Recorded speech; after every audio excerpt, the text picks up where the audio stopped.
Hello, hello. Hello, hello.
So today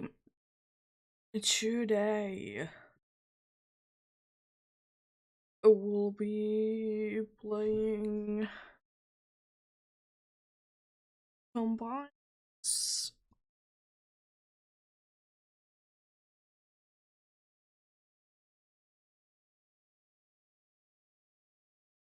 that to base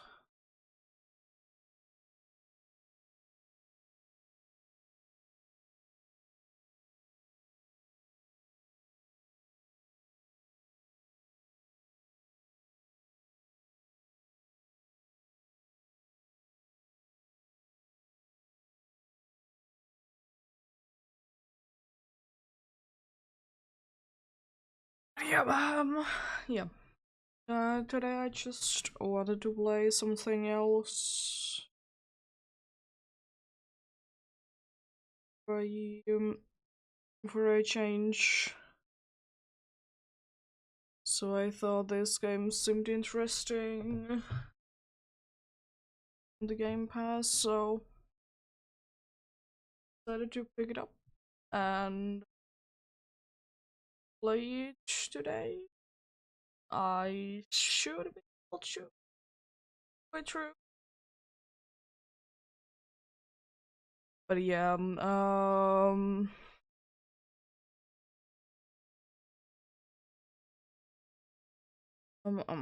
yeah, yeah,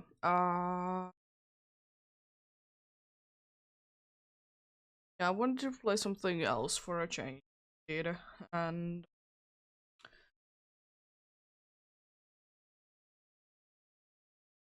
decided that this is the game that seemed fun and interesting. And as I said, I should be play this through just today because honestly, I have some other plans. Some other plans for on Monday, and then fortunately, I'm not be able to stream, and on Tuesday at least I have the school. I want to double check that other school. Do I have it next Wednesday then? I'm pretty sure I do.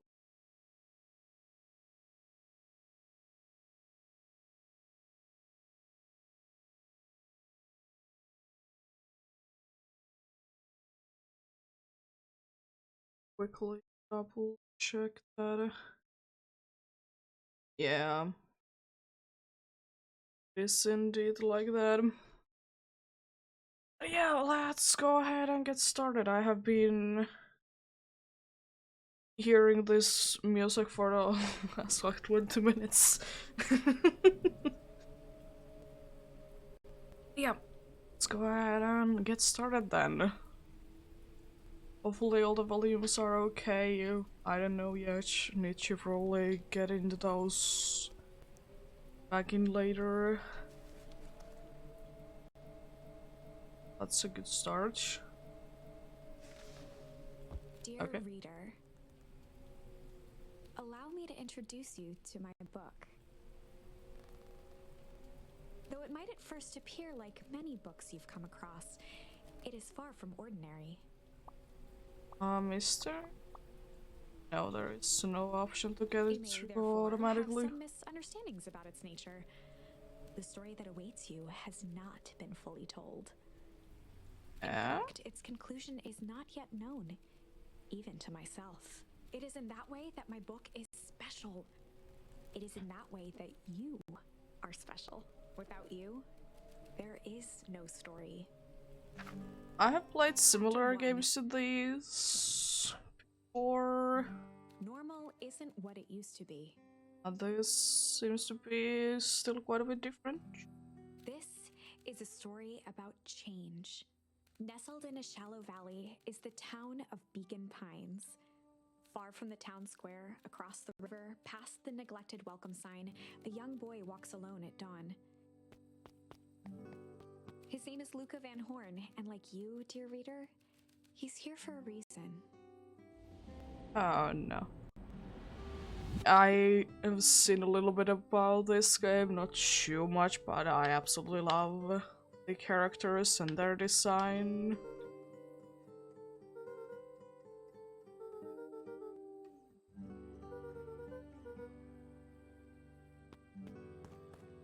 Oh no.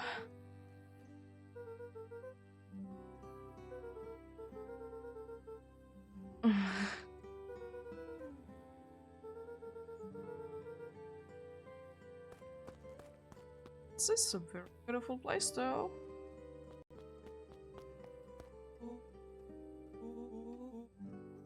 Rollo was Luca's closest friend. He possessed many fine qualities, but subtlety was not one of them.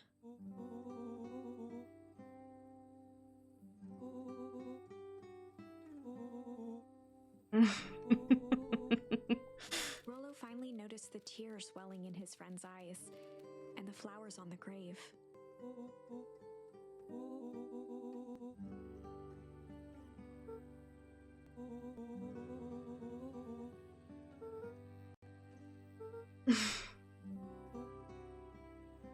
Oh no.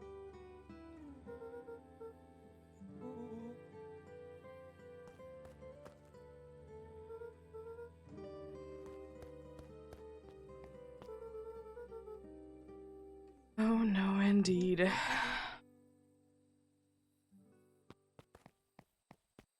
It's just weird to have just like audio as your settings.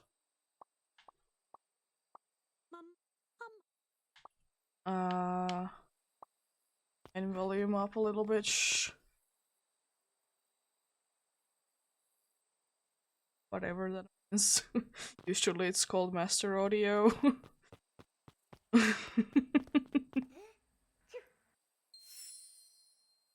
Okay. Fun. Charm. Oh. See, yeah. Wonderful! I had a good feeling about you from the moment you opened my book. Okay. That charm is a very special thing. Very special indeed. I definitely didn't see that from the trailer or anything like that. Keep hold of it for now. Its purpose will reveal itself soon enough.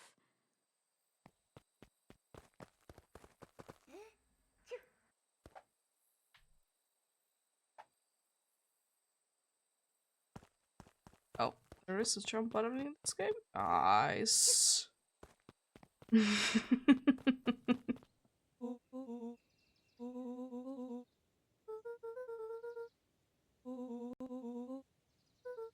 Oh. Rollo looked to the side suspiciously.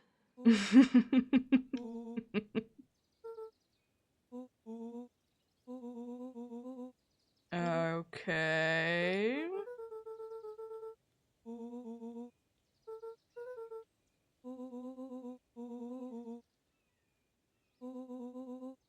Sign.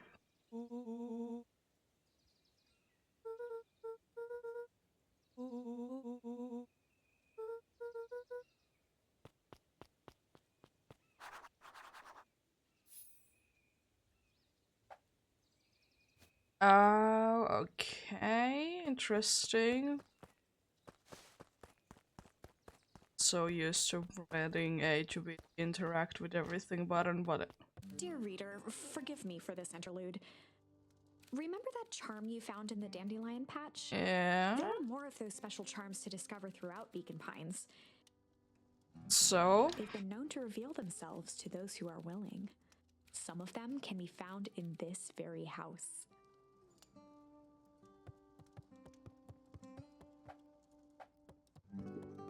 oh, Since Gran had moved in, the house was more peaceful, more orderly, and more covered in flowery fabric. yeah, that seems to be the usual case indeed. Gran had already lit the fire. She kept a warm house, as if by grandmotherly obligation.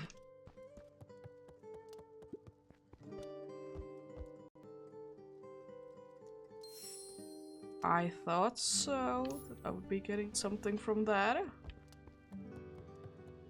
One of his father's old stethoscopes. Oh. Luca had spent countless hours listening to anything and everything with it. Not for years, though. Is there something else in here? Yeah, hopefully. Luca knew that if he left without telling Gran, it would be trouble. Yeah, I know. But hopefully everybody's having a good day today. Yeah, I'm having a good day myself. Luca paused at his parents' bedroom door. Nothing too bad has been going on He just today. wasn't ready to go in yet. Gran had commandeered the upstairs closet when she moved in. Some things need shelter from a young boy's mischief, she said. Oh. So basically interact with everything so you'll probably get something. Gran's bed was undisturbed. Luca didn't mind that she had a habit of falling asleep in front of the fireplace. It meant that he could read late into the night. Nice.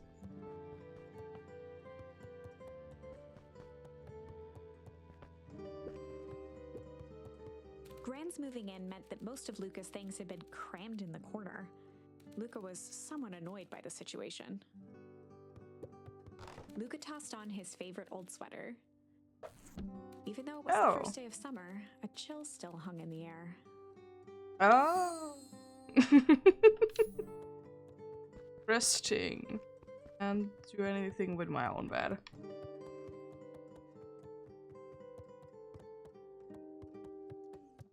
Just trying to see. No, there doesn't seem to be a round button at least on the edge.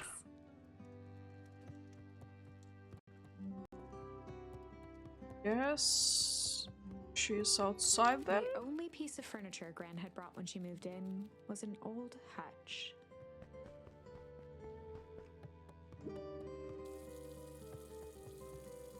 I wonder if I leave that on for long enough. A pair Do of anything. scissors, a broken can opener, a mostly empty bottle of glue, and some loose string. Oh. An array of prepared meals crowded the refrigerator, each labeled with the day of the week.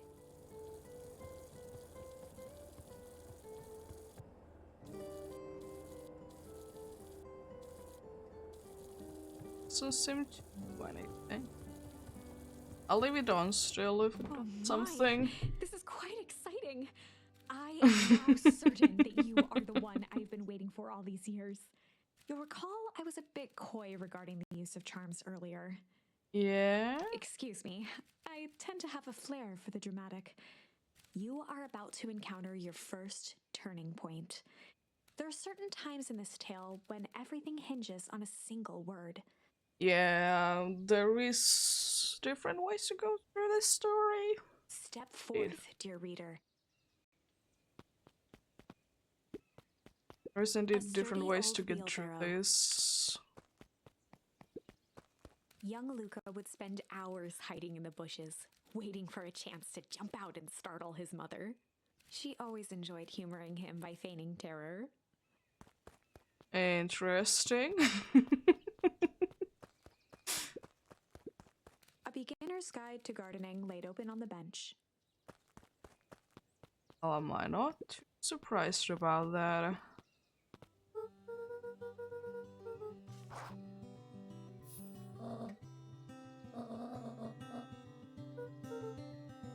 less grand new, the better for everyone involved.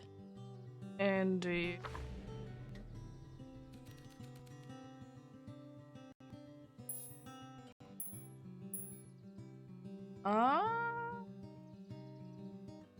It doesn't really seem logical. I'm gonna say chill. We were just gonna go chill for the day.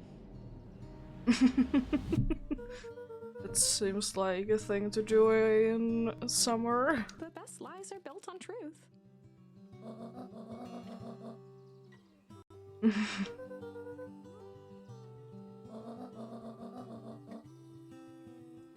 Easy. Sure, it's easy. Impressive. You've managed to navigate your first turning point without too much of a mess. Yeah, I guess there is like wrong options sometimes as well. That is the power of charms. A single word can change everything. I think it's time to introduce you to the Chronicle. Okay. Oh. Fun. Nice. The Chronicle is a record of the decisions you've made. Yeah. You can see the turning point, which has been revealed. At any time, you can use the Chronicle to go back and invoke different charms, creating new branches.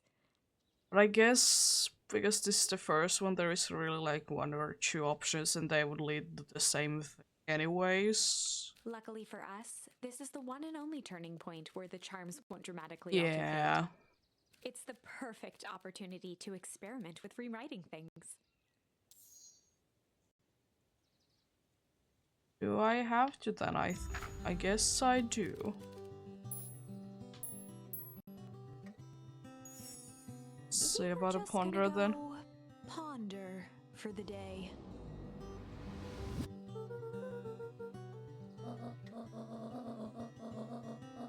This was Luca's chance to sell his alibi. Okay. Okay. Nailed it.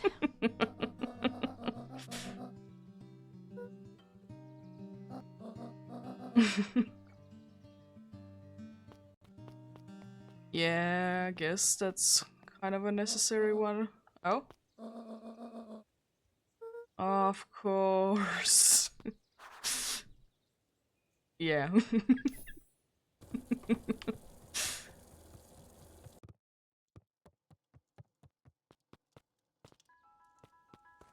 Wonder if there's gonna be anything to do with the water that I left to random. Probably not. Nice little detail though.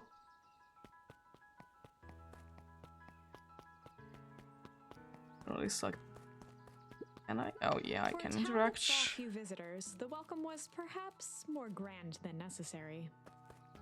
Yeah.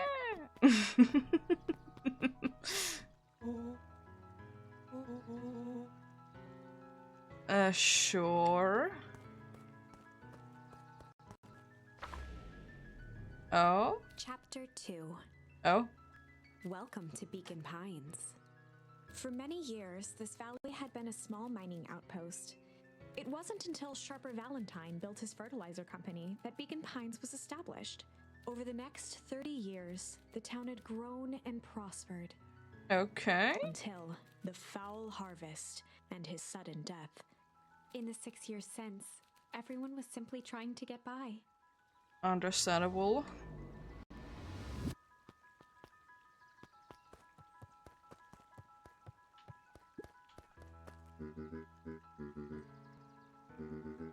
Mayor Augustus Valentine was not busy.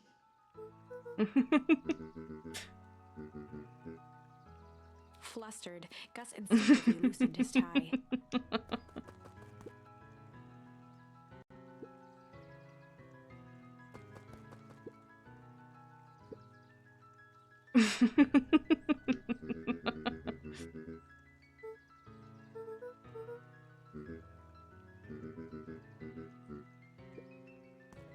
Okay. William Kerr was the CEO of Perennial Harvest Company. He had become a fixture around town over the past few years. After the failing of Valentine fertilizer, But the town was hungry to Okay. welcome a new source of employment. Understandable.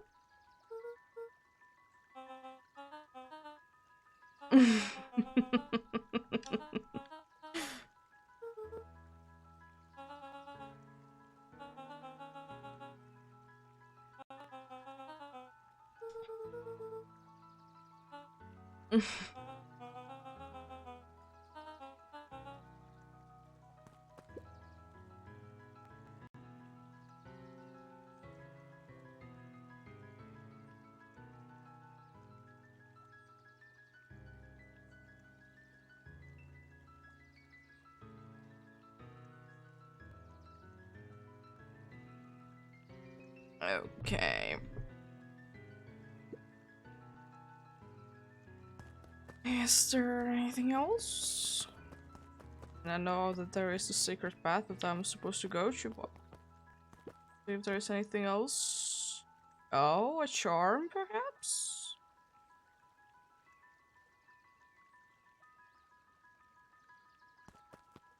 Seem like it. But you're not to this to me game. Thank you. Mr. Sinclair continued snoring and lifted one eyelid just enough to see who it was. A tactic he often used to avoid undesirable conversation. Understandable.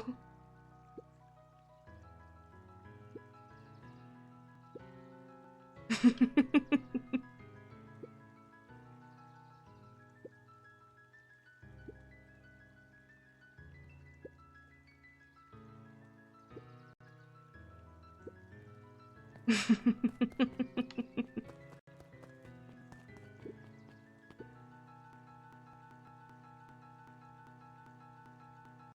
don't like the sound of that. Could you like not crash every single time that I'm trying to talk to someone?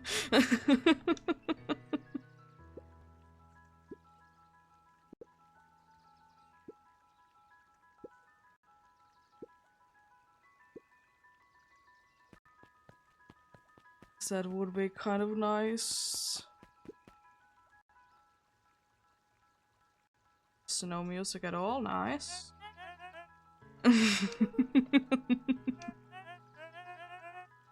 He pulled a pen from the pocket of his sweater vest and began to frantically jot something down on a clipboard.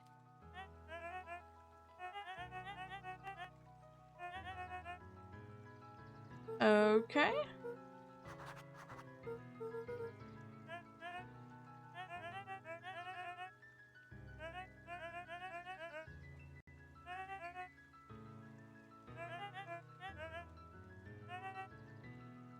Sure.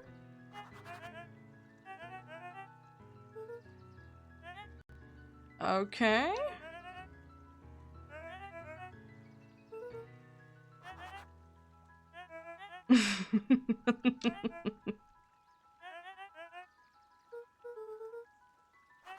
Yeah.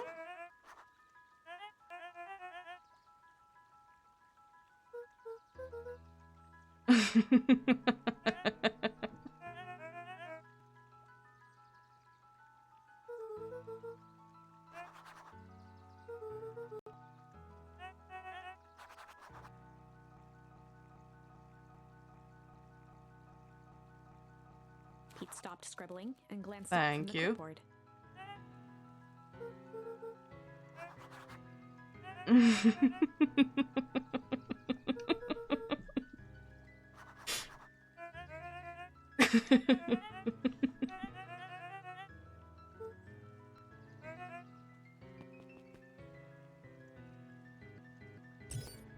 Thank you. Yeah, I thought so that I can't go any further. Is there really nothing from this then? Because it zooms in all the way to here and then it's like nothing. I thought there would be maybe charm or something like that from there.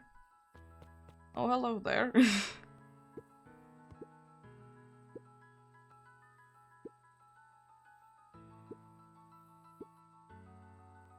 Oh.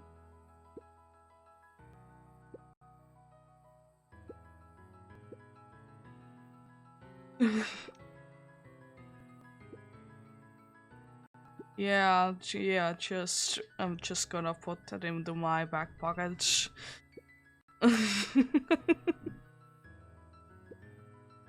Whenever Luca saw his dad's chair by the pond, it reminded him of the days they'd pack up a couple of sandwiches and fish until sundown.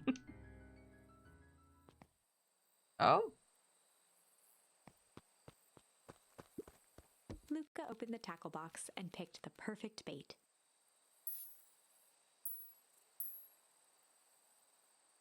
Chickle. Ah, Luca junk. tied a shoestring to the hook. What fish could resist a nice shoestring? Indeed.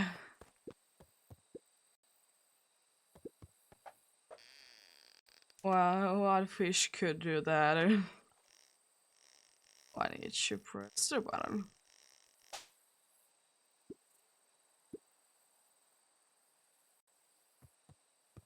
But now need you get like a... Yeah. Luca gently baited a feather onto the hook. Good for skimming the surface.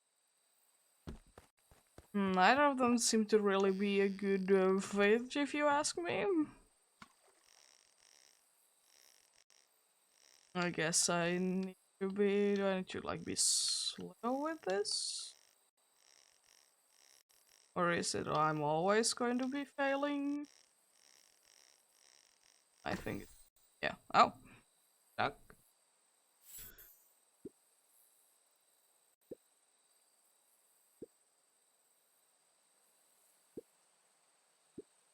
Luca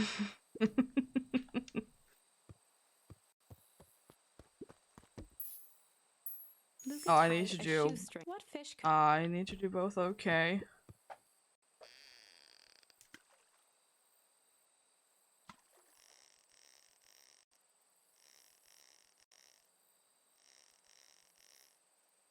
I guess like this is as fast as I can do it. Oh. Fitting.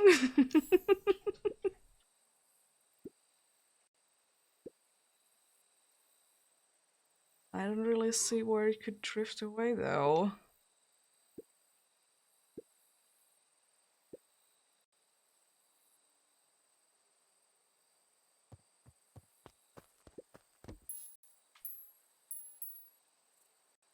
Luca tied a What fish could...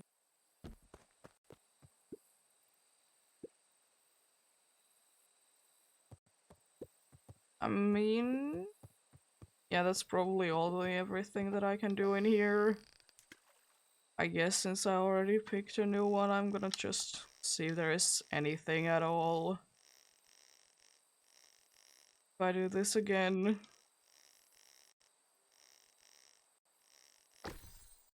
Oh, it's just really just does it again, okay. I guess out it is.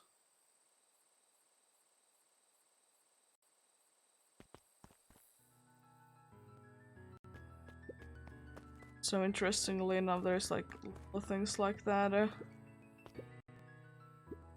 that are like that. And definitely the dude up there that didn't see me go into here. The boys had a good thing going. As long as they Okay. kept their Jeff happy, they had an endless source of precious materials to add to the treehouse. Surely seems interesting. Oh. After Luca's father had passed, Rollo became obsessed with them building their own Hank atomic star scraper. It was some time before Luca realized it was Rollo's way of keeping him occupied. Yeah. Understandable.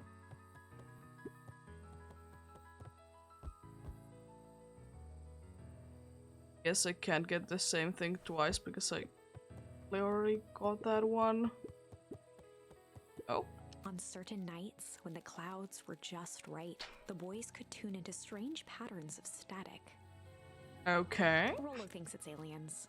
He always thinks it's aliens. Understandable. Luca's winter coat decommissioned for the summer. With the cold holding out longer than usual, he reconsidered its usefulness. Is there anything? Oh, there is something to... Oh, I don't want to go back in. Luca looked up at the satellite dish. Polo nearly killed himself putting that up into the Oh, tree. no. Oh? While it didn't turn the radio into an interstellar communicator, as he'd hoped, it did at least boost the signal enough to overhear truckers one town over. Oh. Interesting.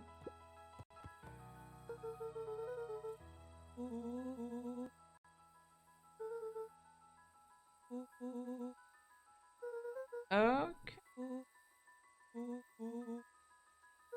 Oh.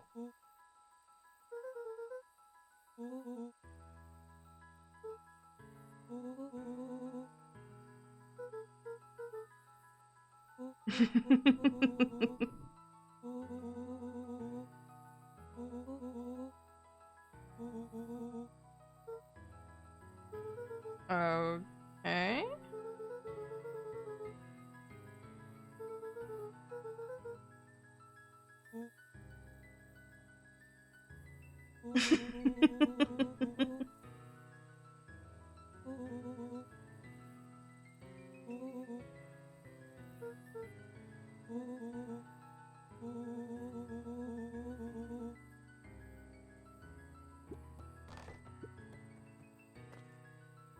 Let's go indeed.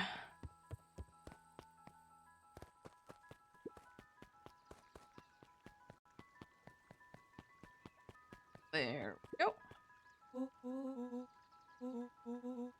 Okay.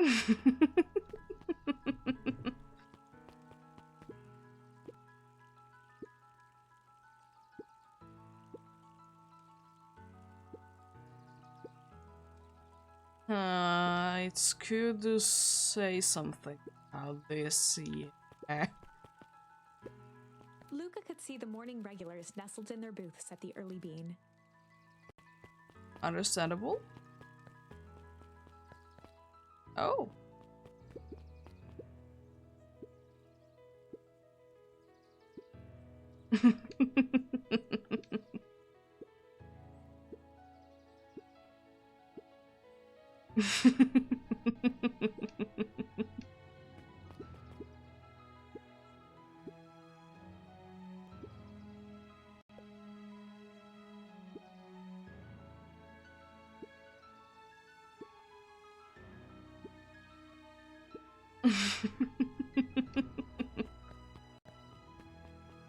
Is there anything else in here? Doesn't seem like it. Let's just speak to. Miss Hatch could often be found near the fountain, too absorbed in a book to be distracted.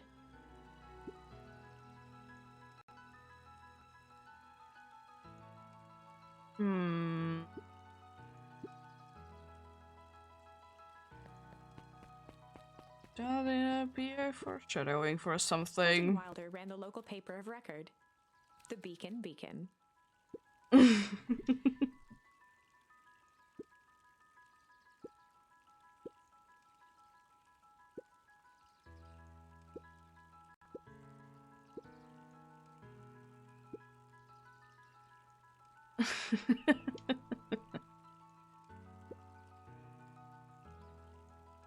Okay.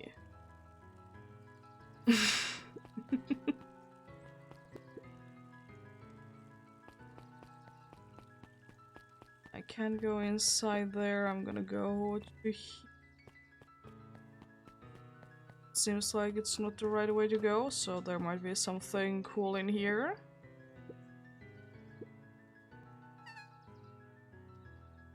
Dawn had dreams of becoming a big-time reporter. At night, she searched for the story that could be her big break. Understandable. By day, she hawked papers at the newsstand.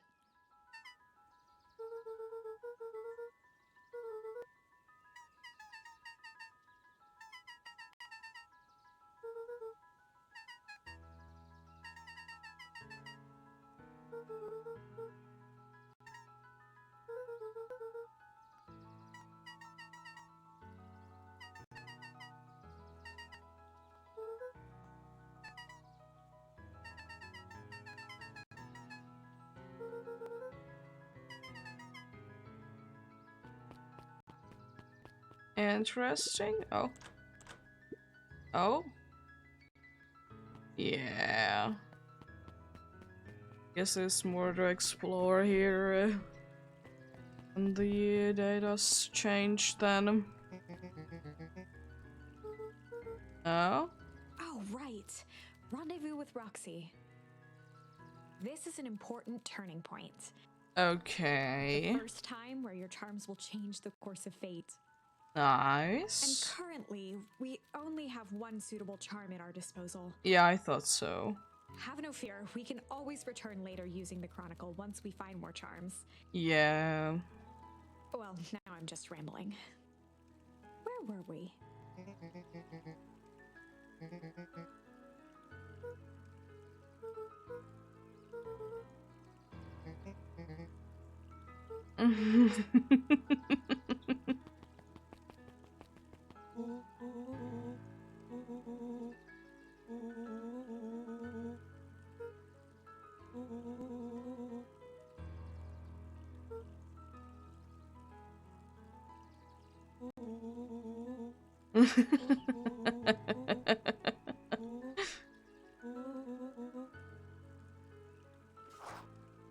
Yeah.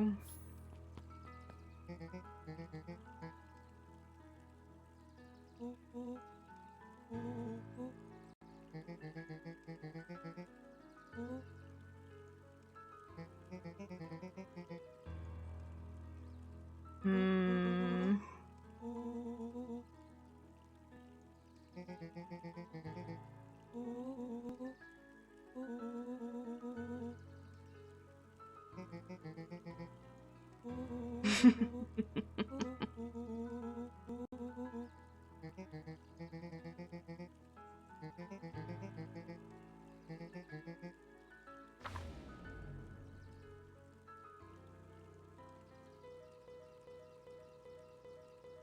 Thank you. Rollo Work. froze Thank as you. Roxy took a step toward him, cracking her knuckles. Luca knew he had one chance to save his friend from being dragged home.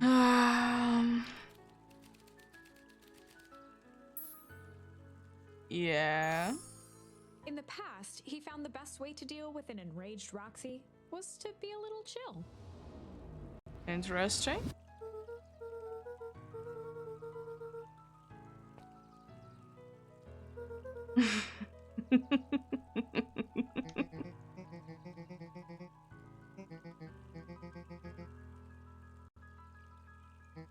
Yeah.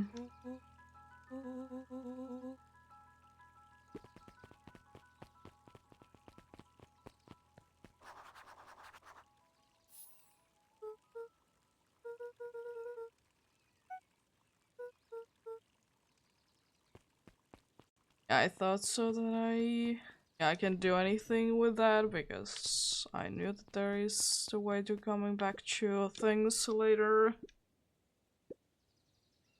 So like this isn't too surprising that it's very early on in the game.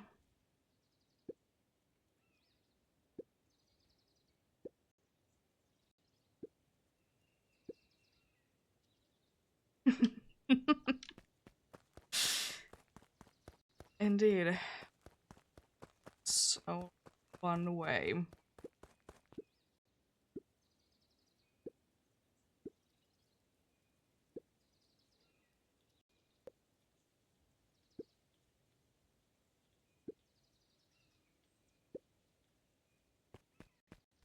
Yeah, makes sense.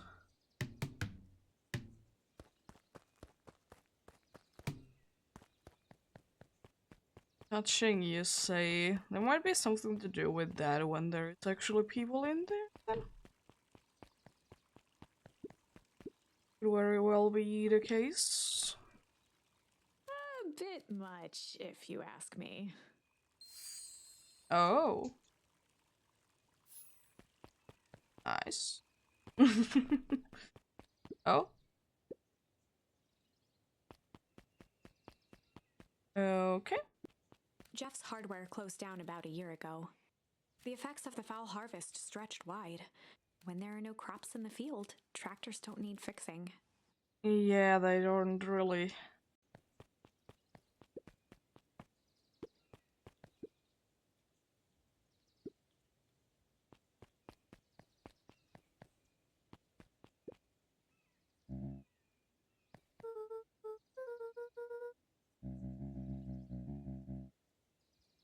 Um.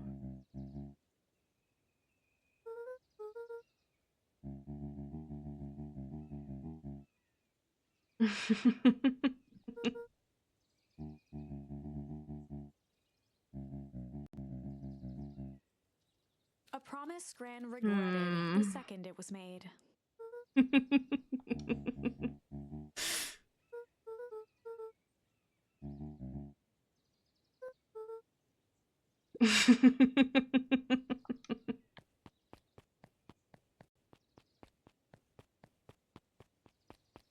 Is there anything else? No, there's nothing else to investigate in there. The phone booth was brand new, part of Perennial Harvest's Beacon Pines Reborn initiative. It didn't see much use. Understandable. Oh.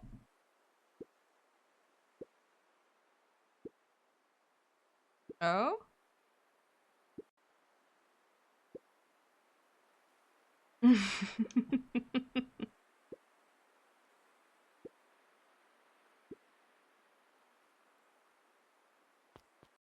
I can try to be careful in there. Luca peeked up at the beehive. It appeared to be deserted. Oh. That is strange. The path led into a small hollow at the edge of Weepwood.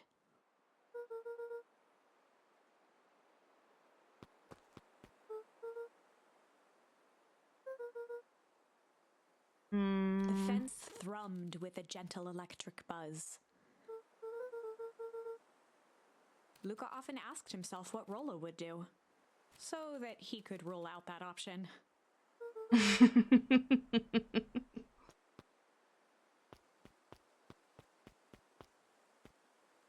Guess there's... Oh. As sparks flew from the fence, the light atop that section shut off. 2 bulbs remained. Oh. Accidentally doing the right things. Seems to be a little awkward to try and... 1 more to go. And with this... I can't... Luca knew that if he gave up now, he'd never hear the end of it from Rollo. Just thought that this was actually going to be the right way. Apparently it is.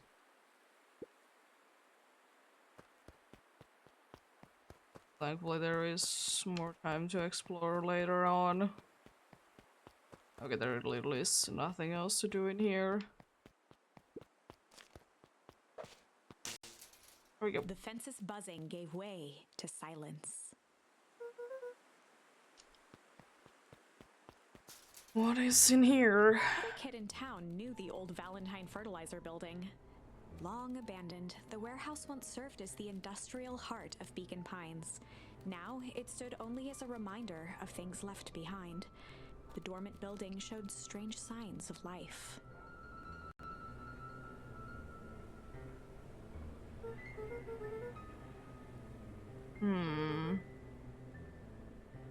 There was only one way to find out. Go ahead and see what's inside. It's the only option to do.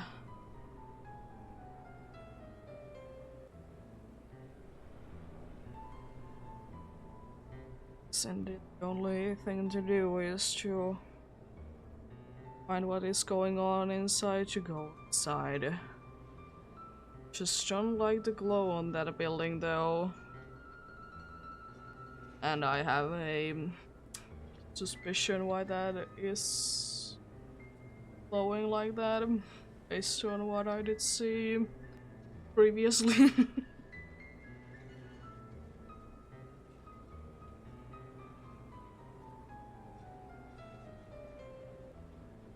Yeah. Is there anything else in here then? The hose emitted a subtle sound. Hmm. It was actively draining some kind of liquid. Hmm.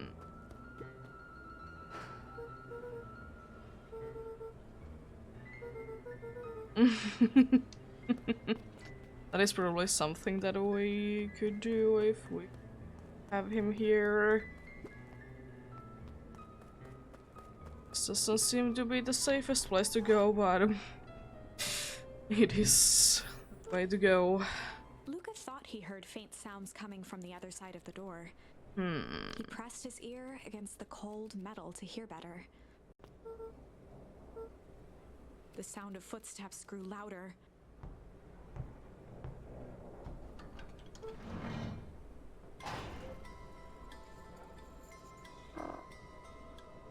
Oh.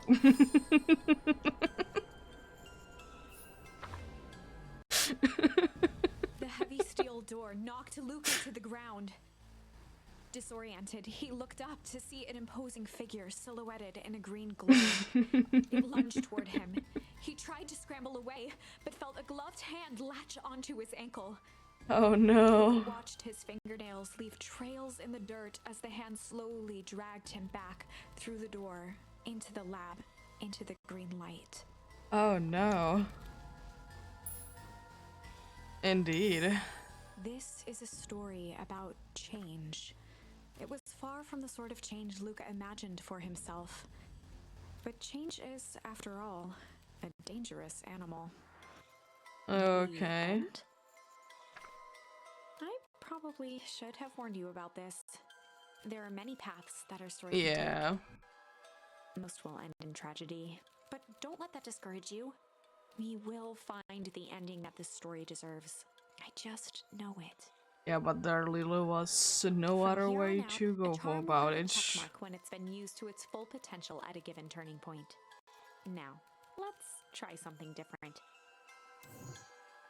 Yeah, there is nothing to do in there. Oh.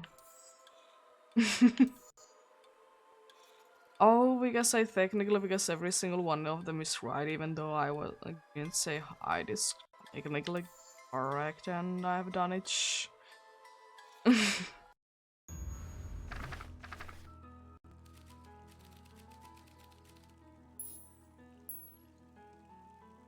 Okay, let's see where this goes. The way to deal with an enraged Roxy was to be a little shit. Okay.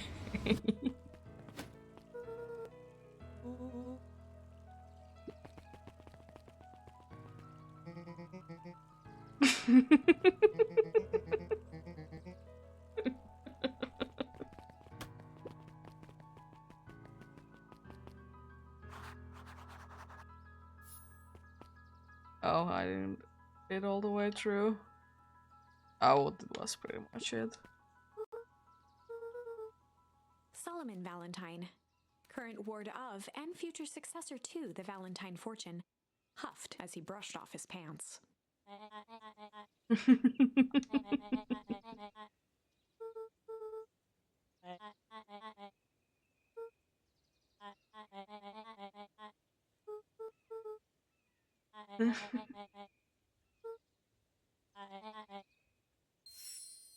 Oh.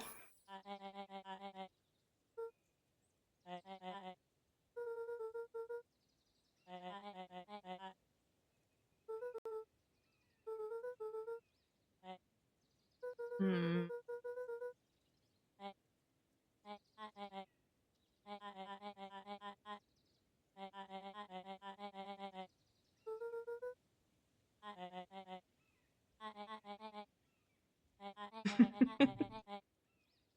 Okay.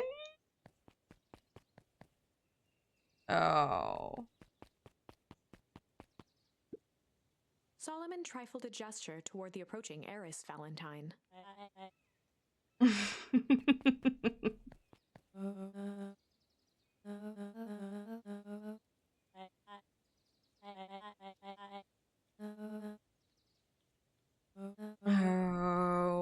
Okay.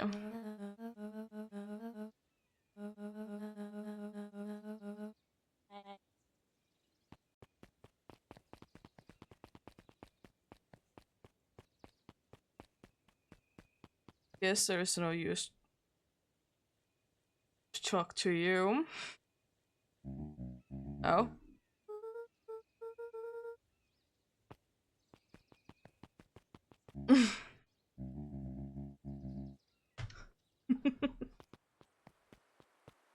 We're straight away going in there.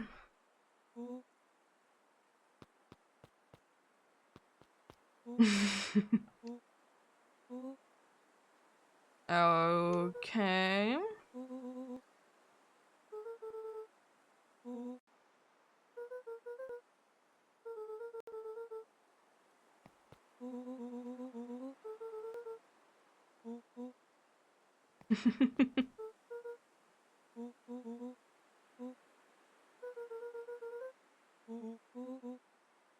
I'm just thinking, how does that get you there, or is there another way to get?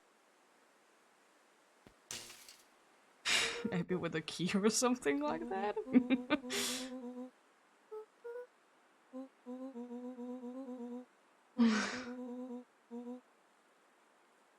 Yeah, I know I have done it already once. So I know what to do.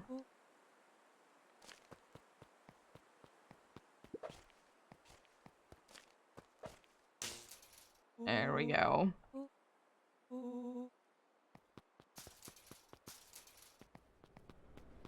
As the glowing windows of the old warehouse came into view, Rollo began to bounce excitedly. Okay.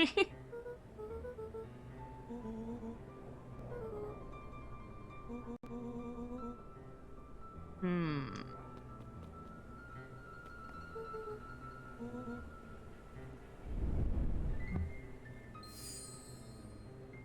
That's new.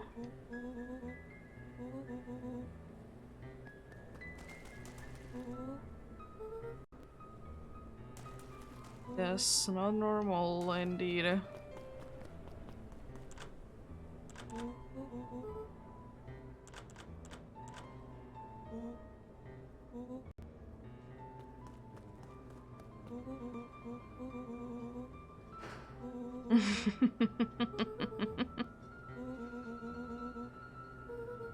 Okay.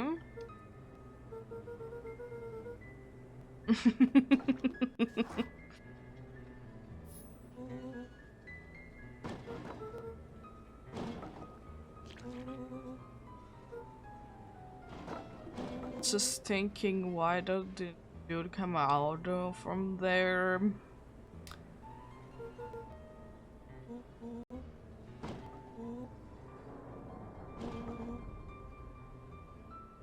Oh.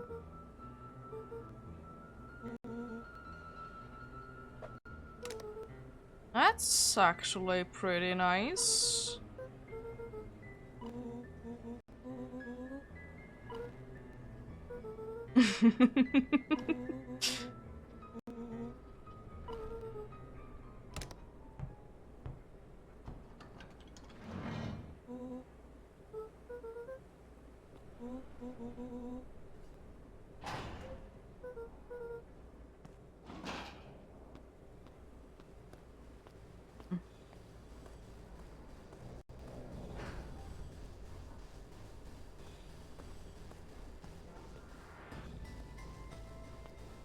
It didn't really throw anything out, so why?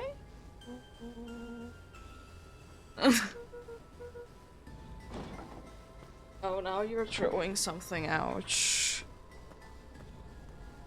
Interesting. Or are we gonna get out? Is the Boy sat question. petrified under the weight of the bag.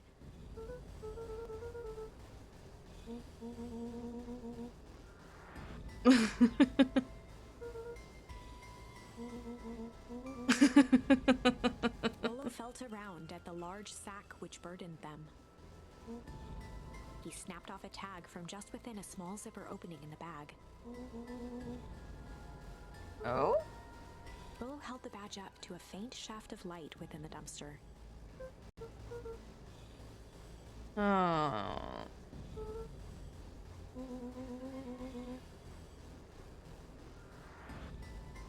Yeah, who would do that?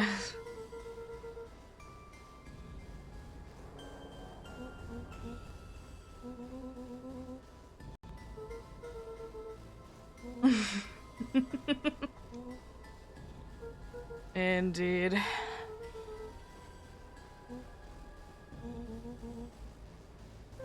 Oh.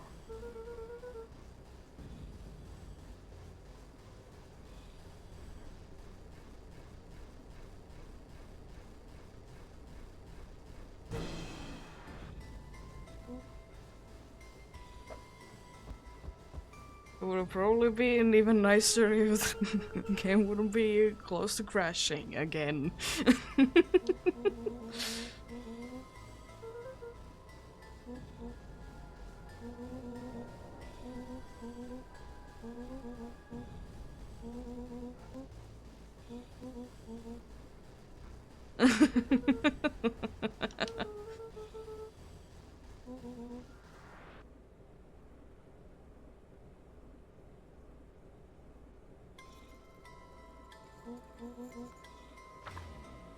Okay. Luca sat in the dark, tracking the sound of Rollo's footsteps as he ran. 1, 2, 3. He pressed his ear to the dumpster wall, straining to hear Rollo's footsteps as they faded away. 15, 16, 17. He tried not to think about the contents of the dumpster as he counted. 35, 36, 37. The thick stench made it hard to breathe. Oh no. Screw it, that's long enough. Luca carefully lifted the lid and peered out. It's open. What do you mean? Nothing. No sign of Rollo. No sign of the man in the yellow suit. Time to haul ass. Luca clambered from the dumpster, stumbling to his knees. He was up like a shot and running, sprinting toward home as fast as he could. Beacon Pines flew by, blurred by the tears that welled up in his eyes. Okay. He wouldn't remember getting home at all that night. Throwing his front door open, storming up the stairs to his room and surrendering to sleep almost as abruptly as he hit his pillow. Chapter 3. Finding a friend. A friend? The next morning, it was quieter than usual at the breakfast table. Okay. Only the sound of silverware and chewing interrupted the awkward silence. Understandable.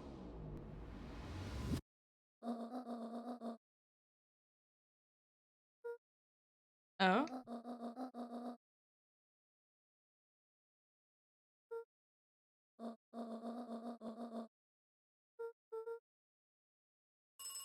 Yeah, nothing interesting at all.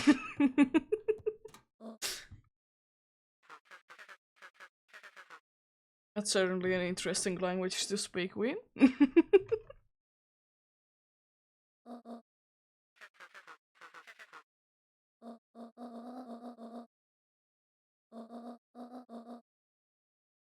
Oh, yeah, yeah, yeah.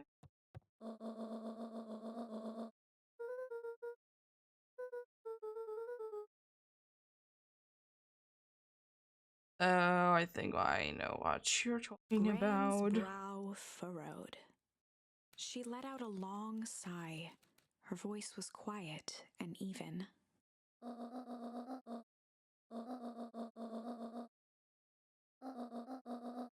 Hmm.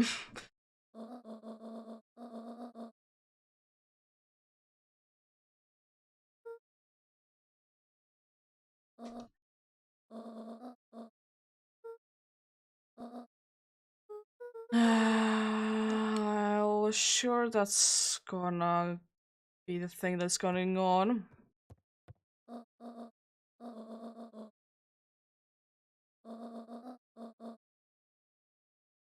Oh, yeah.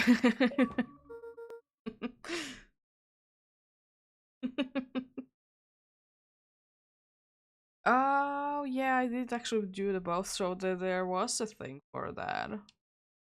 Nice.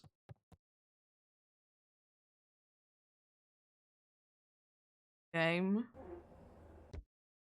You.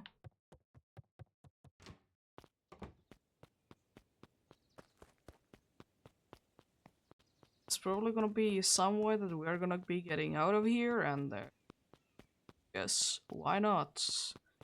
Why would we actually stay in here? That wouldn't make any kind of sense.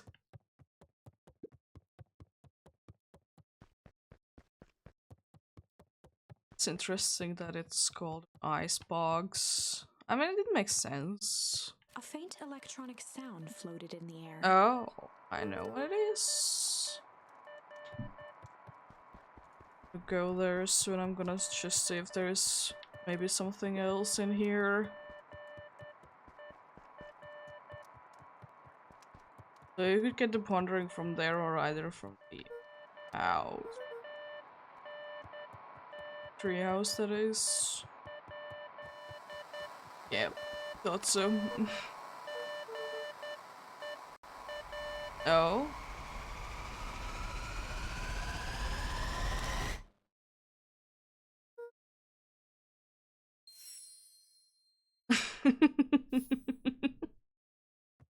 Luca glanced at the now silent walkie-talkie.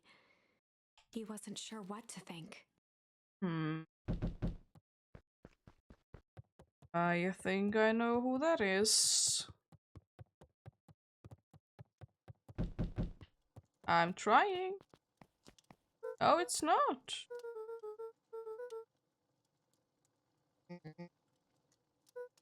Oh.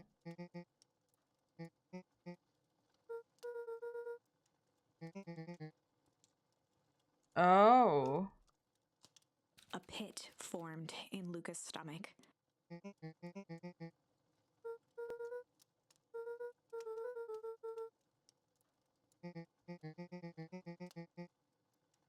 Oh. Luca's mouth felt dry.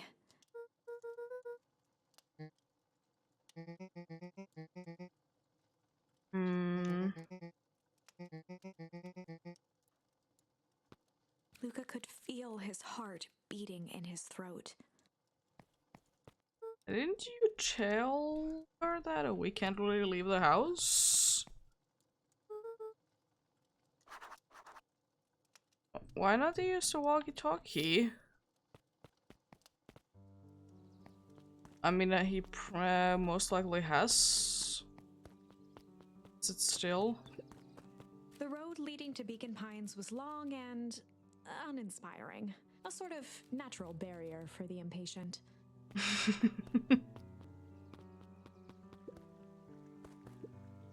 Oh?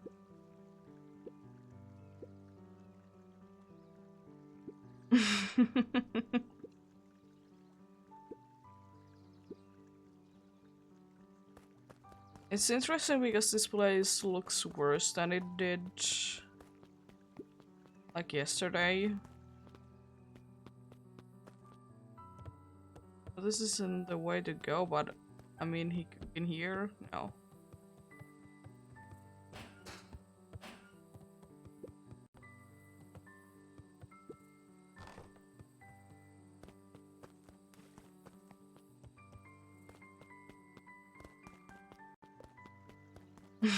I like the amount of stuff that you're untering. Oh, I guess there's even more to talk with you then. Oh?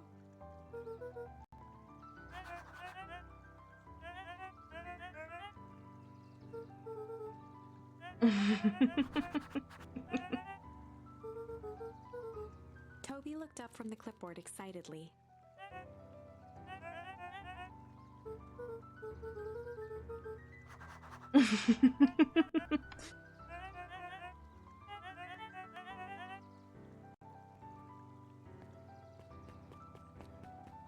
Definitely did answer the question.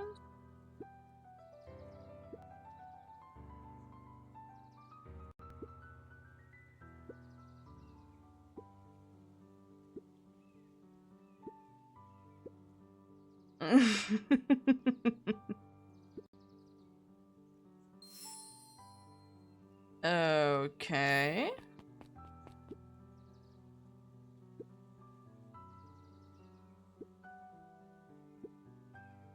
Yeah.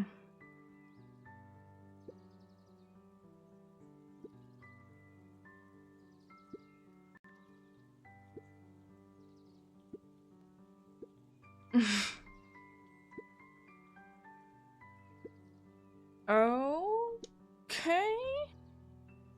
Interesting.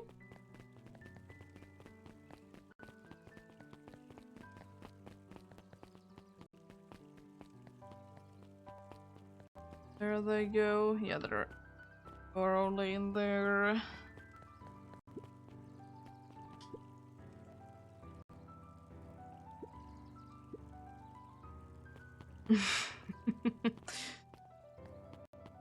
Oh.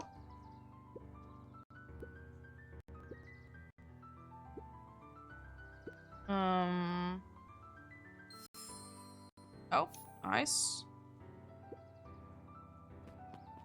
I mean, yeah, sure, we can check it out. There is nothing going on anyways. We all know Beacon Pines is a great town. What you may not know is great towns grow from mighty roots. And that is why you cannot tell the story of Beacon Pines without telling the story of one Shopper Valentine. Young Shopper's keen intellect and strong moral fiber led to a grand vision. A vision of a community dedicated to a better tomorrow. In his own words, a better tomorrow is within our grasp, but it requires a singular mind to harness it. Lucky for us, he decided to grow that vision here in Beacon Pines. And how does one grow a better tomorrow? With fertilizer, of course. Valentine's Fertilizer Company became the lifeblood of a town. Okay, that's impressive. But then tragedy struck. A scientific experiment gone wrong. Yeah. An accident which took Shopper away from us far too soon. To Oh this day, no. we struggle to pick up the pieces. But one foul harvest isn't enough to stop the people of Beacon Pines. The spirit of Shopper Valentine lives on. It lives in the hearts of everyone with a dream for a better tomorrow. Together, we will follow his example and grow a bountiful future. Paid for by the Valentine family and the Valentine Fertilizer Company Fund. Interesting.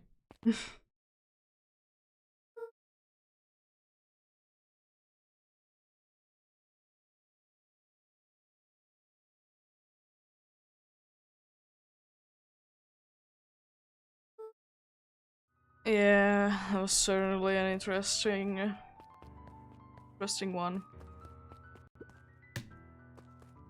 Still nothing from touching that. I guess I could also talk to you as well. Like if someone knows something about... Oh, nice. Something around here somewhere. It just seems like that this place is more of a mess today than it was yesterday.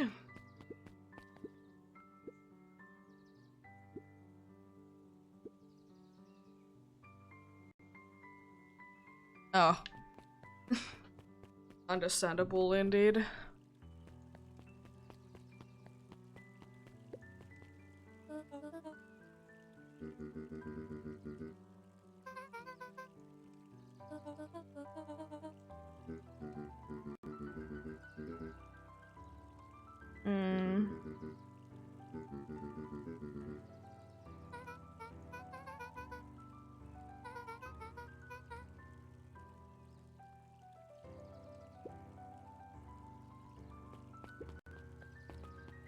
Let's see if there's anything in here. How about you?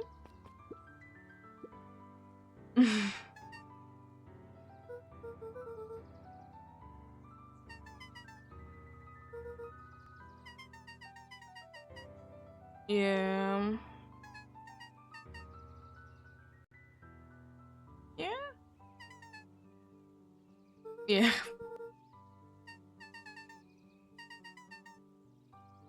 Hmm.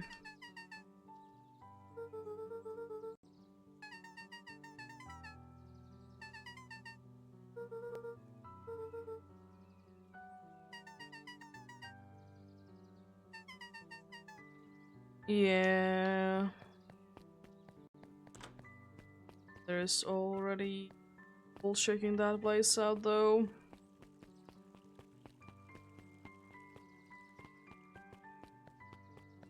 Just thinking, can I like skip it for now? Like see what's going on in here.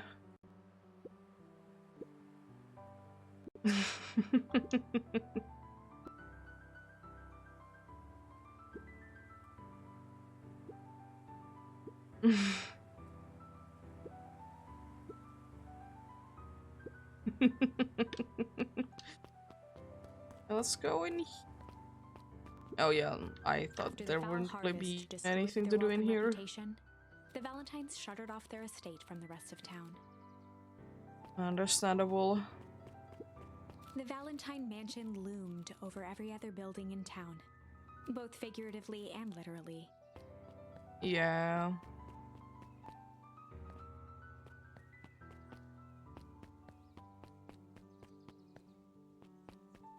There isn't anything else in here at all.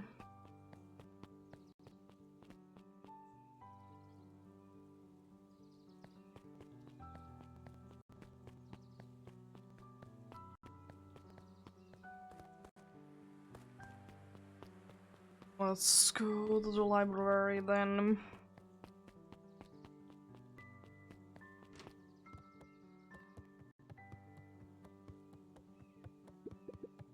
You? No.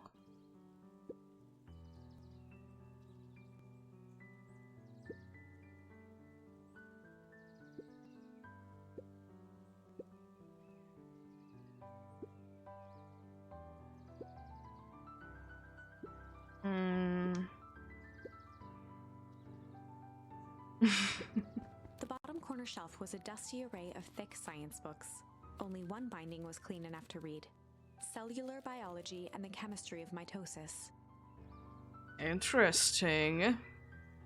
What's interesting? What do you mean? Mycological phosphorescence.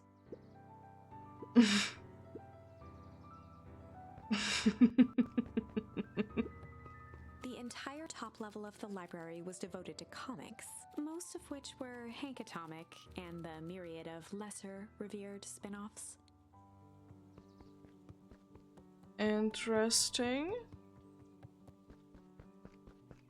Which will be used soon. There were rarely any actual new additions. Simply a variety of existing content rotated into the front display each week. Understandable. Oh, the cobs I've eaten. A salad-centric travel guide for the mildly adventurous. Sally Seashore's simple succulent sundries. Oh Luca brushed god. off a smudge of dust. Or maybe it was flour. 30 recipes so easy you'll doubt it's even edible. Oh. Nice. A peek behind the curtain. The methods and ruminations of Patrick C. Montesquieu. One of the greatest acting minds of our time. By Patrick C. Montesquieu.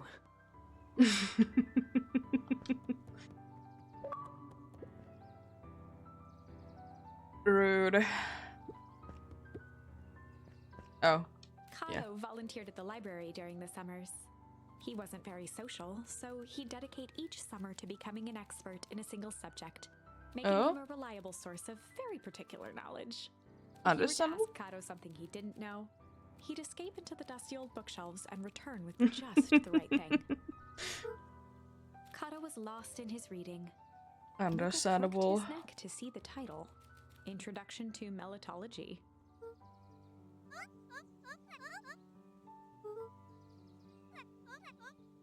He gestured to the shelves.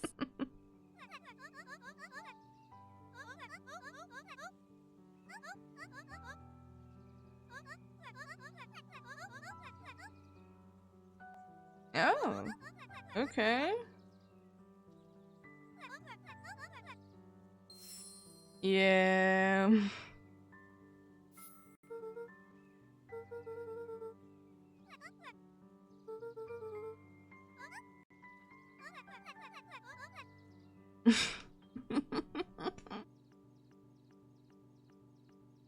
Love puns. I guess now it's just outside and there's probably going to be something happening in here indeed.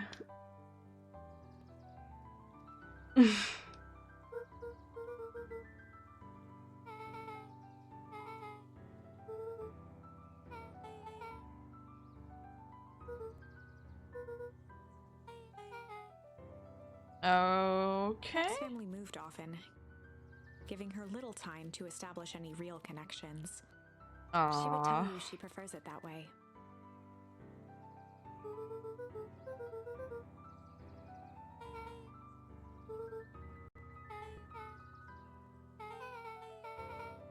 Luca shifted his feet uncomfortably. Hmm.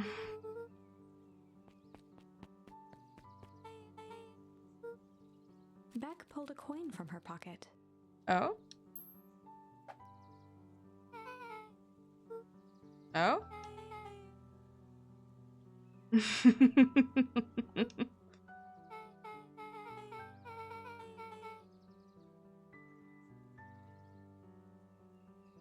Hmm.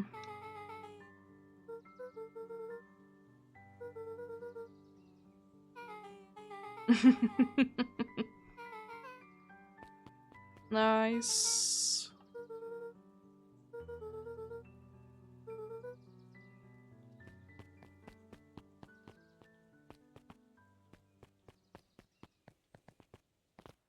The friend. Still isn't anything in there. I guess it's dirty woods then. It has been fixed. I'm not too surprised about it, honestly. Still pick this up. Oh, for what? Luca felt a chill as he approached Beck. Her eyes were locked on the strange green liquid. The nearby grass was coated in a fine layer of frost. Oh. Yeah.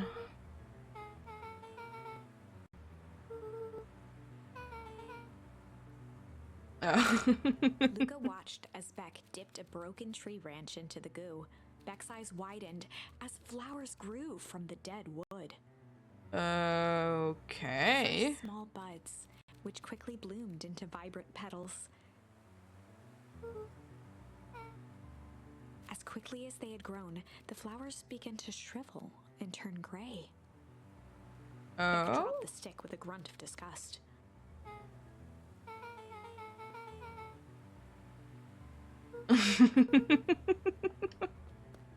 Oh.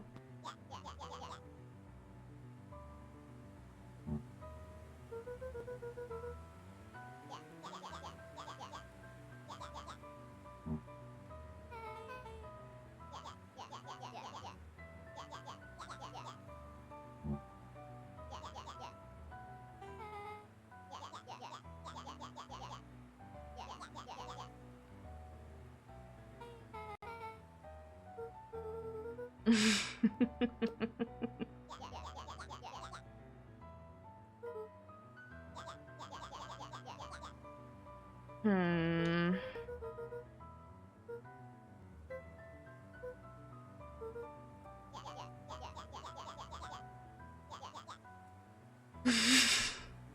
Hmm. Iggy took a step towards Luca, his sneer lit by the glowing puddle. Beck could see tears welling in Luca's eyes, his fists clenched. Some things about Beacon Pines were very different from the city. But a bully from a hayseed town is really no different from a city bully. Beck took a deep breath and thought.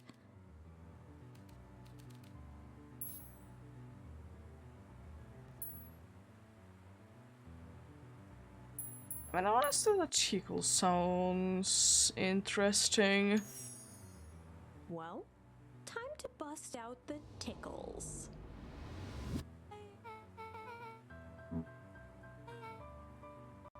Beck lunged forward and began to tickle under Tish's arms.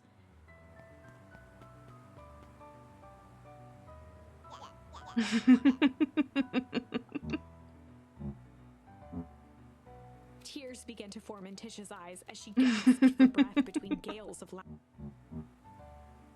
Beck redoubled her efforts until Tish finally had had enough.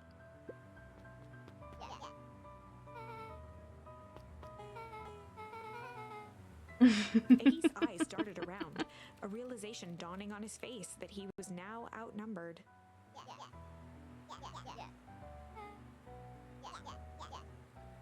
Ziggy kicked at the puddle before making his escape. Oh, I don't think that's too good. Beck shook the ooze out of her hair as best as she could.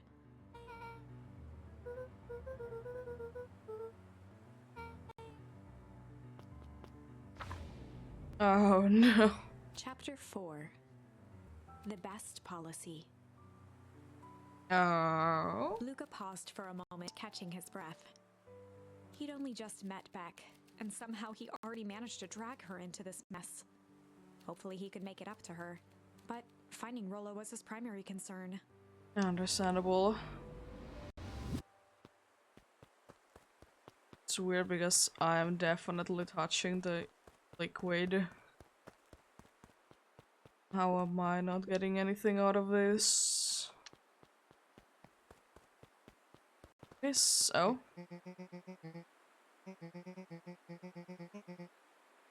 Roxy and Fitz looked drained.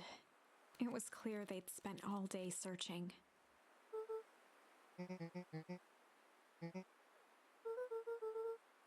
Oh. Roxy's temper could often be dismissed as the impatience of an older sibling, but this was the most intense Luca had ever seen her. Her eyes were wild and unfocused, looking straight through Luca. In a torrent of rambled words and tears, Luca broke down. Hmm.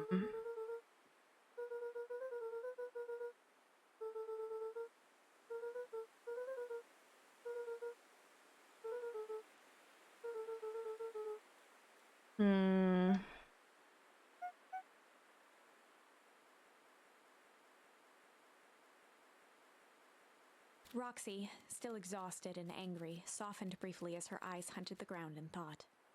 With a determined sigh, she looked up at Luca. Roxy drew herself up. Okay.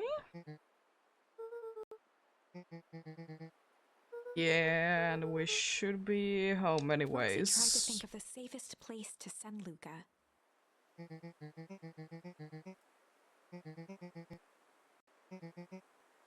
Luca wiped his cheeks and gave a quick nod.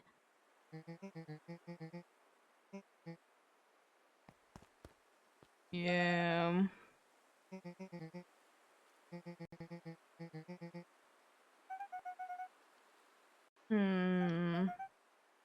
Looking into the puddle, Roxy rubbed her arms to warm up.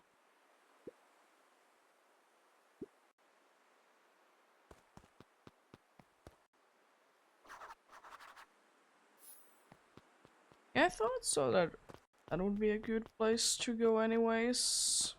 Mr. Nuncree jumped with a start.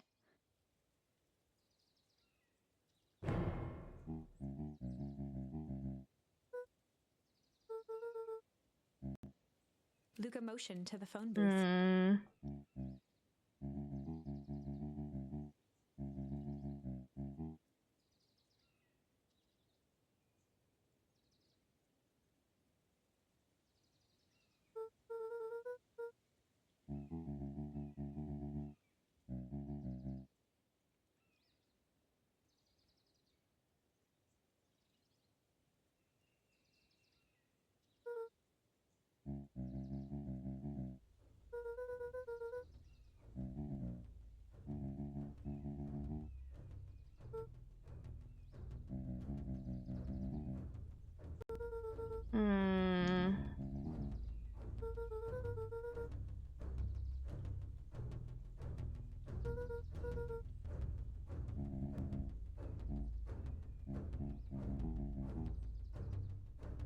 Mr. Nuncree gently placed one of his substantial hands on Luca's shoulder.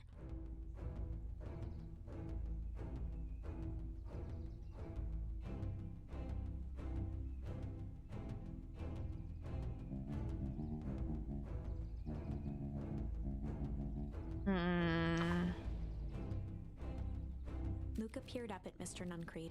Kind eyes warmed a stern face.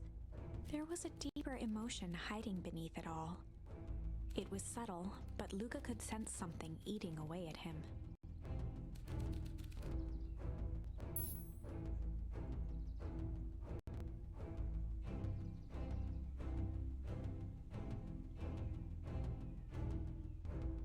Well, shame could be the answer, indeed. I don't know if they have any There other was a options, shame anyways. lurking behind those eyes. A deep sadness. If Mr. Nuncreed was that worried about Rollo, maybe he could help. I kind of doubt that. Mr. Nuncreed raised an eyebrow.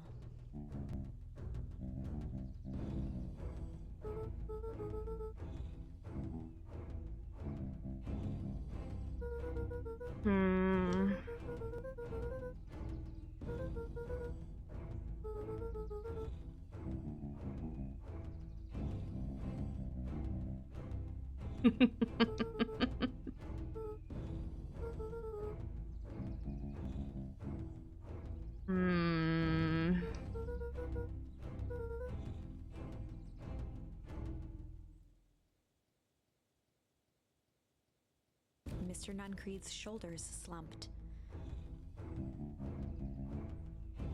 A deep sigh bellowed from his chest.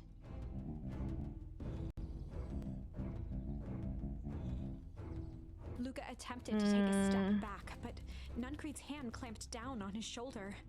Yeah.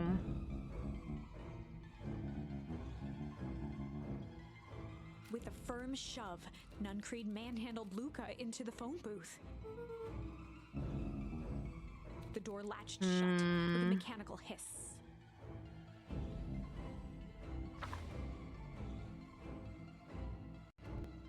As Luca pounded the glass, the floor dropped from under his feet. Yep. The inside of the phone booth was now a loose capsule plummeting at gravity's whim. Luca winced and pressed his hands to the walls. As he braced for impact, the capsule hurried to a surprisingly smooth stop. He felt a cold rush of air and opened his eyes with hesitance. Two large figures in hazmat suits occluded his view. Yeah. Luca heard the deep, resigned voice of Mr. Nuncreed over an intercom. He knows too much. The end. Wait. No. This isn't the end. Yeah. I know there's still much more. Somehow this went wrong. Okay, let's try something else. There's the chains option in there, and it's the thing that I need to do then.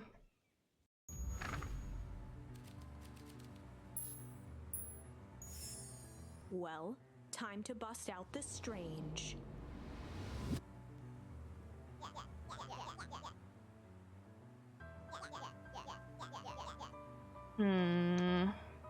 Beck stared in silence, the only sign of life being the twitch of an eye.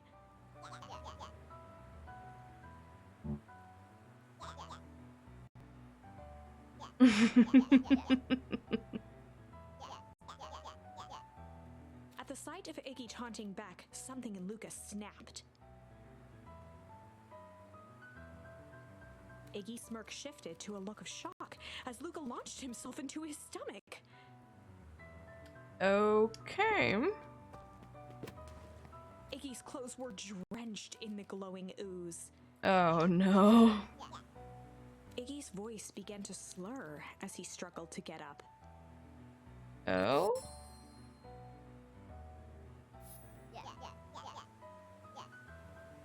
Oh.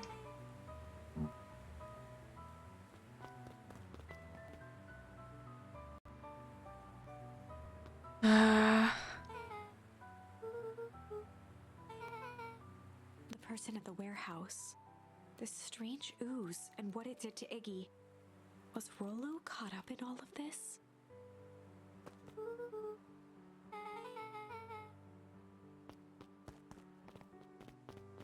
Oh?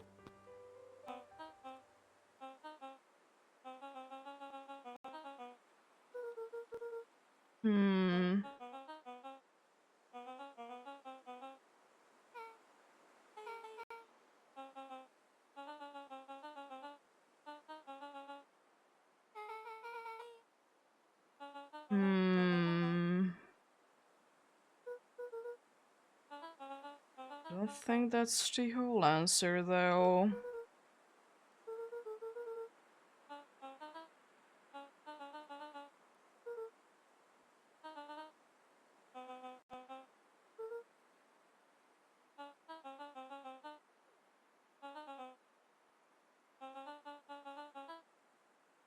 Beck glanced toward Luca. Hmm.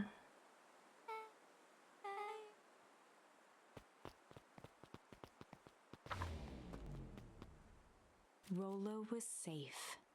A wave of relief washed over Luca, which was quickly replaced by a sense of dread. Gran is going to kill me. If he hurried, he might just make it home before sundown. Yeah. Chapter 4. Oh? Our harvest awaits.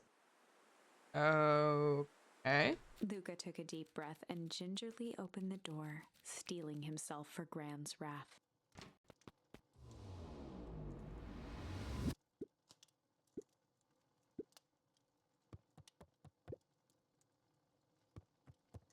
I think that's here yet. She's still out.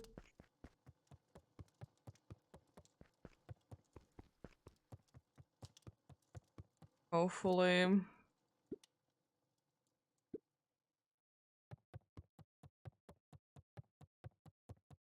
Luca was alone. The house was empty.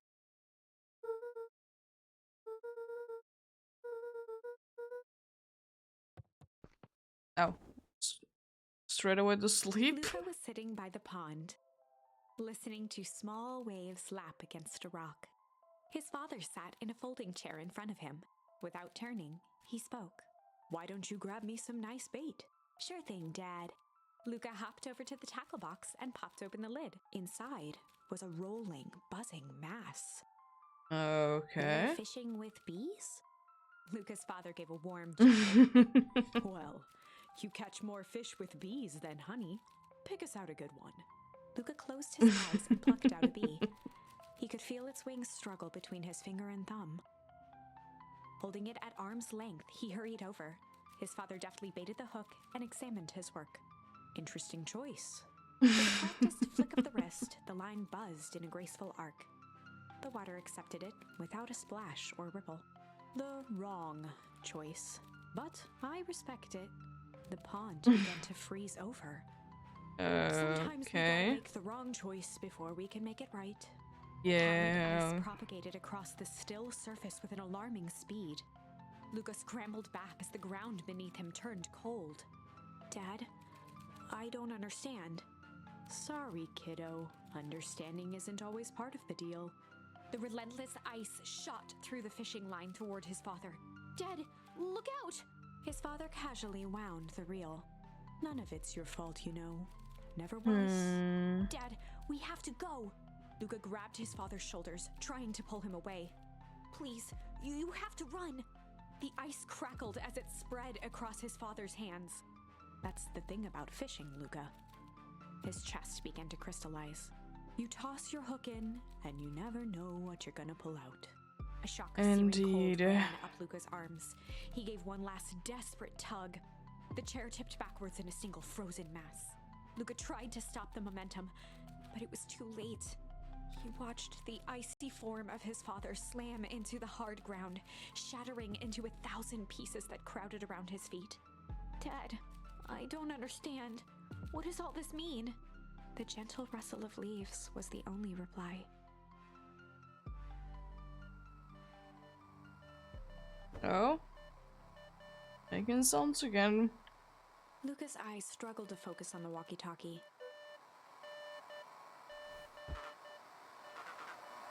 Faintly, he could hear Rollo amongst the noise.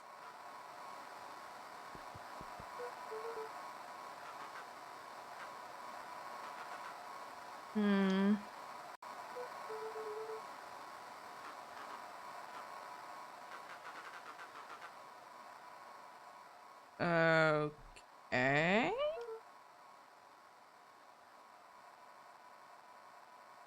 Sounds Rollo's voice was coming sus. through more clearly now, but some words were still just static.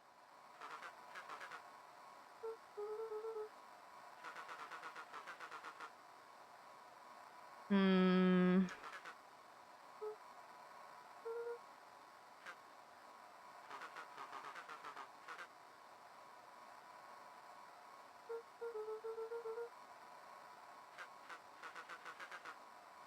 Yeah.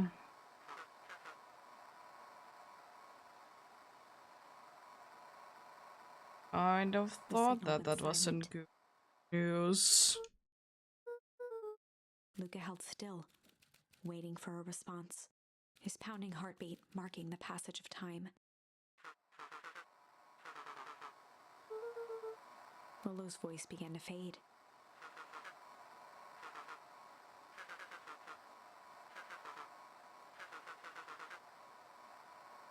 Yeah. With that, the signal died for good.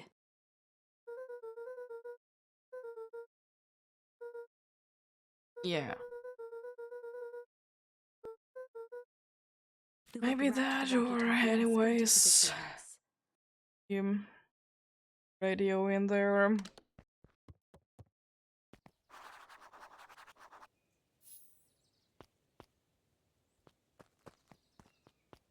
This place Luca looks heard a group pretty of nice. footsteps approaching.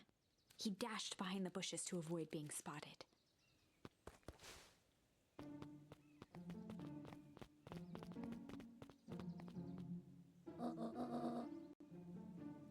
Hmm.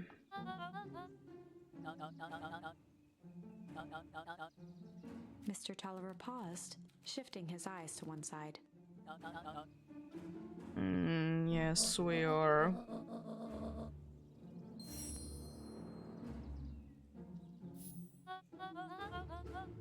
Mr. Tolliver took one long, quiet breath.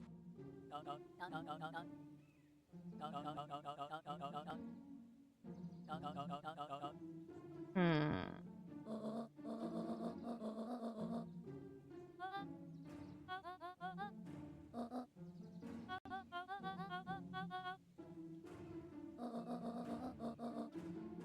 Hmm.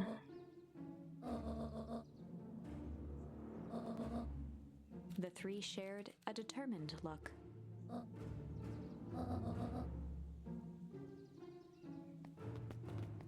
Okay.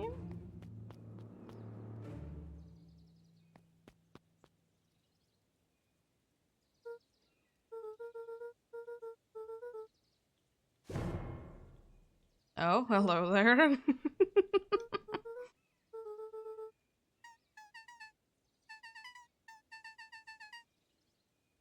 Okay.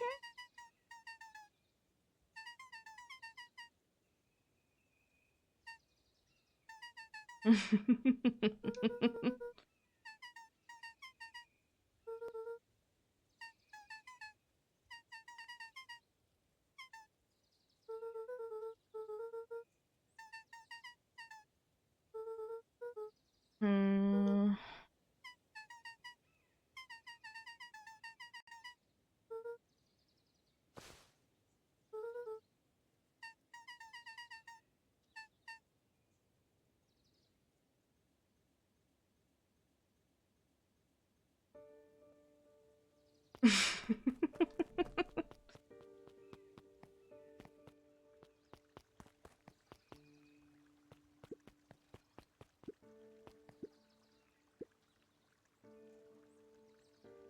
Change the sign.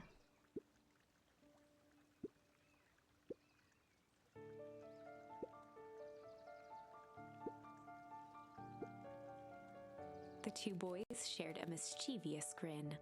Mm-hmm.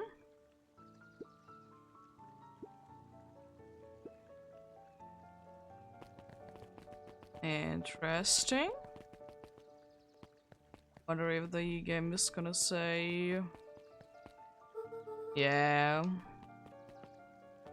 It's gonna say no for me to get in there.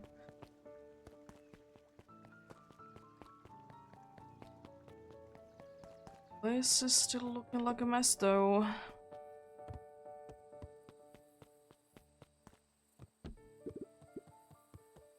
At least that is making something, and I thought that that would be actually the thing.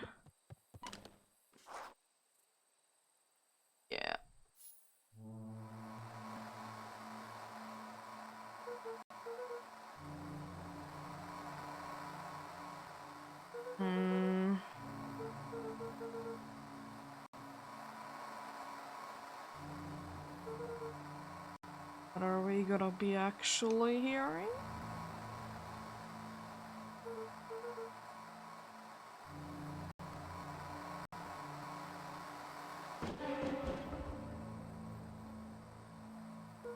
Luca could only see a cloaked shape behind the rocket. He strained to hear as a muffled voice began.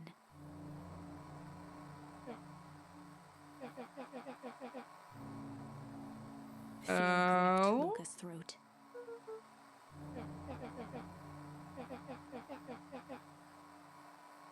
Luca stared at the ground for a moment, trying to place the dampened voice. The figure shifted slowly from behind the rocket, revealing itself to Luca. Oh. Luca reached over empathetically. Iggy's tone jolted to dejected anger. Luca slumped to the ground, overwhelmed by guilt.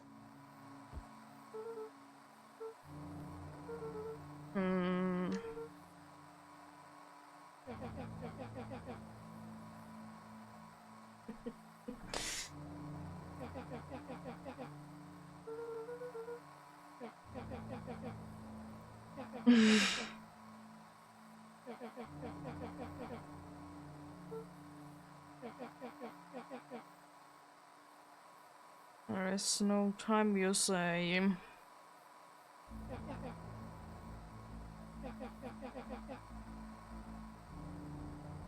Yeah, I thought so.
There is certainly a few of them.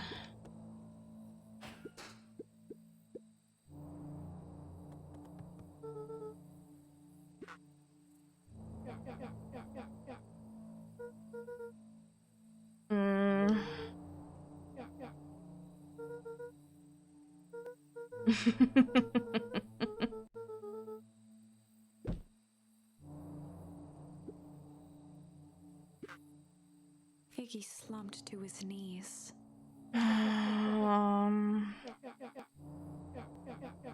Were they not hearing us, though?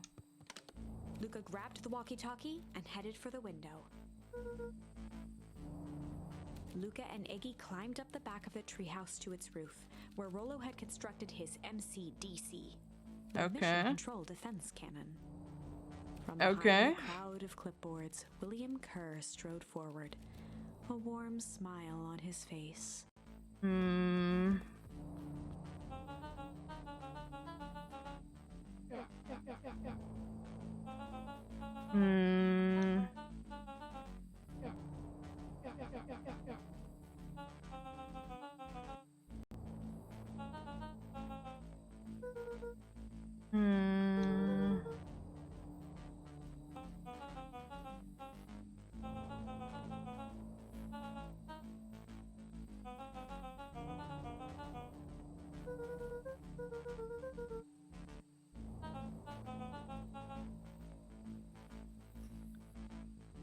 Yeah, sure.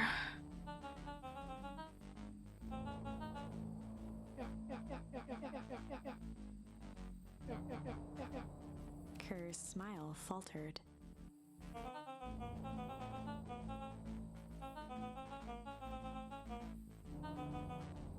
Luca's grip tightened on the MCDC.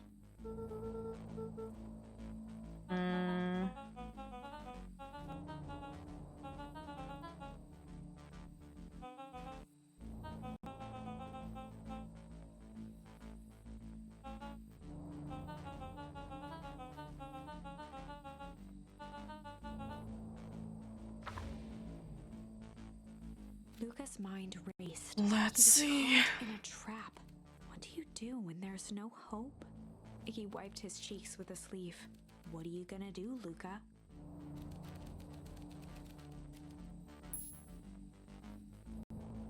Yeah. Luca drew himself up and decided to take the only option they had left. Fight. Let's see where this leaves us. He swung the mission control defense cannon around, aiming it confidently at the smirking face of William Kerr. Luca summoned his most insolent demeanor.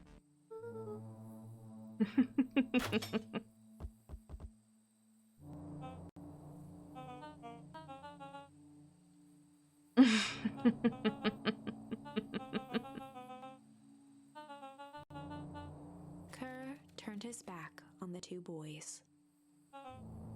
With a nonchalant wave of the hand, he made his exit. As the clipboards began to slowly advance on the treehouse, Luca looked to Iggy with resignation in his eyes. I think that this is a good thing. The end. That escalated quickly. Maybe discretion was the better part of valor here. Let's put a pin in this for now.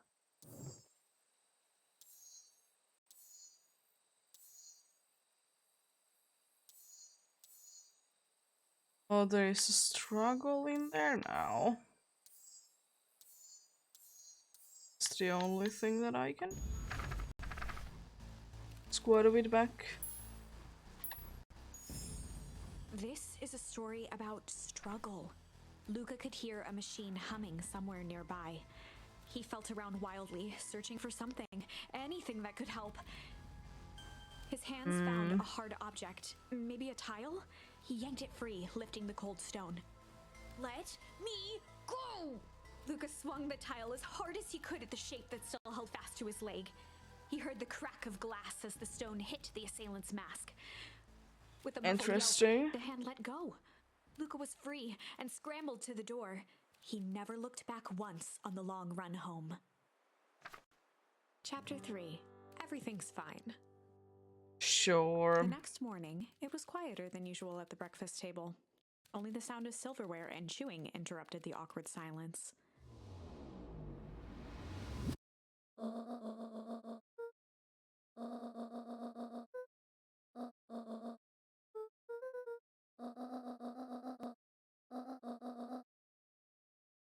Oh?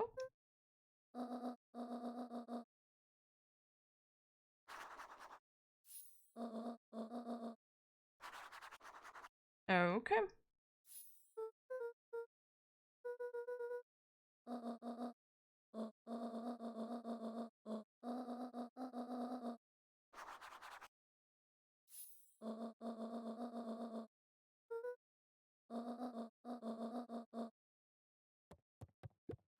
Yeah.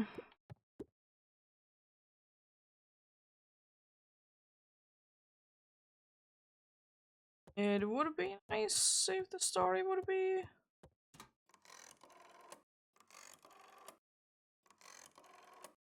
You could see one side of a story at once, but it makes sense that you can't.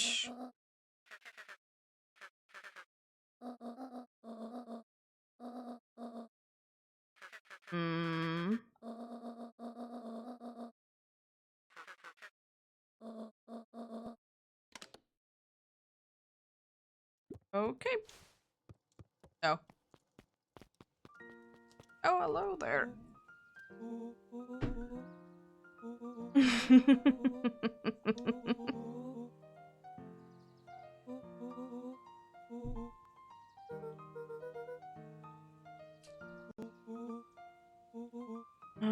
No.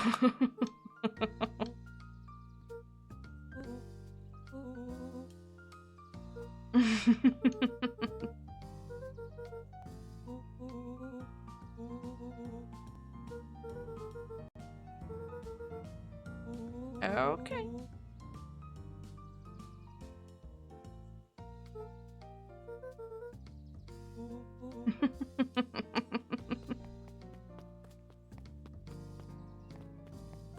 There we go.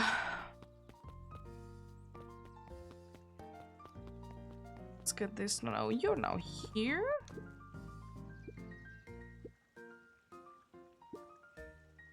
Oh? Luca checked the soles of his sandals.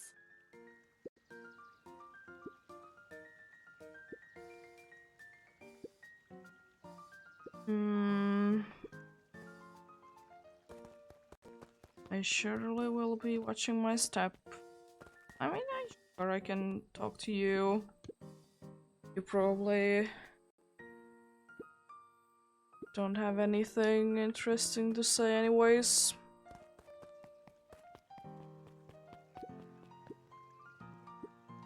You surely did move when it was nighttime though.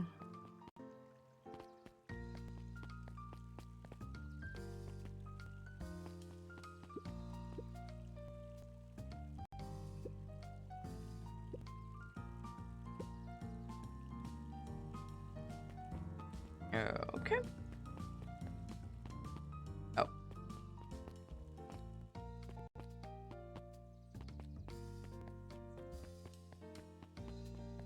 You don't have anything new to say.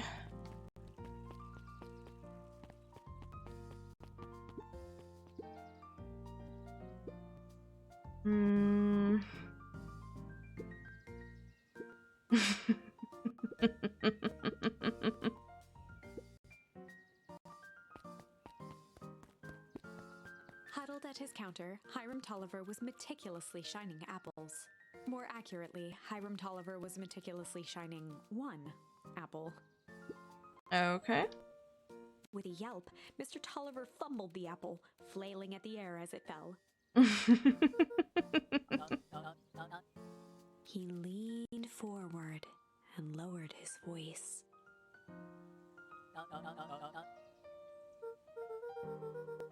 He leaned in a bit further. Okay. Mr. Tolliver leaned back, speaking loud enough for anyone to hear. Okay.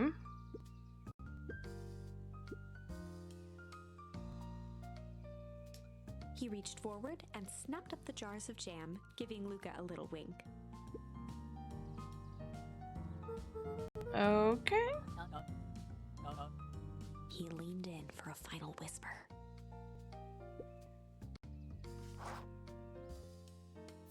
Interesting. Oh, nice.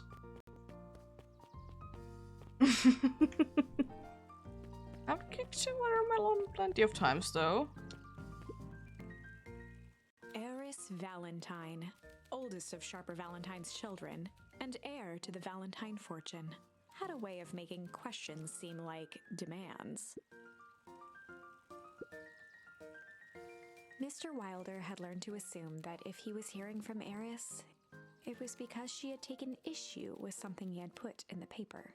Yeah.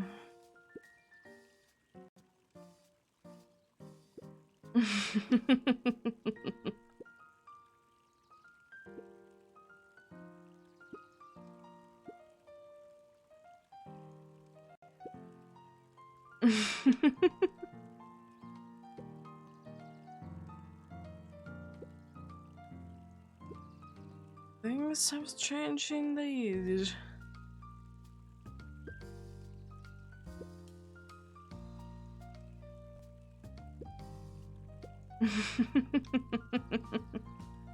Mr. Wilder averted his gaze and began to polish his monocle.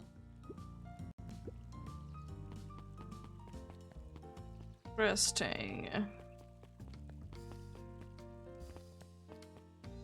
You have anything?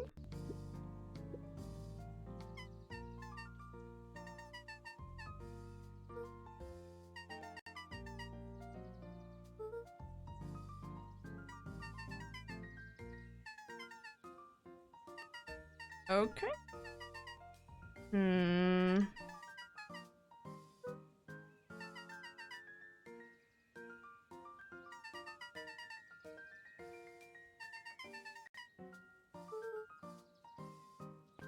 Okay. Is this open today, indeed?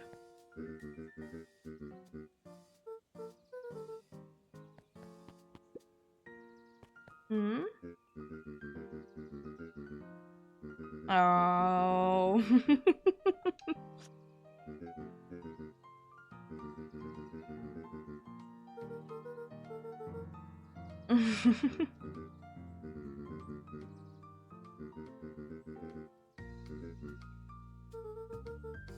Understandable. You'll do great indeed. There you go. She leaned forward and pinched Luca's cheek.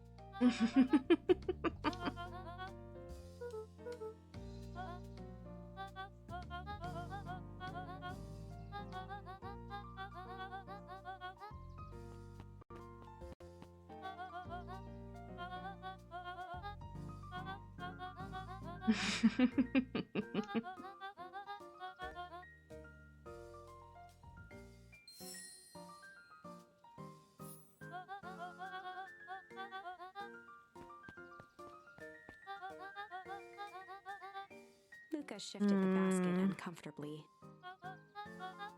Mrs. Fratelli lifted the cloth and inspected the jam. She carefully lifted out her jars of jam.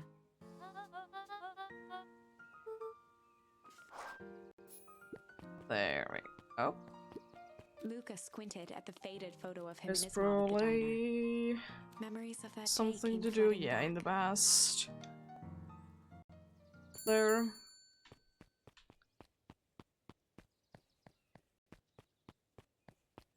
See, yeah, anyone else to talk to anyways?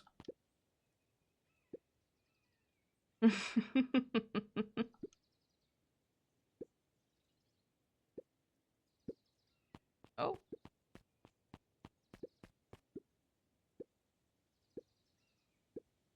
Hmm.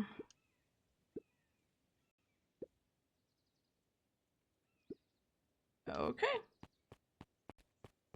Oh, I need to make them?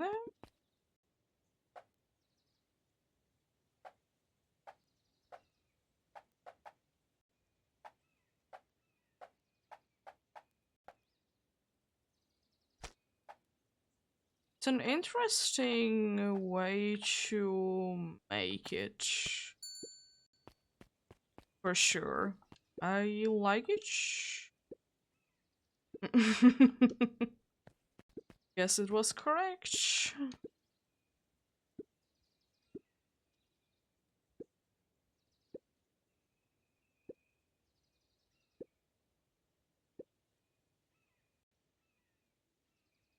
Luca glanced at the empty seat across from Gus. Hmm. Okay.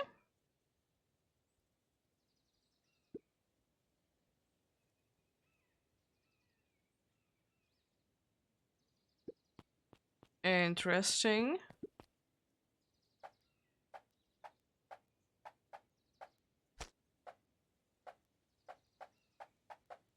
That seems about right.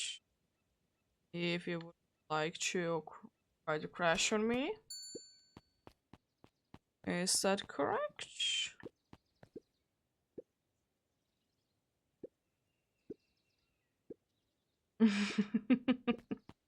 Haven't seen you before. Jeff slapped the table and gave Luca a toothy grin.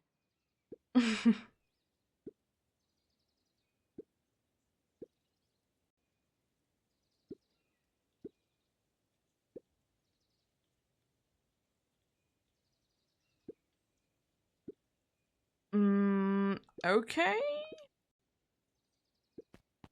That is certainly interesting. I was thinking what were the ingredients for anyways.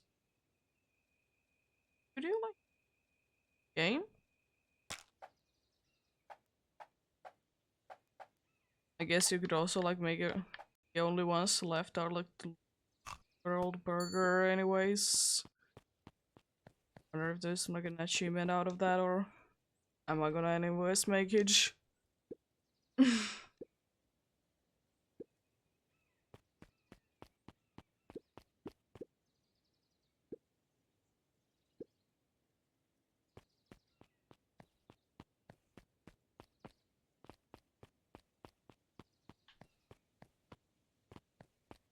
Hmm.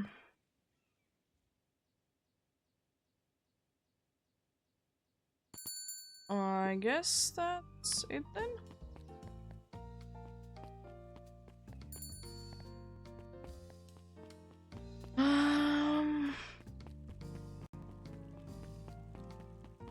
I can't talk to you because I already talked through the.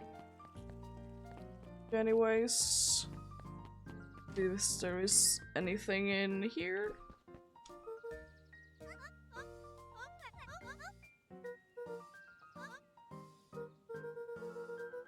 Hmm.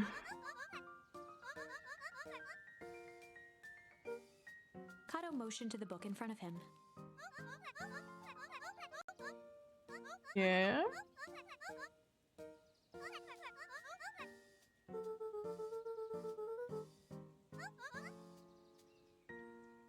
Okay. Interesting.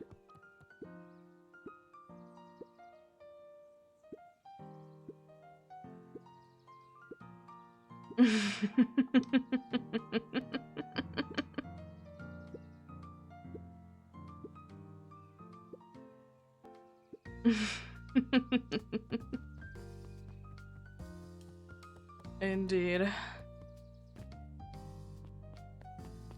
You're the last one that I need to deliver this to, pretty sure. Oh, okay.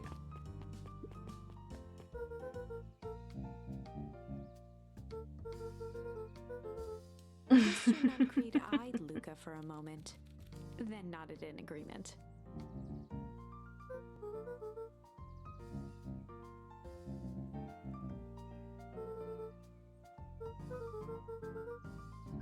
Oh? Nuncreed snatched the basket from Luca. Okay. That's nice. Oh, it's the new kid.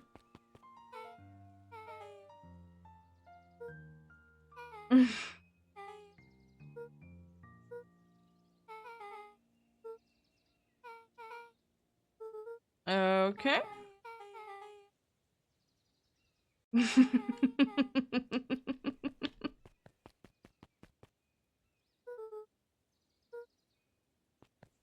I guess this is the way to meet up with the new kid.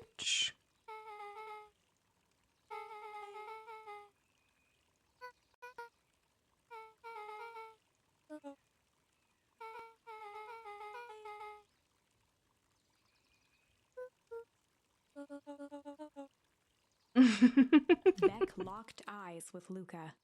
The look on her face was equal parts expectant and desperate.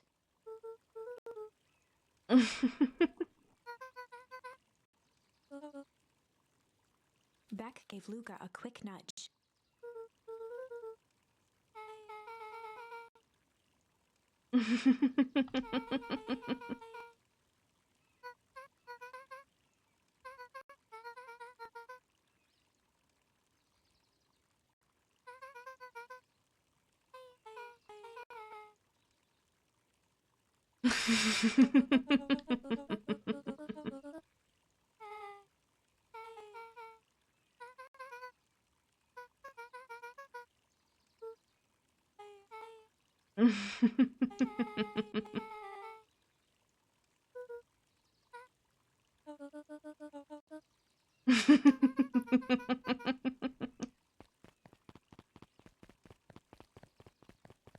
Where do they go?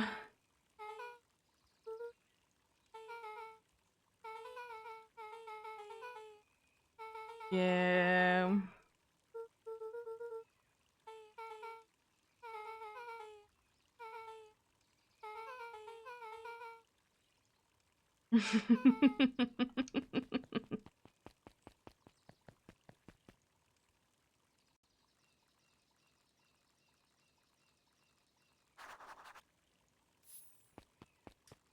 Here we go then. Because it still isn't too late, so chew right on the thing. Oh.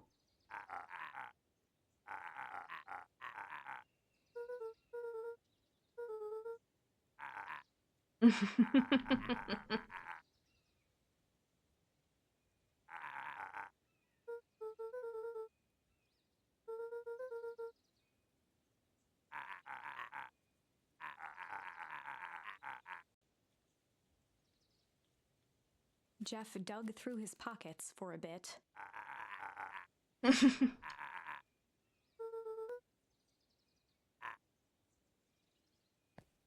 Okay.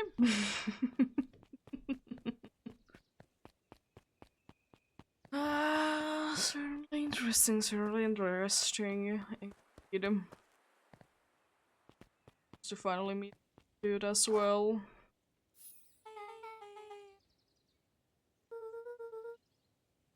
Hmm.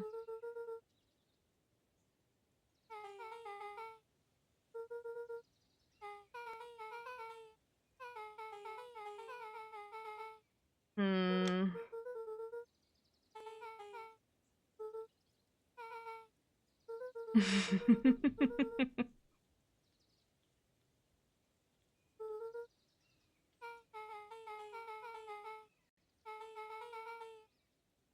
Hmm.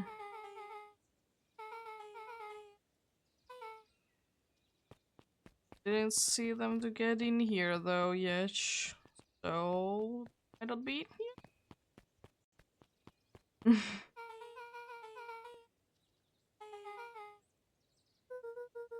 It's not like I have a choice.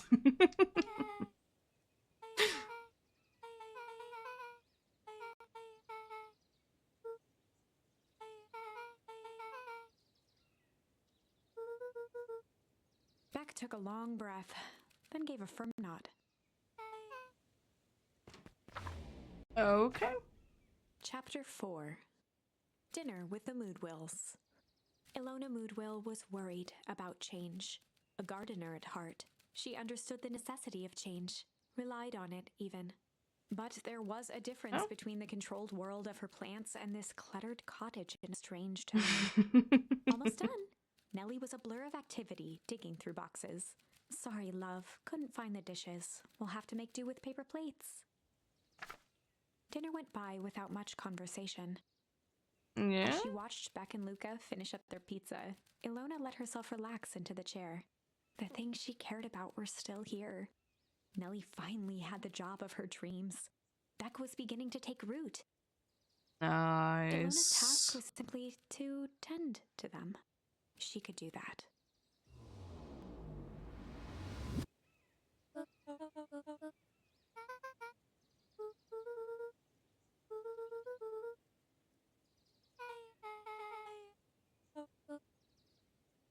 Hmm.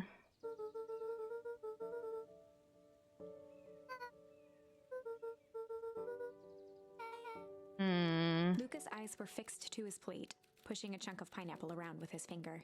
Nellie was the one who eventually broke the silence.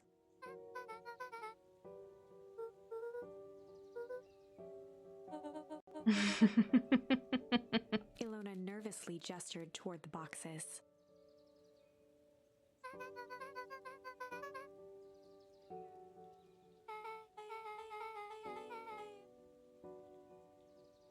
Hmm.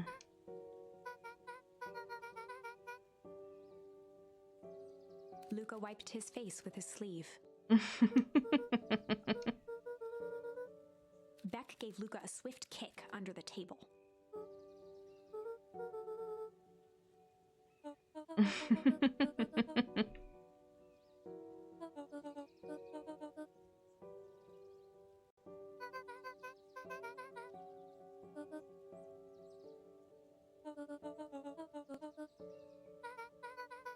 Hmm.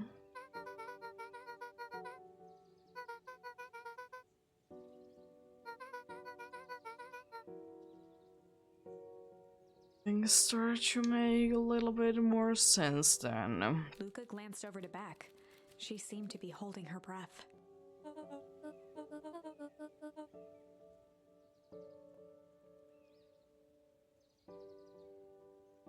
Hmm.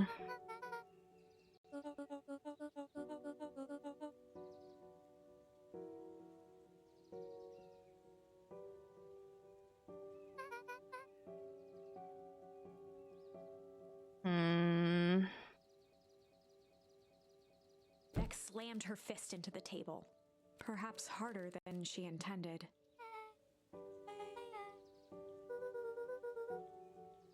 Luca glanced outside to gauge the time. The sky was darker than he expected, filled with ominous clouds.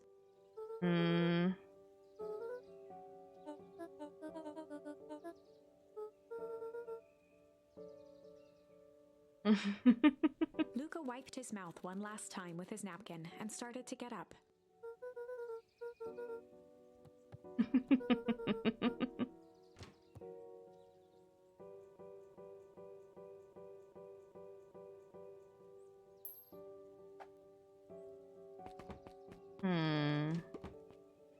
Oh. Okay. Surprised, Luca turned around. He knew Rollo could be prickly around new people. But Beck seemed cool. Rollo would warm up to her eventually. Yeah. Probably.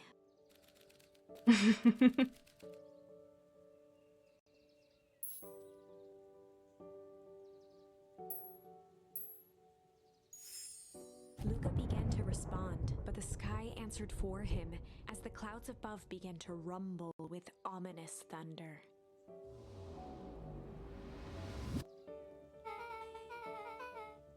Luca surveyed the roiling clouds.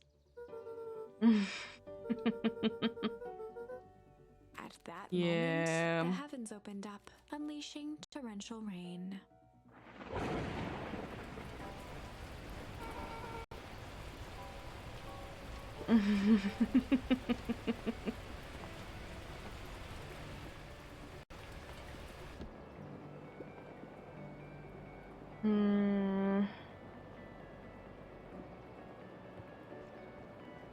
Okay.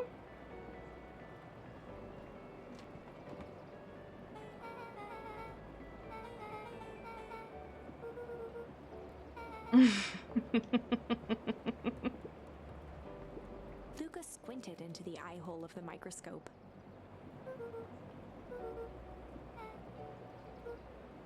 Luca adjusted the slide with his fingers to get a better look.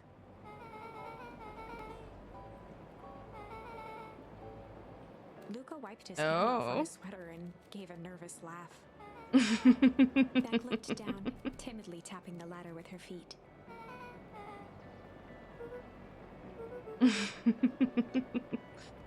Indeed it can.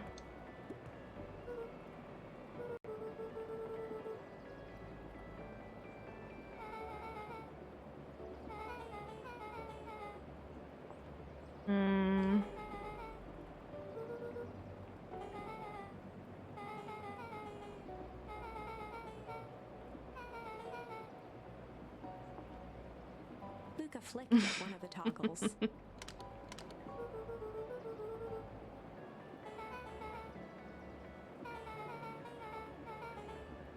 Oh.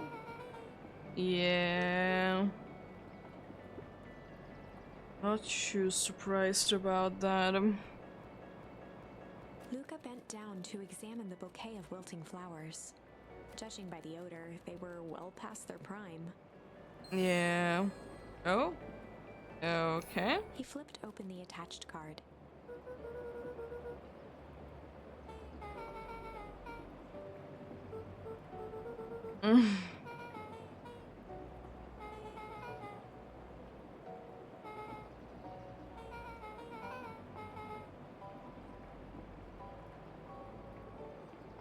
Yeah.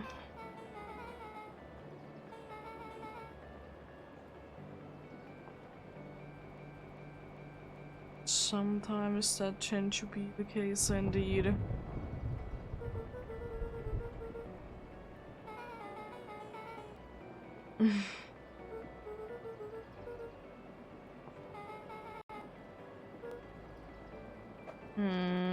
Oh.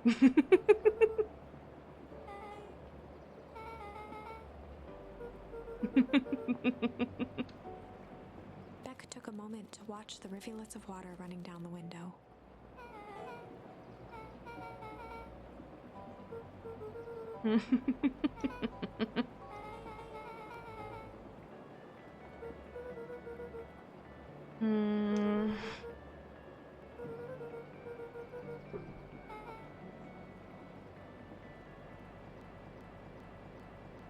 Luca took a deep breath, exhaling slowly.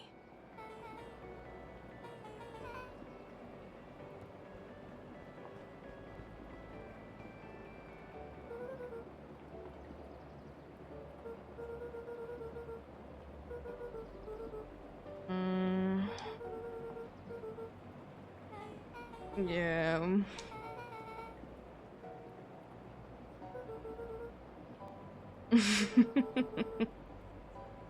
Yeah.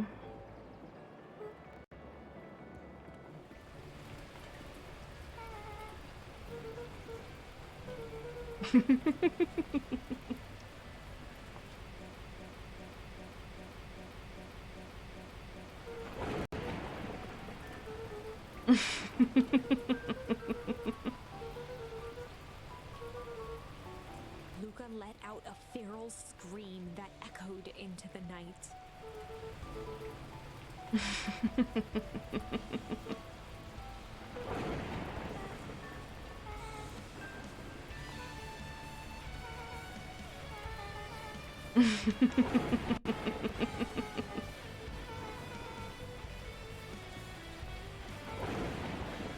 Her voice dropped to a trembling whisper.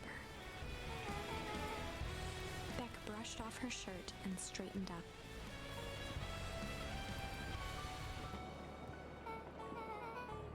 As abruptly as it began, the storm abated.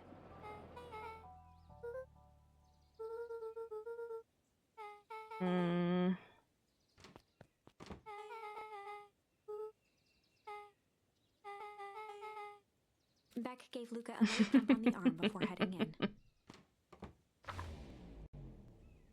Chapter 5. Yeah, just going home there. Friendly feud. The air was heavy with the hard rain's residue, the smell of wet things. Despite his dreary surroundings, Luca felt at peace. He'd never shared those details about his dad with anyone, not even Rollo. But it's not like this changed anything. Rollo was still his best friend. Adding Beck to the group would help balance things out. Everything's better in threes. This is what Luca told himself as he headed to the treehouse.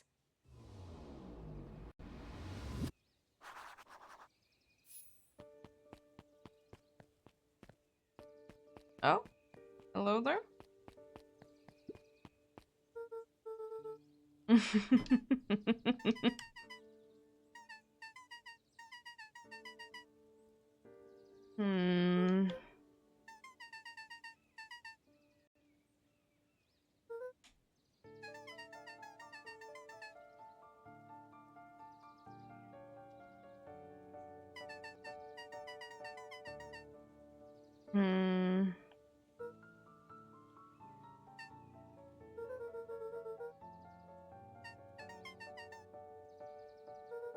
Yeah, understandable.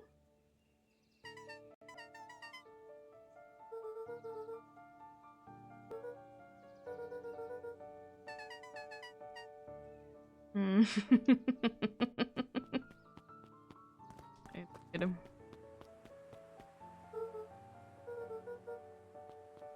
But I will see what's in there. I guess not then.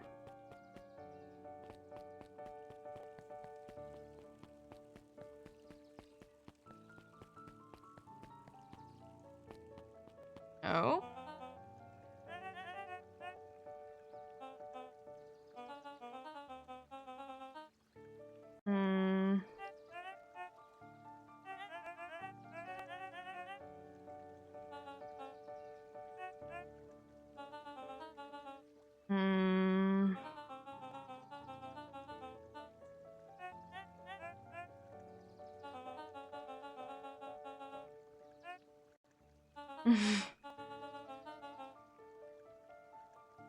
Hmm.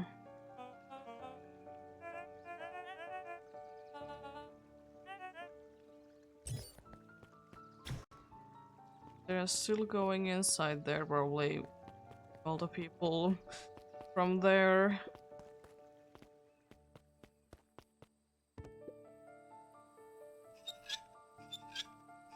No. Luca had only ever heard him speak in this stiff yet gentle tone a few times. Hmm. And it always meant one thing.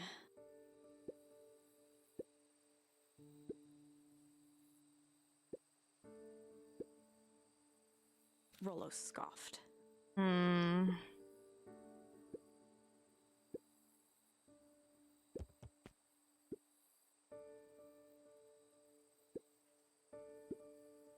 Hmm.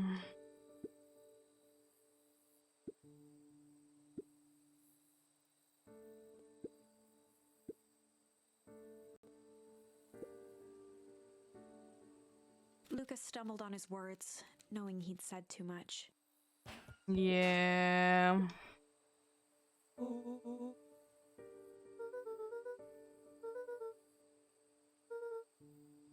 Hmm.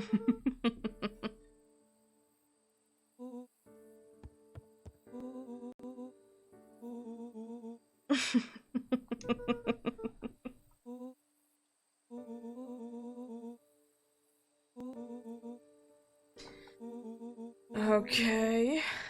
Oh. Luca became instinctively angry in response. Hmm. Both boys were now shouting across the distance. And probably woke everyone up.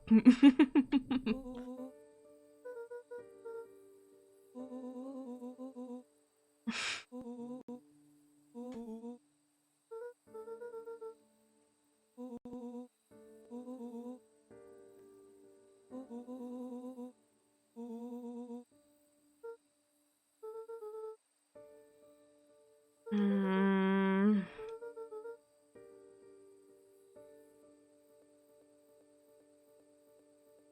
Rollo's tone changed Interesting. to a calm, yet more intense anger.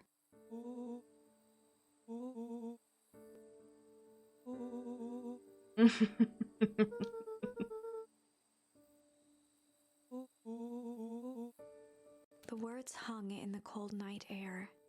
Rollo's stomach dropped, knowing he'd crossed a line. But it was too late.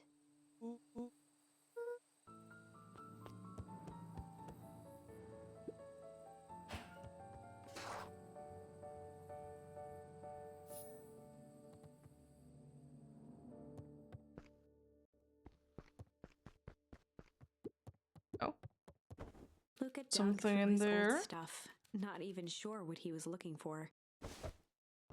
Oh.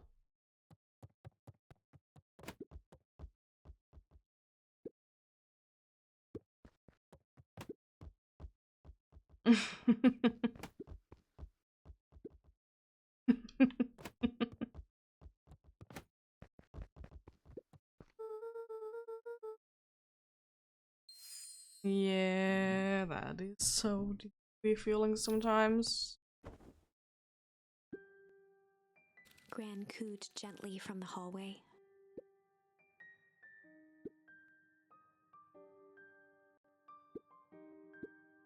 Hmm.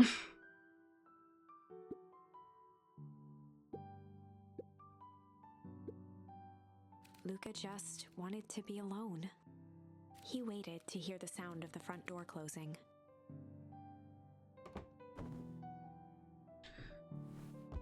Okay.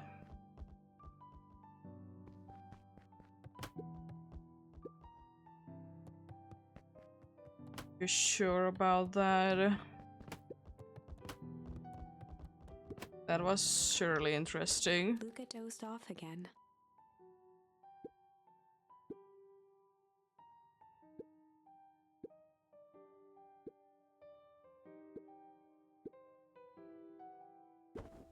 Hmm.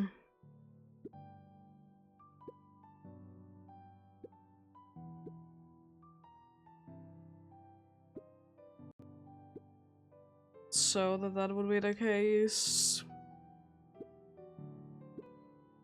Lucas still couldn't bring himself to go out.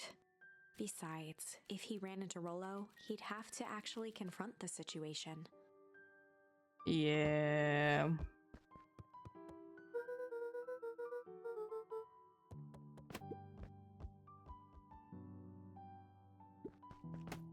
Oh.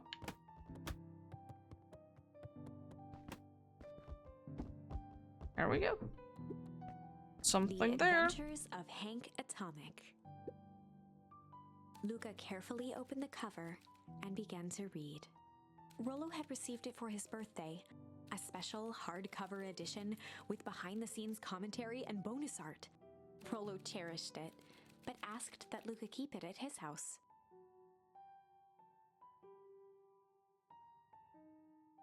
Luca wasn't sure if it was because Rollo didn't trust himself with it, didn't trust his sister around it, or just wanted an excuse to come hang out at Luca's more often. Yay. Whatever the reason, Luca didn't mind. But it had stayed right there where Rollo had stashed it ever since. Now, at the foot of his bed, Luca lost himself in the pages. He'd read it all before, but at this moment, it somehow felt sentimental. He was well into issue number 5 when he heard soft footsteps from the hallway.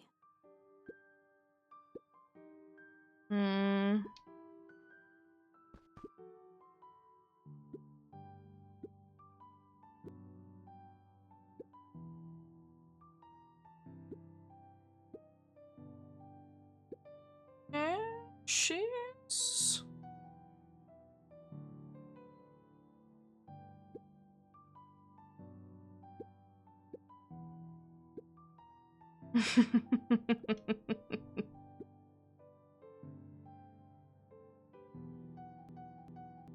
Shall see about that one. Without realizing it, Luca had pouted away the entire afternoon.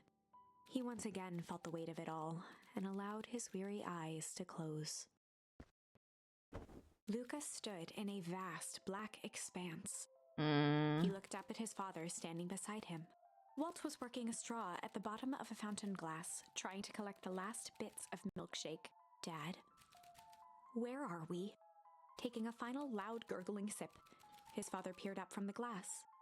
Okay. He jangled the straw playfully with a warm smile, then lifted the empty glass as if to point into the darkness. The source. Luca's eyes followed his father's gesture. In an instant, he was sitting in front of a blazing campfire. Okay. Across from him sat a large figure in a yellow hazmat suit. The figure's voice was a scratchy echo. Well, if it isn't the man of the hour, make yourself comfortable. Luca held his shivering hands over the flame to warm himself. It doesn't work that way here. Their yellow-gloved hand pointed to the base of the flame. It's a cold flame, see? Luca peered at the base of the fire. It wasn't wood that was burning. It was Beacon Pines itself. Tiny buildings, freezing and crumbling as they were consumed by flame. Luca could see small shadows moving in the burning city. People. Luca leapt to his feet. We've got to help them! The figure gave a dismissive wave of their hand. Why waste energy helping people who can't even help themselves? The figure bent down to examine the panicked crowd as they desperately tried to stop the flames. They only care about what's right in front of them, not like us. Luca's voice was a trembling whisper. Us? The figure slowly stood up, grabbing its helmet with both hands. With a jolt and a twist, the suit emitted a gasp. A cloud of carpet mist escaped, slowly revealing the face within. Luca's own face looked back at him. Older, worn, distant. Okay. The sensation was oddly familiar, as if he'd caught his own reflection by surprise in the mirror. The doppelganger smiled. I tried to help once. He gestured towards his face. And all it got me was this. Luca staggered back. You aren't me. Luca felt a hand catch his shoulder. His father was there again, beside him. Every choice sets us on a path. Yeah. This is the end of one of your paths, son. Luca watched his older self shake its head ruefully, its face twisting into a cruel grin.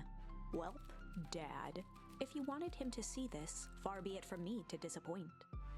Luca watched in shock as the figure took a confident step forward and plunged into the flames. In a flash of cold light, he was... What does all of this mean? Luca felt a reassuring squeeze on his shoulder. Just remember, why we choose matters just as much as what we choose. Yeah? Luca woke up to see a hazy figure at the foot of his bed, silhouetted in the morning sun.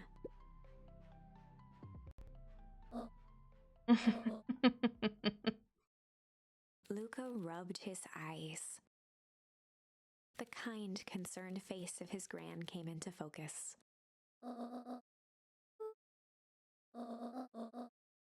Mm.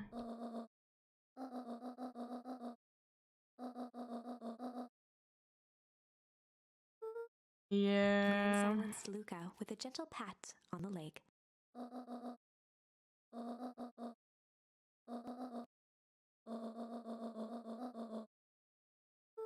Yeah.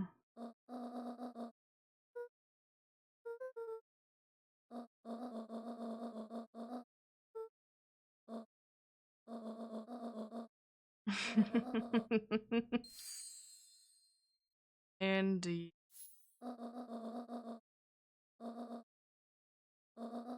Charm's stupid. Very cute though. Luca gave a reluctant nod.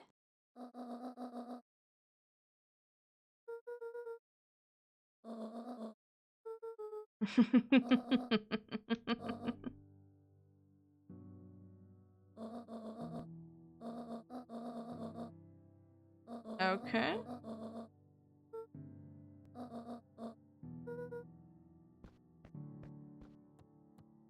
Luca took a deep breath.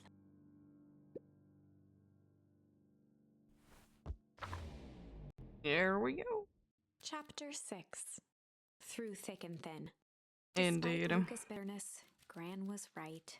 He needed to hash things out with Rollo. A big fight changes the nature of a friendship. Whether, in the end, it is for the better or for the worse, all comes down to understanding. If one is not careful, the same familiarity that builds the strongest of bonds can become the wrecking ball that shatters them. Luca emerged from seclusion, taking in the crisp festival air. But the events of the day weren't on his mind. He had to find Rollo. And we do wonder where he is.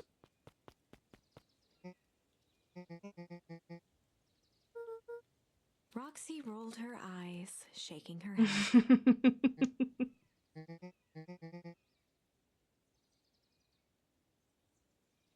Hmm.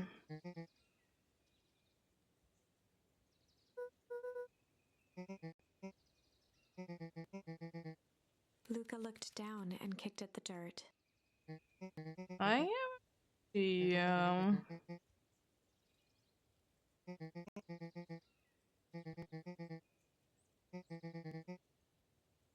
Hmm. Yeah.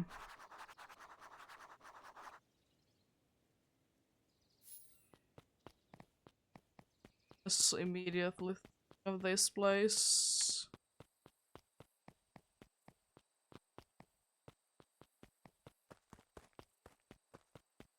Seems like it's not in here.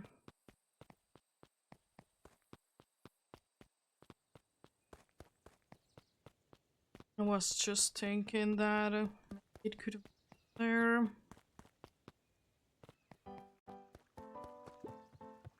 Oh?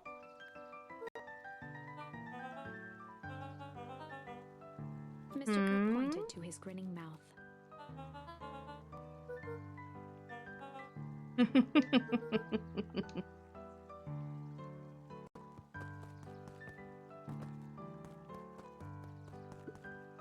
Talk to you?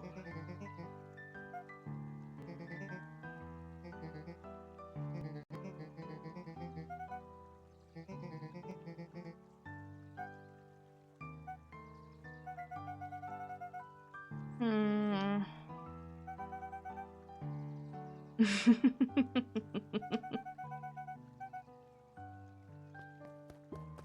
No. Talk to you.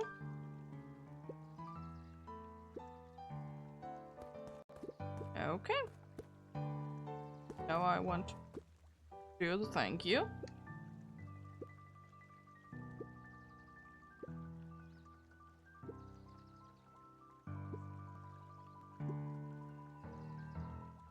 They are somewhere indeed. Go into here, at least.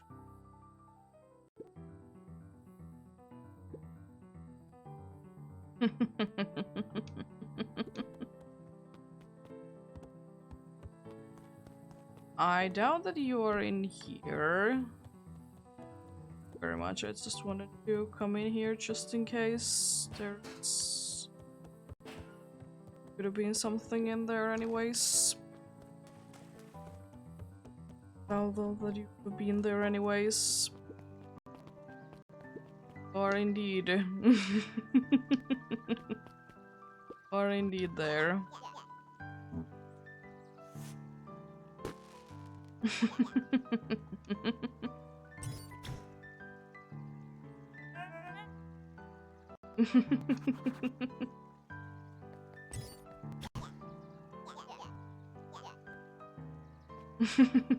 Jeff was staring into the distance with a wistful look.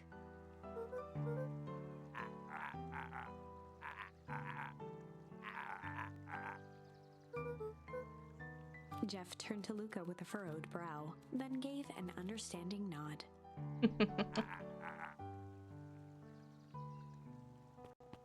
For a moment, the two now shared that same wistful gaze.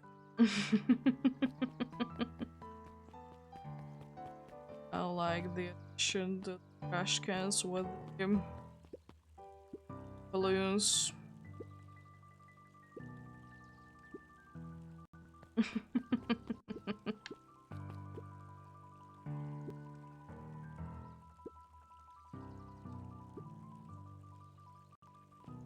It seems like a very nice place indeed. Just want to... Oh, there you are. Someone in here? Sorry all became flesh. You sure about that?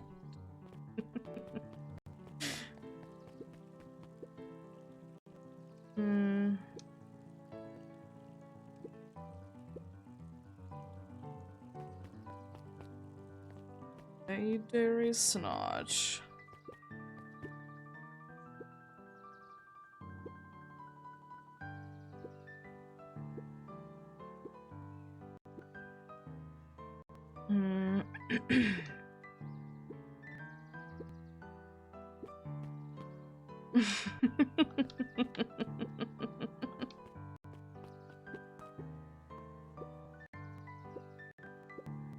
Griffin looked away suspiciously.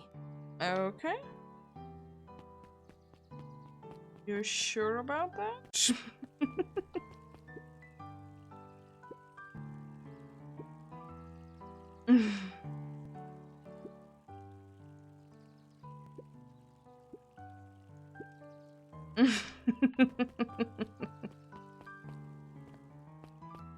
What are you doing?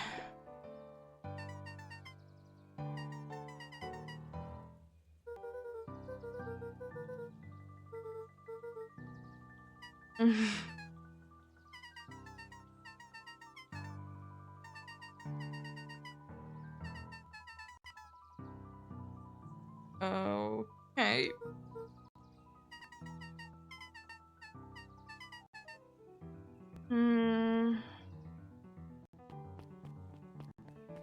It's be a big deal anyways.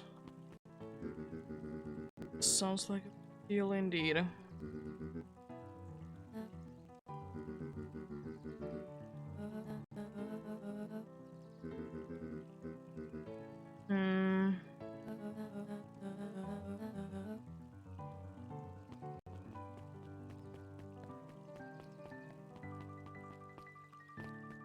Interesting. Oh. Gonna go there soon. If I can go in here, I wanna go in here. And go all the way here. It still says keep out in here. Okay.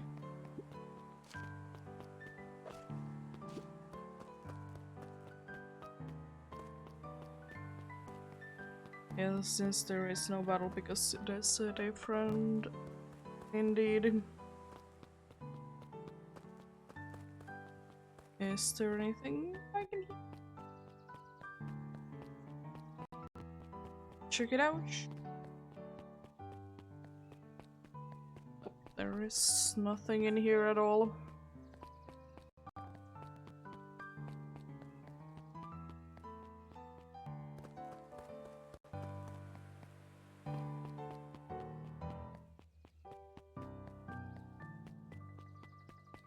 So look at the... There indeed. Yeah, hello there. Kato's eyes lit with excitement. Mm-hmm.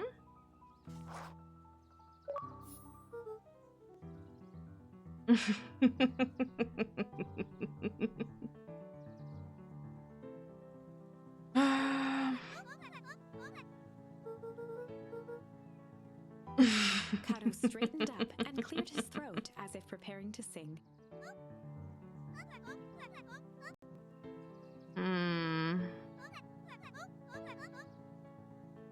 Kato stared at Luca eagerly.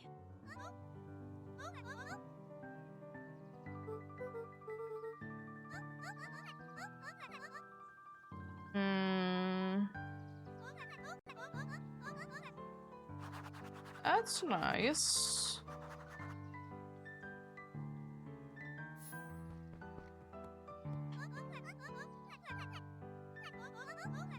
Oh, okay.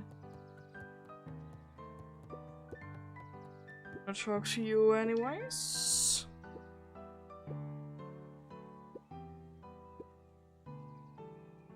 Okay.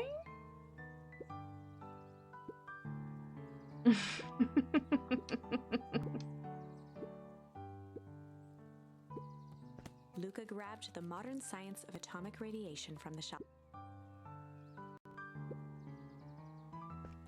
I don't think that really. Luca grabbed Natural Photography, Volume 5, from the shelf. Maybe. Luca grabbed The Adventures of Hank Atomic, issue number 4, from the shelf. Luca grabbed The Adventures of Hank Atomic, issue number 5, from the shelf. Oh? He removed his book from the desk and replaced it with Luca's, turning on the lamp. Oh? As he slid the book under the purple light, 2 words glowed. The Adventures of Hank Atomic, issue 5. Yeah. Luca clicked his tongue with recognition.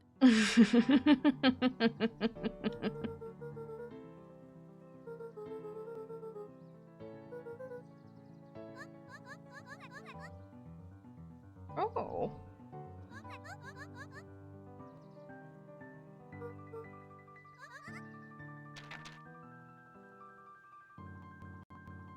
Kato began flipping through the pages, stopping when he hit a glowing word.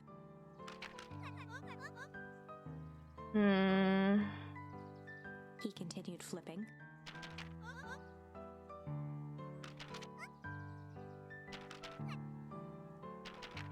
Reaching the end of the book, Kato looked up.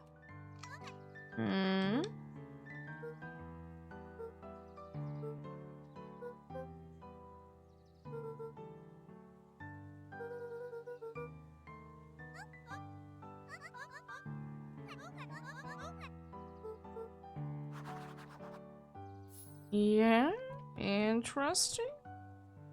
Kinda wish that there would be more for you to actually do things differently. But understandable, still pretty interesting. Hello there. Oh, and now I can talk to you again. Before Luca could finish his sentence, Griffin handed him a corn dog.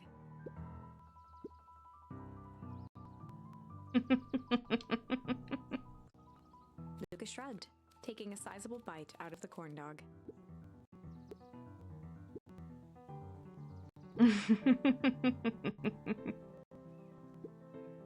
Luca tongued at his cheeks, feeling something rough between his teeth.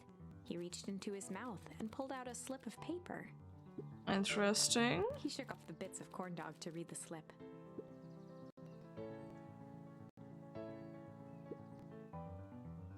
Luca finished off the remainder of the corn dog.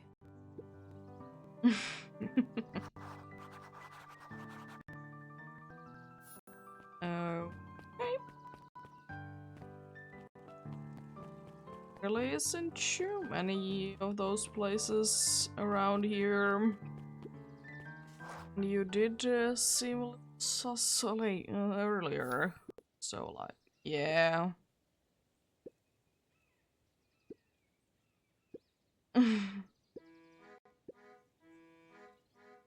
Lumi waved his hands around sarcastically as he began.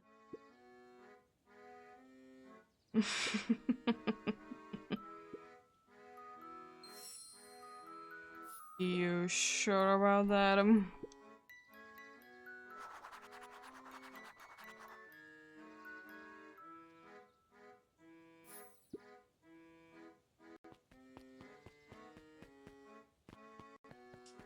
I have a... Oh, hello there.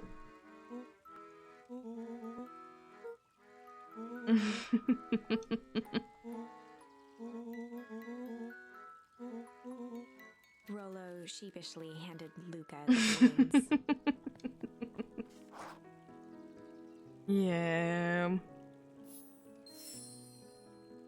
Oh, nice.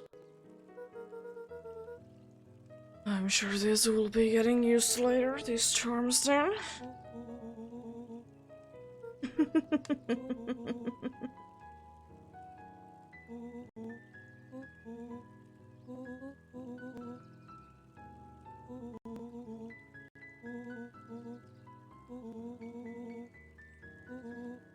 Yeah.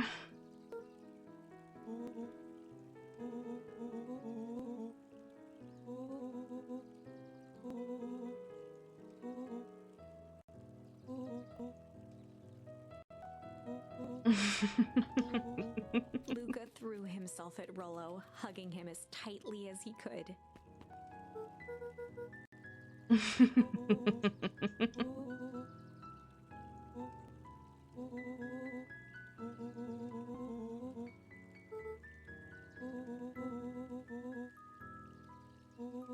Yeah.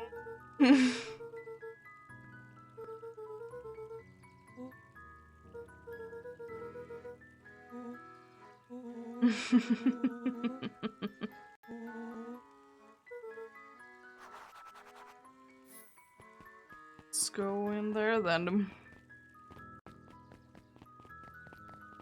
Balloons do be looking quite wild indeed.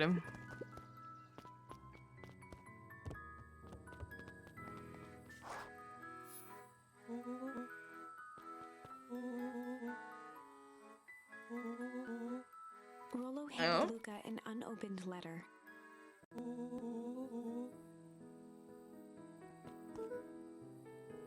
Luca, some things are going to happen that might be difficult for you to understand.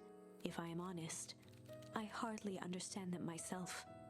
But whatever happens, I need you to know that I love you. None of this is fair to you. You have already lost so much. We both have. I wish there was a simpler way forward. But if there is, I haven't thought of it. God knows I've tried. Everything I've done, I did for you. I hope someday you can accept that. Love, Gran. Luca folded the paper into his pocket and headed up the ladder.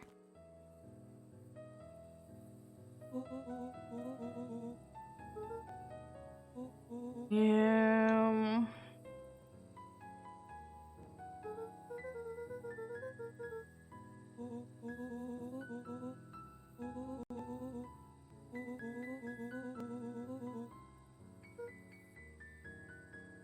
Luca was was at a loss for words, but that was fine. Words aren't always necessary.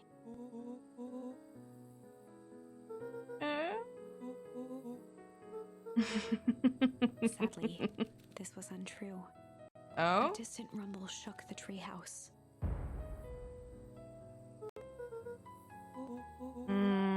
It was not fireworks. It was something the boys couldn't possibly comprehend. Something as old and cruel as time itself. Okay.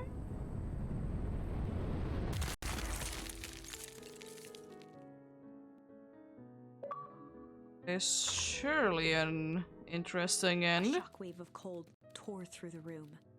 A bitter, unfathomable chill. Before they could react, it encased them in ice. Two boys, reunited by friendship, only to be cruelly separated by a malevolence beyond reason. And so, our story ends on this melancholy scene. In a silent treehouse turned statuary. In a town brought low by its secrets, sits for the rest of time. The end. No, that can't be the ending. It simply can't. I won't accept it, and I hope you won't either. Yeah? There are more endings, more possibilities. I can feel it. We are just going to have to sort through them all until we find the one that fits. Yeah? Was certainly a long one in there. Still isn't anything in there. There is a flight in there. I guess I'm gonna go for this and the break then. If the game decides to let me to do so.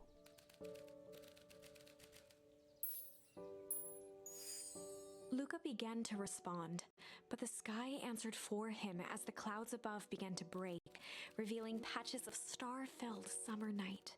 Moonlight filtered down, shimmering in the treetops.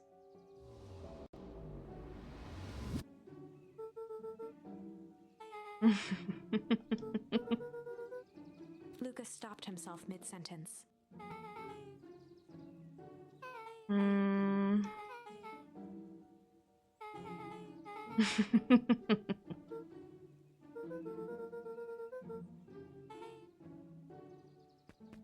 Okay. Interestingly, you know exactly Luca saw where to Beck go. skulking by the gate. Just interested to go here.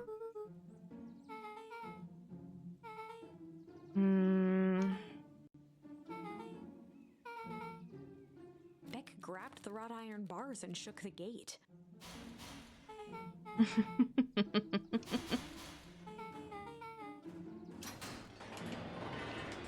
Okay.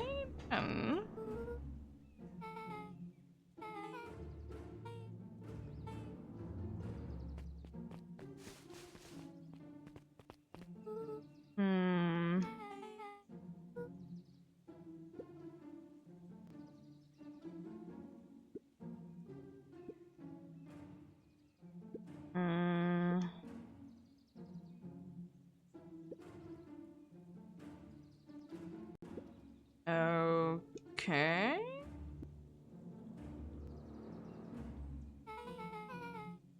Beck's voice was an excited whisper.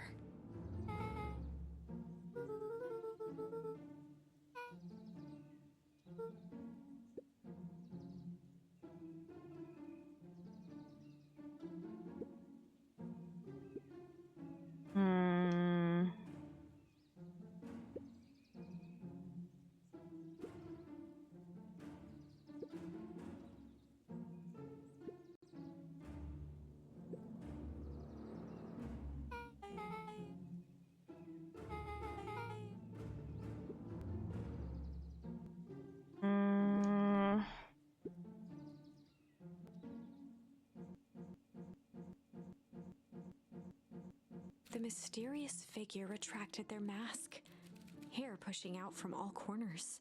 Okay. A chill ran down Luca's spine. His vision blurred. Beck stifled a sharp wince, and Luca looked down to see himself wrenching her hand. Okay. Gran tousled her hair back under the face mask.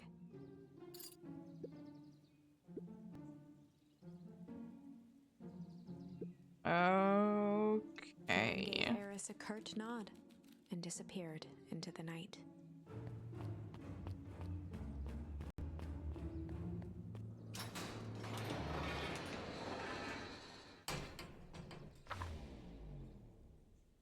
Chapter 5. What big ears you have. Lucas sat shivering in the bushes, staring at his feet. After checking to make sure the coast was clear, Beck gave him a gentle tug on his sweater.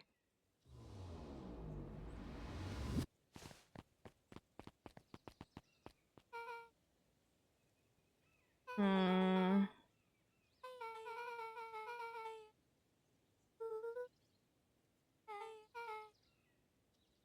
Hmm.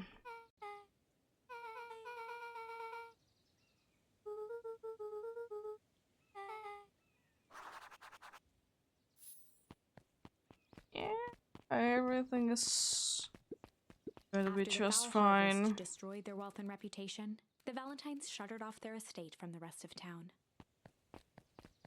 Nothing new there then. Oh, I can't really go there. It just isn't this time something to tell me that I can go there.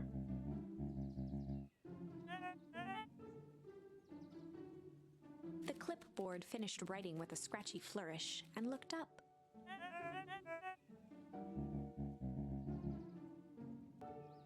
Mr. Nuncreed, arms crossed over his paunch, gave an exhausted sigh.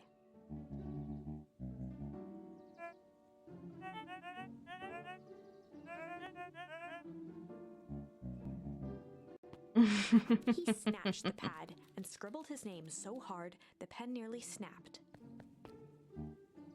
The clipboards looked at each other for a moment, almost pondering the possibility, then broke into laughter as they walked away.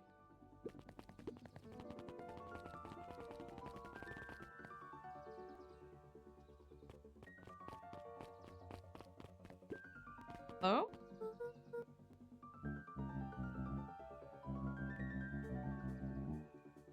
Hmm.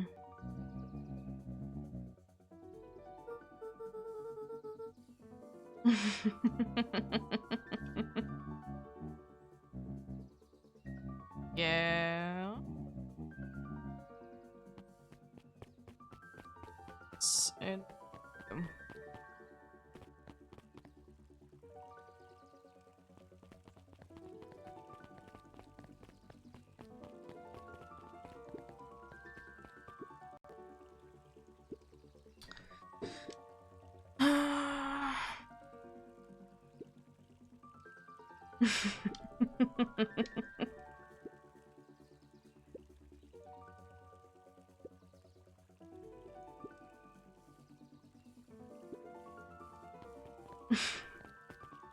I'm sure about that.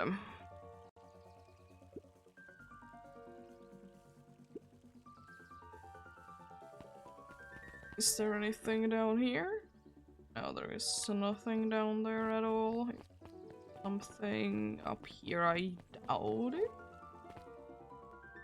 Because the dude is gone for now.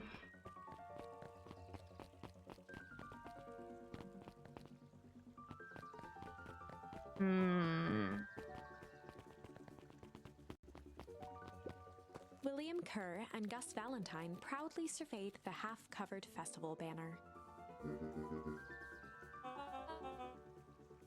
The mayor gave a half-hearted shrug.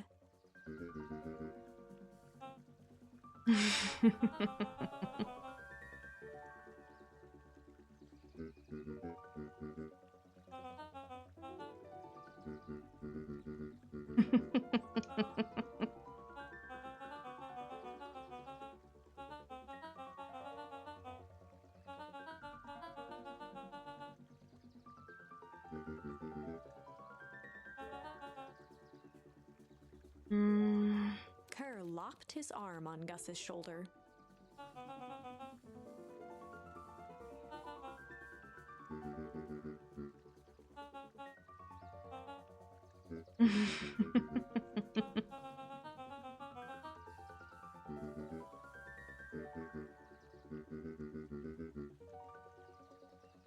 Yeah.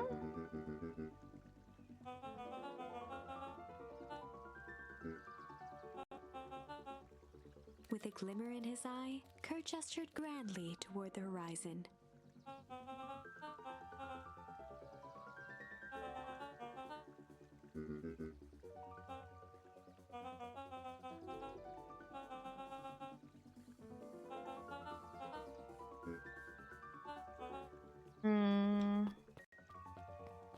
And of course see us over there. Does that make much sense?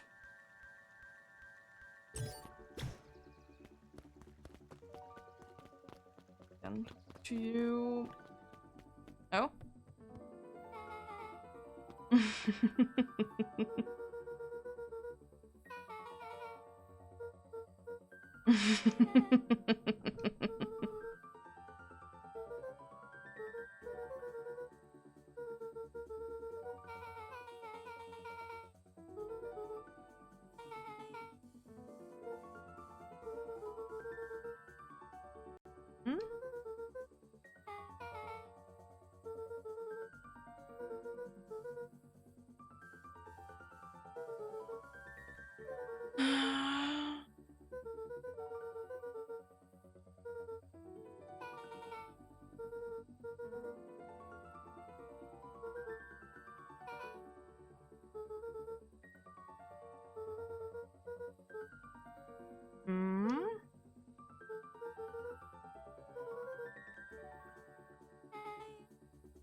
Okay.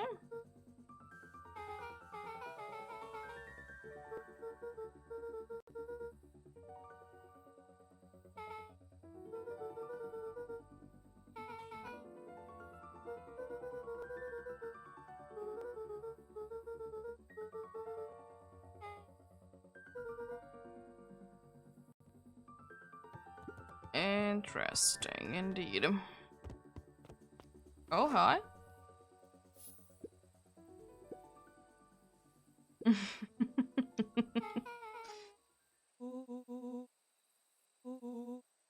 Rollo waggled his head with pride.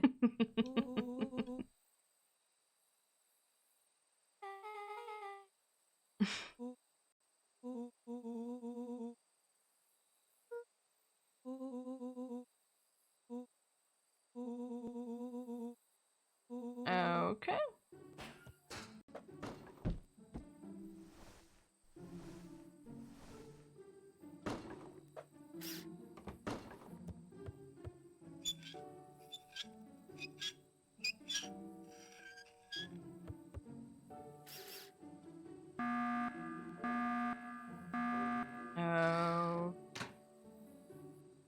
Okay.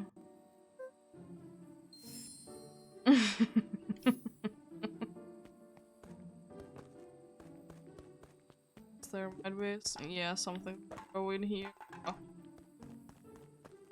From there.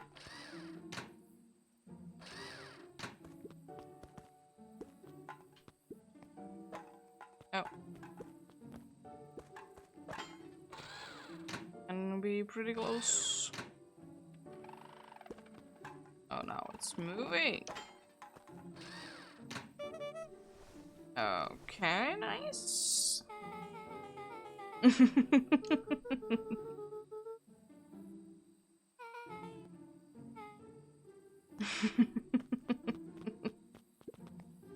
Let's go over there then.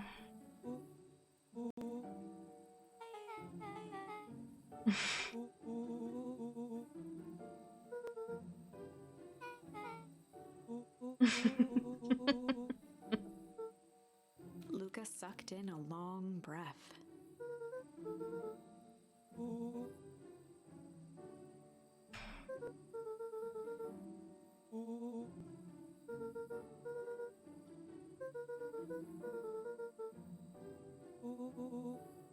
Hmm.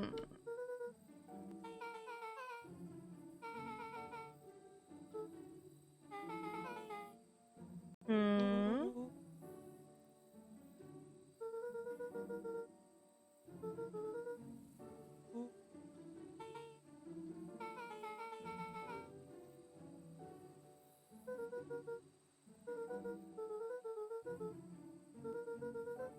Rollo let out a low whistle. Hmm.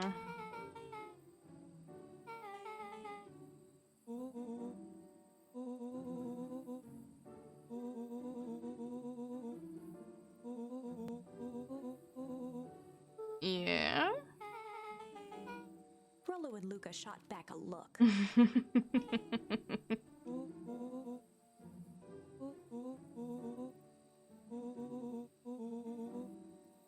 Hmm.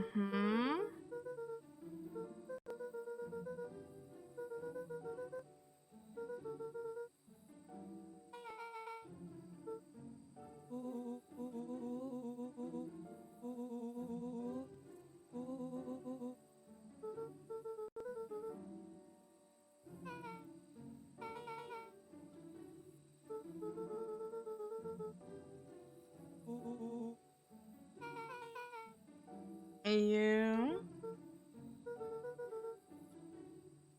Hmm.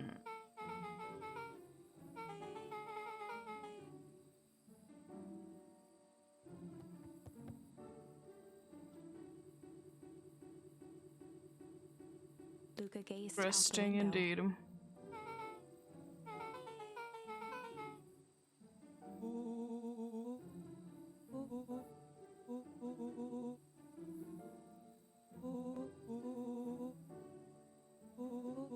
Yeah.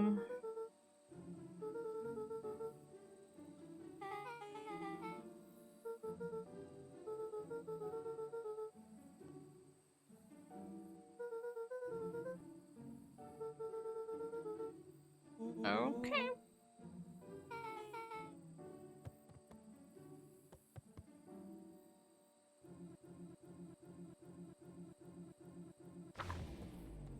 There we go. Chapter 6. Secret Lair. Okay. Summer forged ahead, but the nights only seemed to grow colder. Luca walked home slowly under the pale starlight, cautious to avoid any more surprises lurking in the shadows. Reaching home, he slipped quietly into bed, half dreading what they might discover the next day. Something interesting for sure.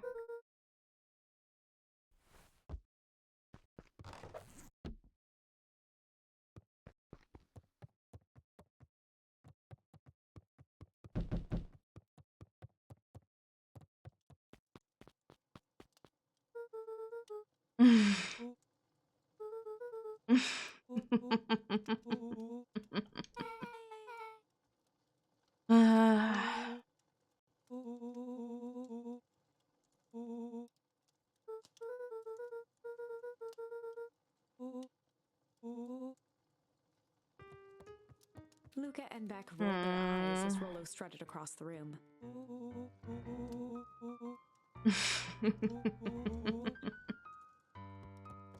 Rollo flung open the cabinet with confidence.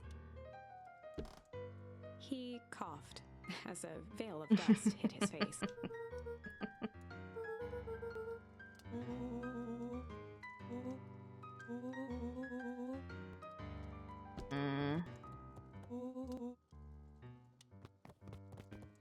Okay.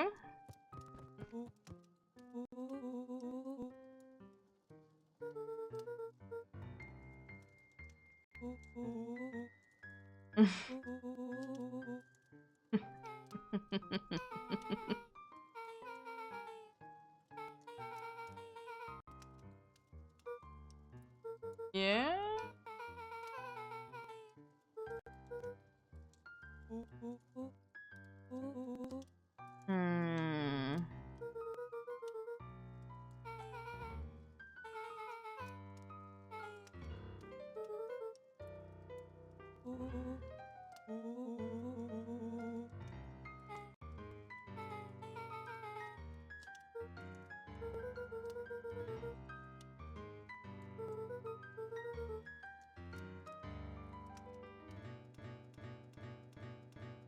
A look of realization crept onto Luca's face.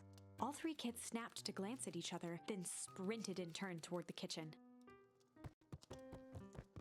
Yeah.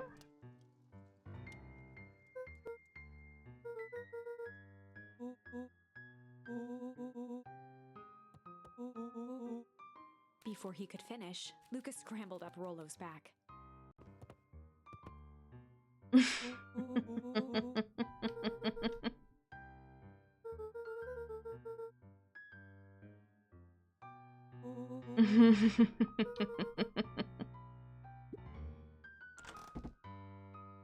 The three crowded around the hutch to peer in.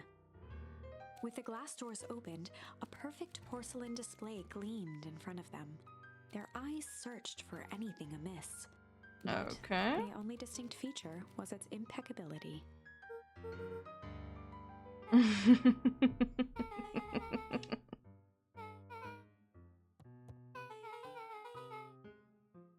As Beck pulled on one of the teacups, it slanted forward with a hollow click. The entire hutch began to rustle and slide under its own power. Interesting.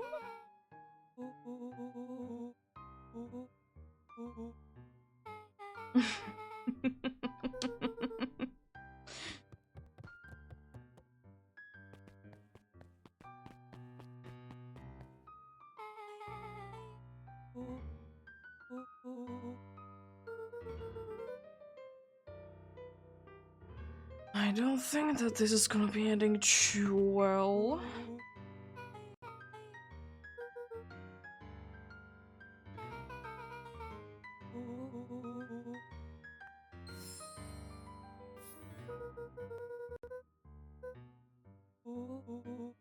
Rollo casually spun open a lid and dipped his finger in the jam. He smacked his lips. Rollo plunged his hand in the jar, fishing out a soggy slip of paper. Oh. Rollo offered the slimy note to Luca and licked his fingers clean.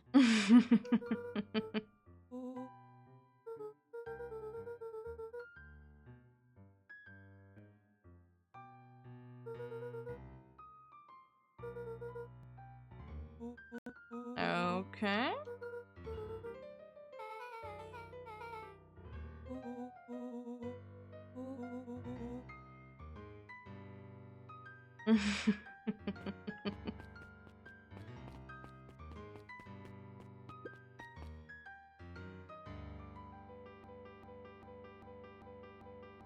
Luca jostled each cabinet drawer in turn. Only one was unlocked. He fingered through the filing cabinet, pausing at a bulging folder labeled Walter. For a long moment, Okay. he just stared at it.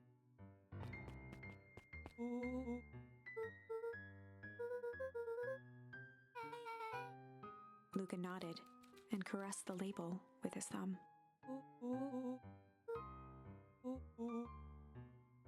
Rollo swiped the folder from the drawer and began leafing through the pages. He whistled to himself, barely looking at the text.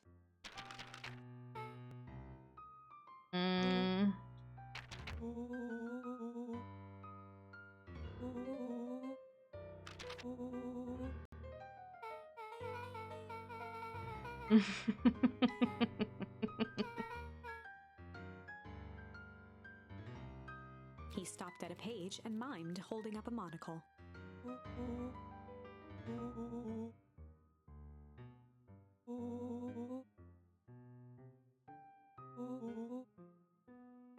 Okay.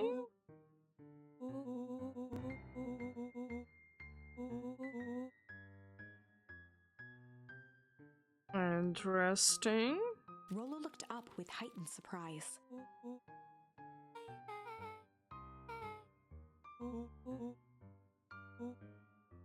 Rollo's finger traced across the page.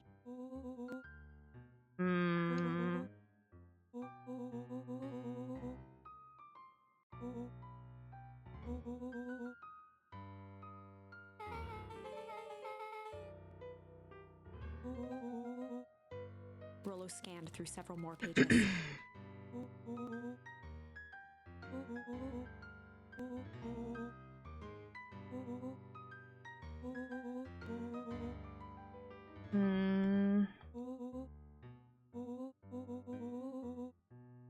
Luca, staring blankly at the cabinet this whole time, spoke softly. Rollo rustled the folder, trying to loose more pages. Okay. Luca frantically shoved the remaining cabinet folders, trying to find another labeled Walter.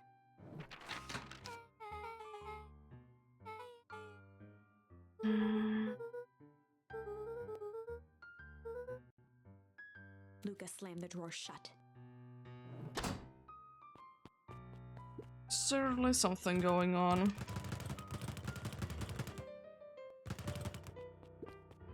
A spider web of string connected photos of people from the town, interspersed with hastily scrawled notes.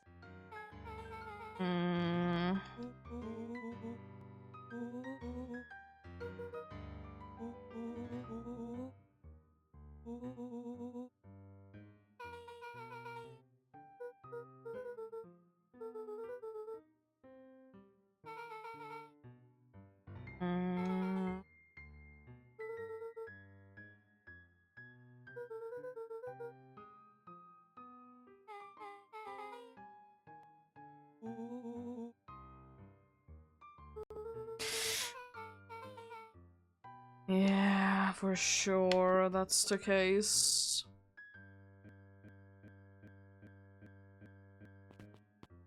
They crowded around a worn-down old map of Beacon Pines. Oh.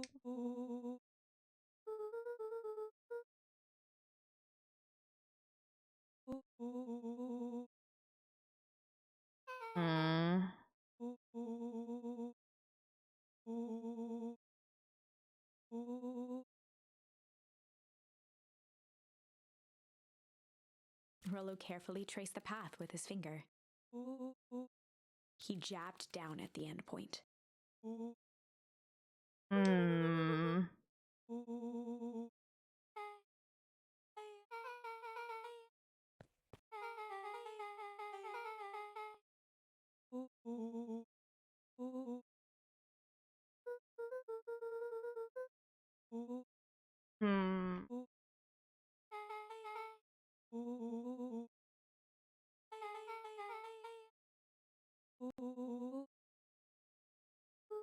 Yeah.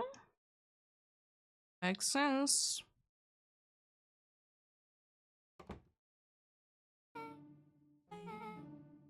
Luca looked up from the map.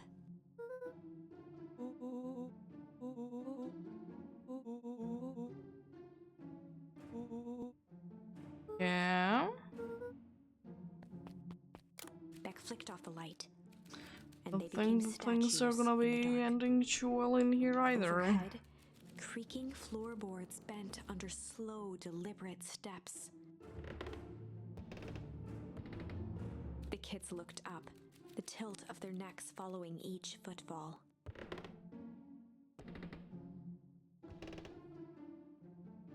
Then suddenly, it stopped. Without realizing, they'd been holding their breath. All three exhaled shakily and glanced at each other.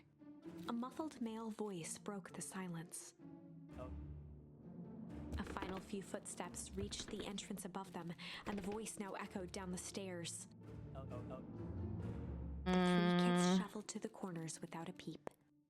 As he began to descend the stairs, the man's voice punctuated every new step. Thump. Thump.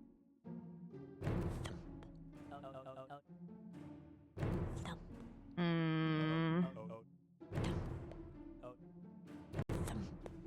At the bottom step, the man paused, squinting to search the room for signs of life. And let's just put the lights on. Rollo shifted suddenly. Luca gave him an intense, chastising look and whispered through clenched teeth. It was too late. Rollo was already inching toward the stairway. He screeched as he charged toward the shadowy figure. With all his weight, Rollo tackled the man to the ground. From the dark corner, they saw something move.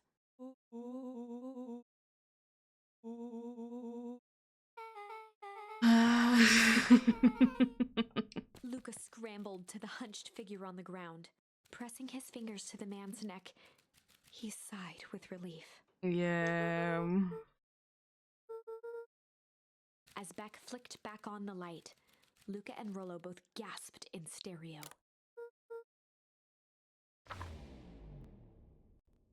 Chapter Interesting. 7. The Interrogation of Hiram Tolliver. Still unconscious, Mr. Tolliver slumped heavily in a shoddy old chair. His hands were bound with rope, his feet tied with some loose string. The kids huddled in a circle, discussing their plan. One thing was certain, they couldn't just let Mr. Tolliver go. They needed to know what he was doing in Luca's house. After some deliberation, it was decided.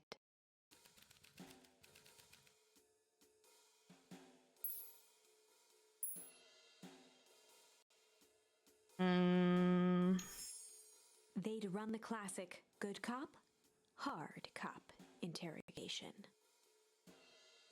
Rollo brandished a steely gaze. I've got this. Read about it 100 times. Okay. Rollo swaggered past the chair which propped up the slumping Hiram Tolliver. Without even looking at his captive, he began with a long, blustery drawl. Mr. Tolliver remained motionless. Rollo spun around to face him.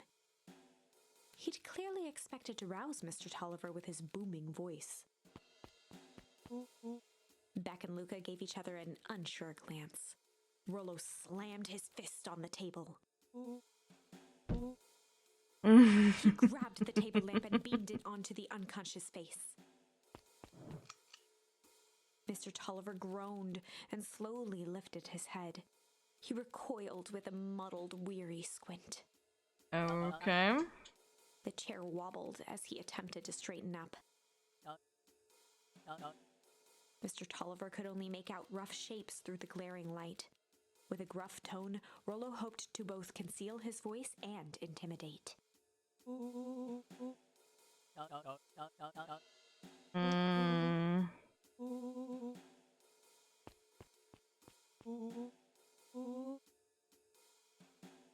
The doubtful expression on Beck and Luca's faces transformed into awe.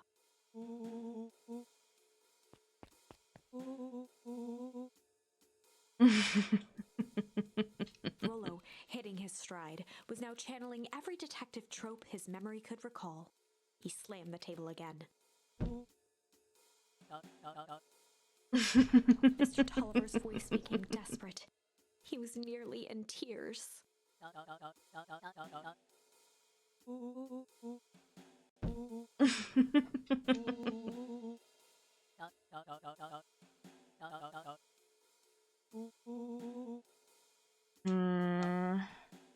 Mr. Tolliver was in a daze, now more confused than ever.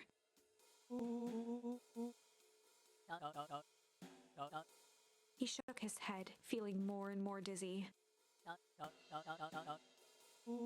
You sure about that? His voice faded to a whisper.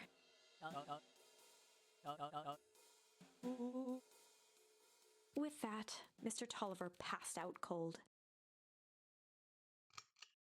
Rollo swung around with a repentant grimace. Yeah, maybe.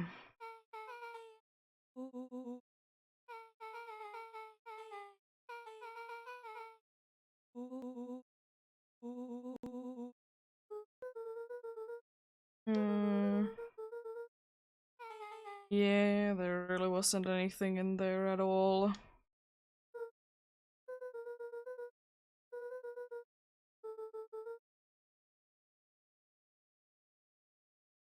Let's get some answers in.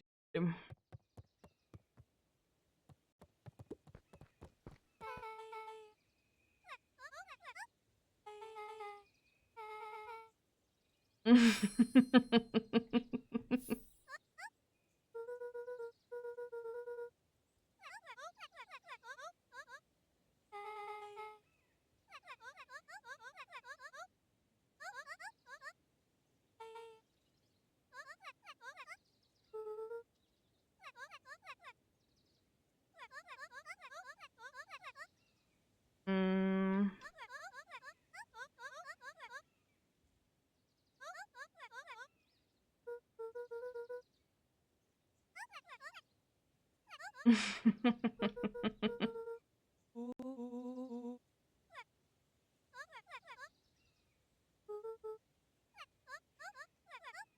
Mm.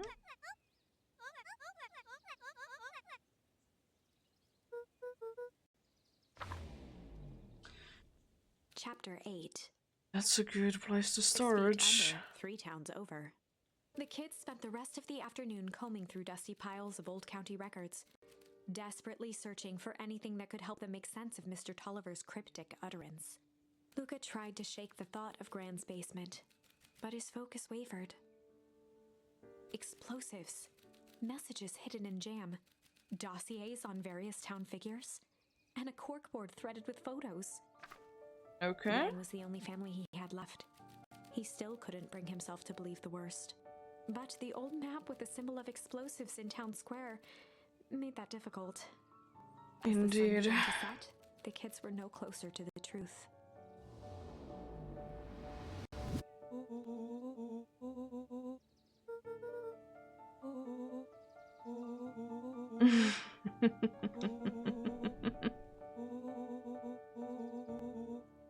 Rollo shut his book with an assertive nod.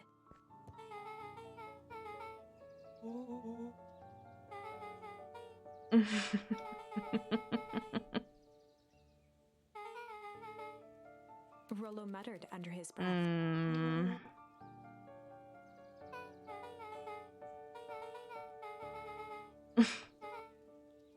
Beck slammed her finger down on the open page before glancing down to read.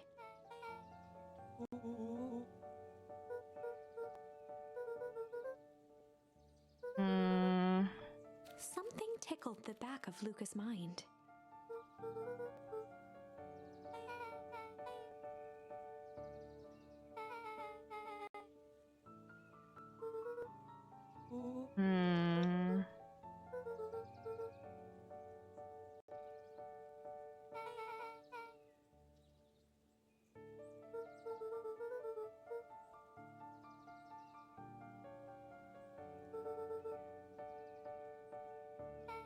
Yeah?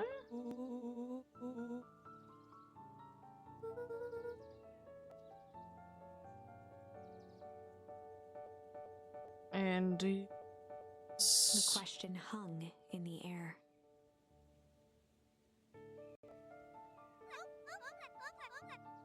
Beck rubbed her eyes.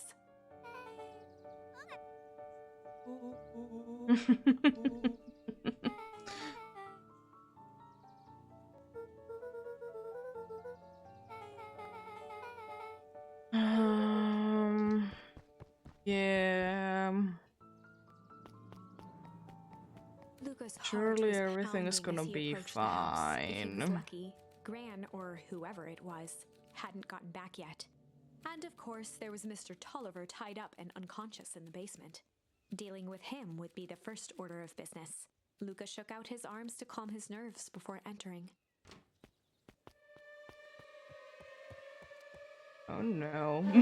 He held perfectly still, tempering his breath, and listened closely. She was asleep. His only hope was that she hadn't found Mr. Tolliver before dozing off.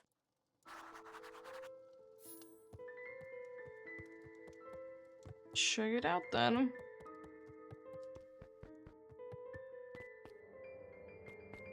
It's gone. Mr. Tolliver was nowhere to be seen. Yeah. Or maybe Gran knew everything. Luca's hungry stomach groaned. Not realizing it, he'd gone the entire day without eating.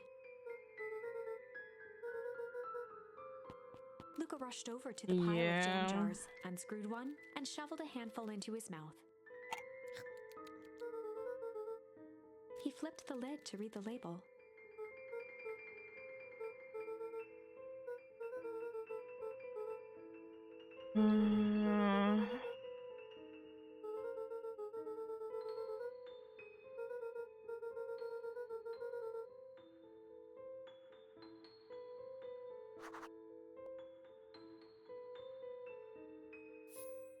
Surely everything will still be going fine indeed.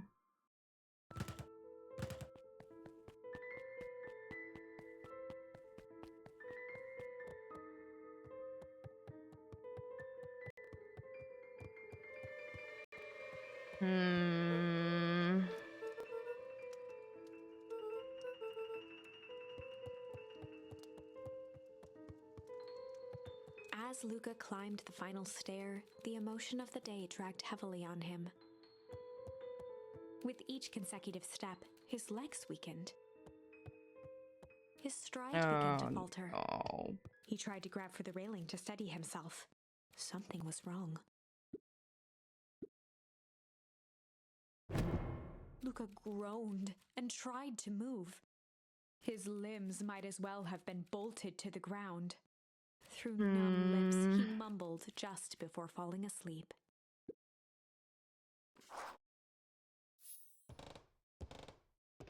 Did go to sleep.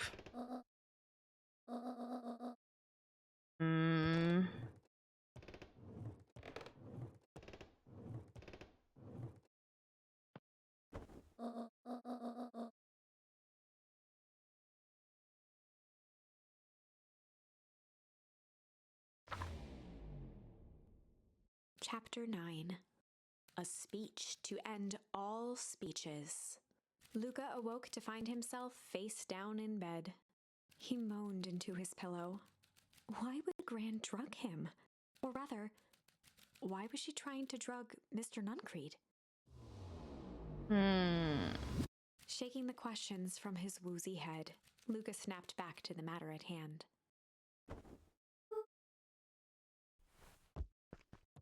Let's go there indeed. Things won't end like they didn't last time. Surely they won't. Shh.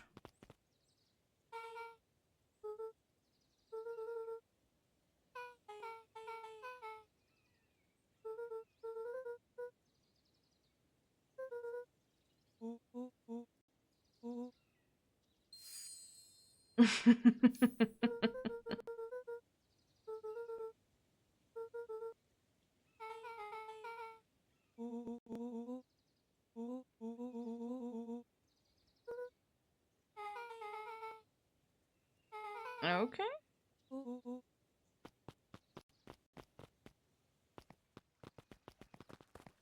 Let's get in there Augustus indeed. Valentine nervously wiped his brow.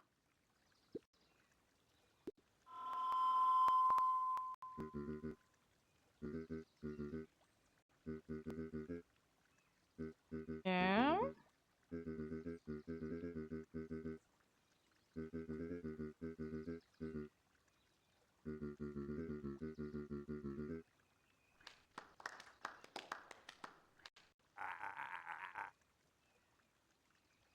Gus cleared his throat and awkwardly loosened his tie.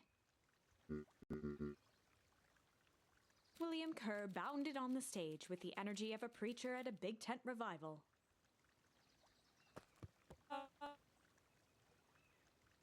He gave Gus a hearty slap on the back and motioned him off the stage.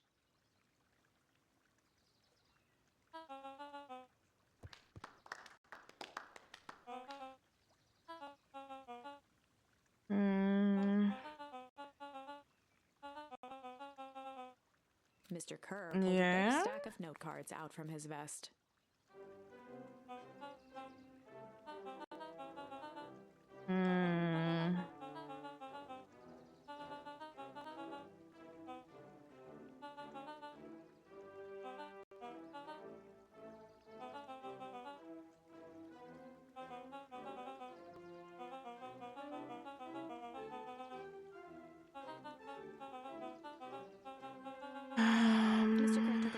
survey the crowd.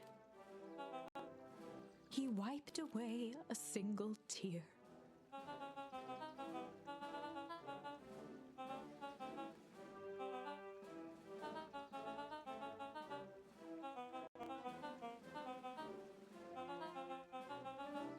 He thumped the podium to emphasize each word. Okay. Mr. Kerr nodded confidently, biting his lip. The crowd was silent, in rapt attention.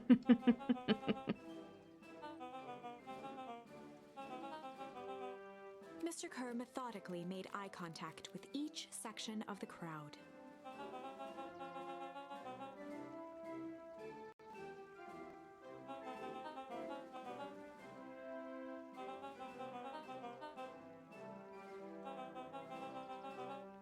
His voice began to build to a crescendo.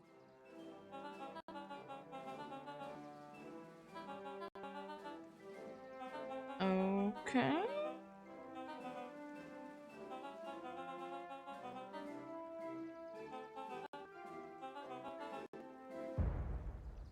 Oh, there it goes. The crowd began to look around nervously. Mr. Kerr quickly flicked through his note cards.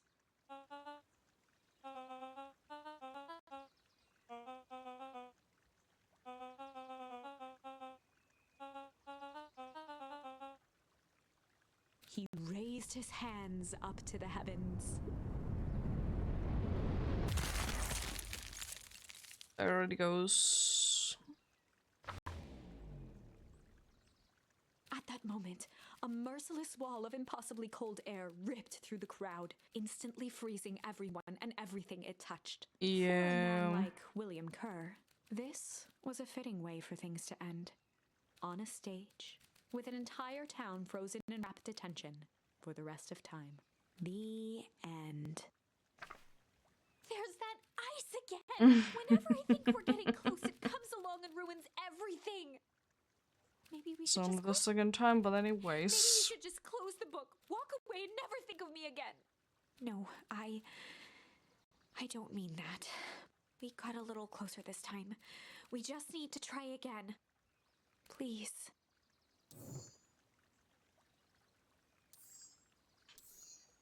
See, there's not.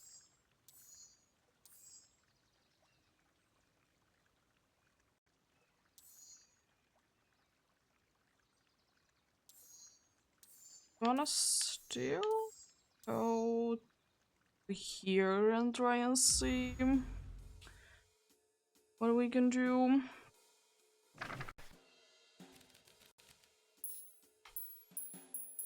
I'm gonna say chill this time. The classic good cop, chill cop interrogation.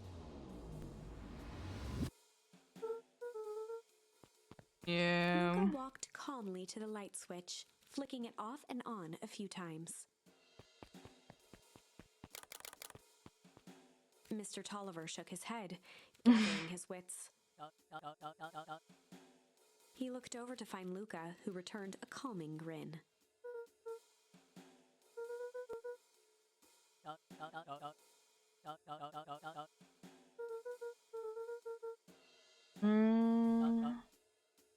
Rollo and Beck emerged from hiding to give a timid wave.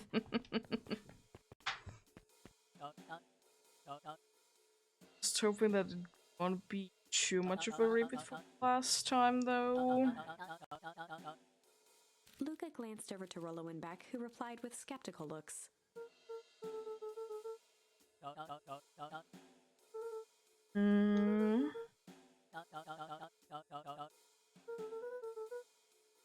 Mr. Tolliver exhaled with disappointment.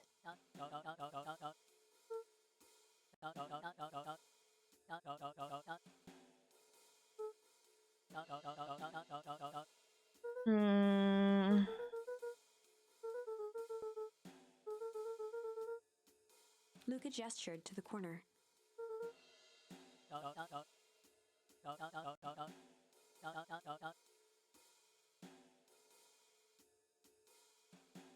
Seems interesting Luca looked again indeed. to Rollo and Beck. This time they shrugged. Luca began to slowly loosen the bindings. Mr. Tolliver gently rubbed his wrists. He edged imperceptibly toward the stairs as he spoke.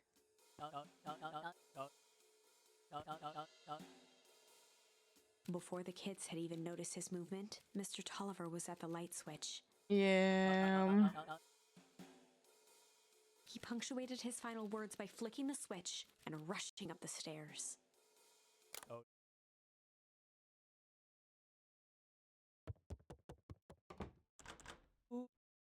Beck darted to the wall and turned back on the lights. It was too late. Rollo confirmed what they all heard. Mr. Tolliver's muffled voice came from behind the door.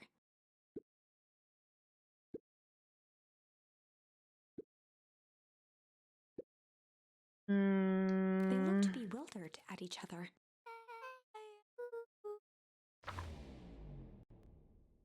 They heard the staccato thump of quick steps exiting the house. The kids looked down in resignation. I don't think that there is too much to do in here. How it goes in Hank Atomic. For some reason, they'd always assumed it was up to them to save their town. Luca opened his mouth, hoping to conjure some magical words to make this right. Only a hollow croak escaped. The end. Yeah. Well, we certainly aren't going to find a grand resolution to a tale locked in a basement. Indeed. Back to the drawing board. There's the sly option over there. They'd run the classic good cop, sly cop. Luca and Rollo ducked behind a barrel, leaving Beck to her task.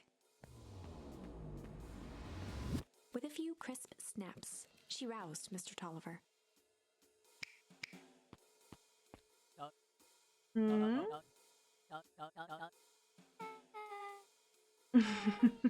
Mr. Tolliver looked down and shifted a bit, testing his restraints.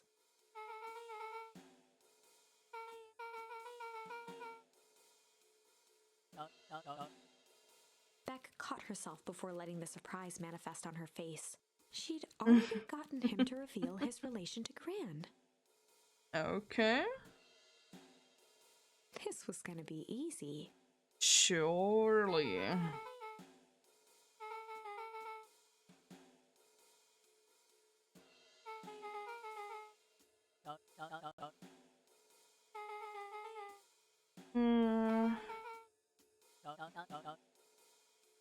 Mr. Tolliver wriggled a bit in his restraints.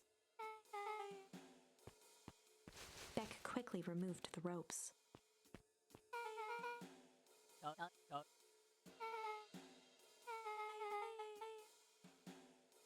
Mr. Tolliver rubbed the growing knot on his forehead. Beck twirled her hand, as if to prompt Mr. Tolliver to finish her thought. Beck shook her head and clicked her tongue. Mr. Tolliver let out an amused huff in agreement.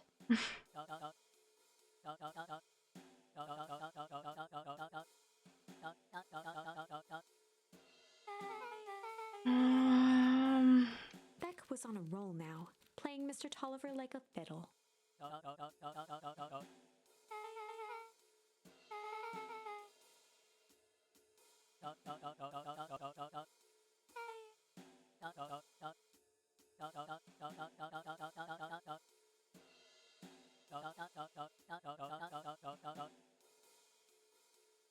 Okay.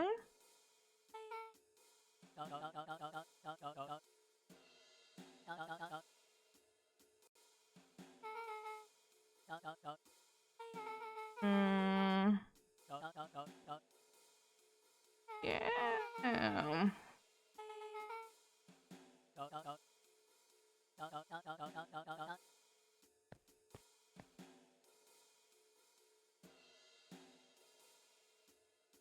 Heading for the stairs, Mr. Tolliver hesitated and turned to Beck with a puzzled look. She grinned and gave him a peppy wave. With a shrug, he continued up the stairs, whistling a jaunty tune. Okay.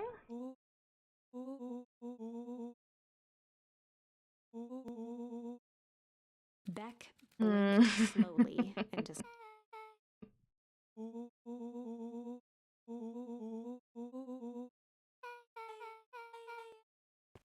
She turned to the table and began tearing small scraps of paper.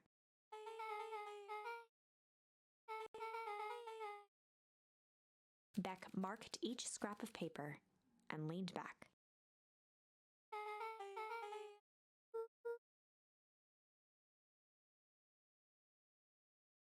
Okay.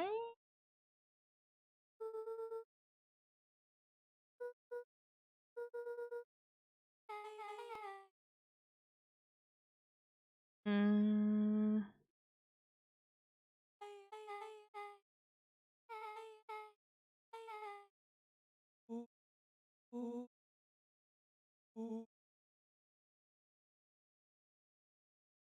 Okay.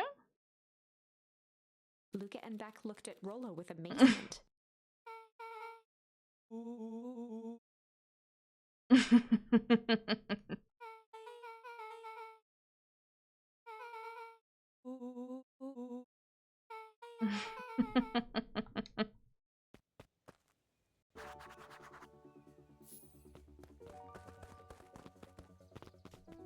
Oh.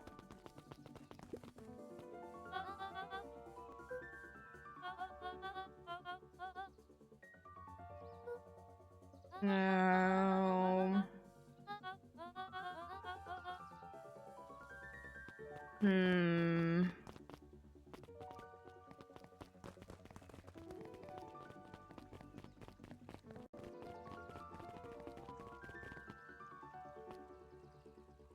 Oh.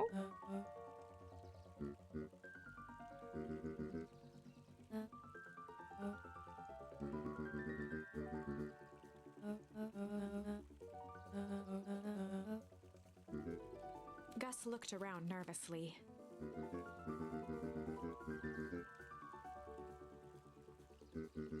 Hmm.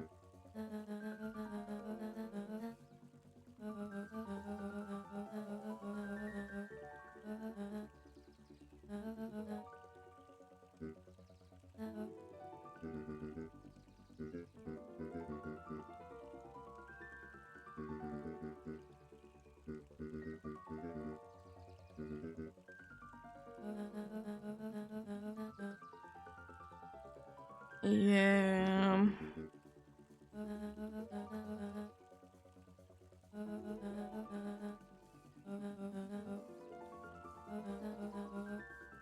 Eris's cry hung in the air.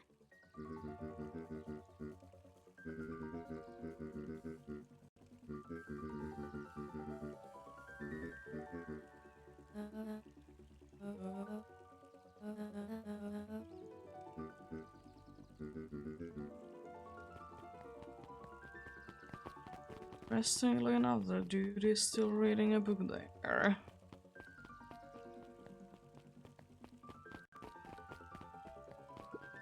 It's late at night.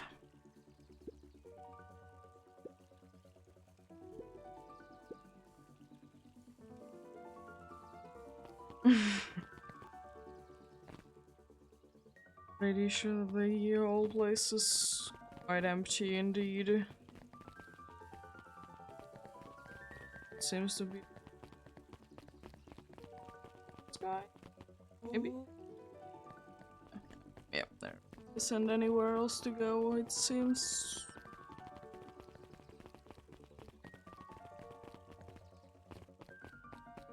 No? Oh, there? Solomon Certainly stood an proudly interesting at the entrance find. to the drugstore, holding a brown bag overflowing with black licorice.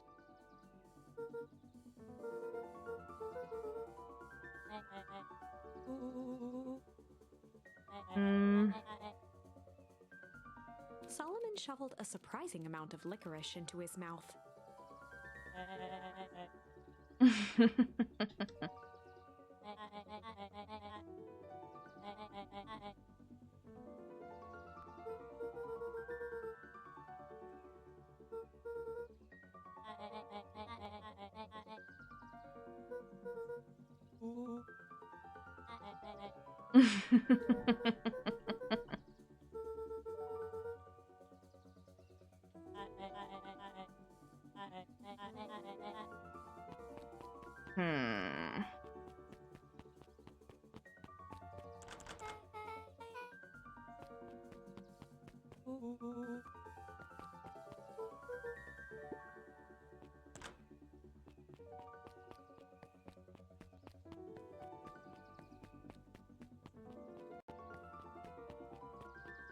This. So it was. At one point, Beck cupped her hands on the glass to went peek indeed. inside.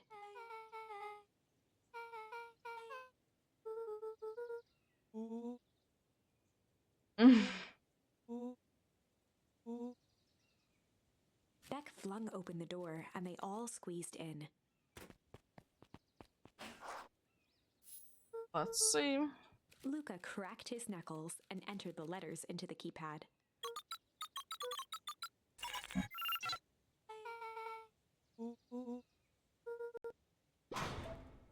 The inside of the phone booth dropped loose from its shell.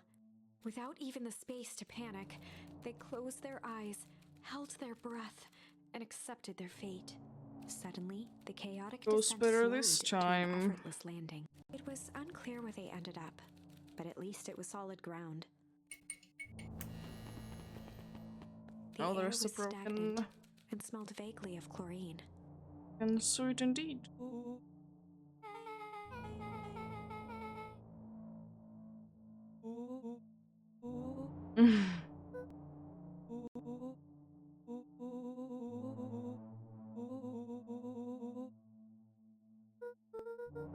Mm.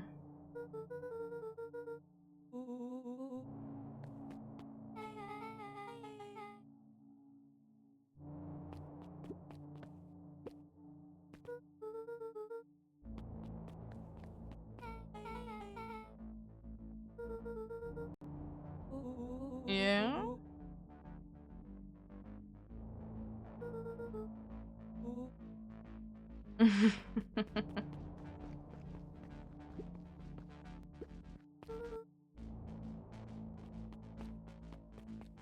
Okay.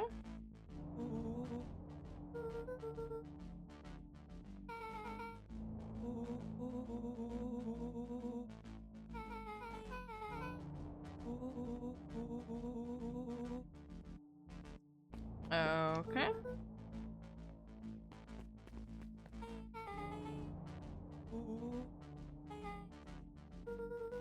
Mm.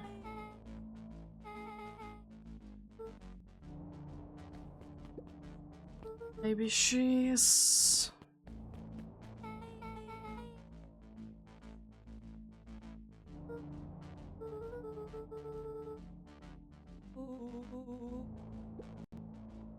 Oh, now we are... Check this out.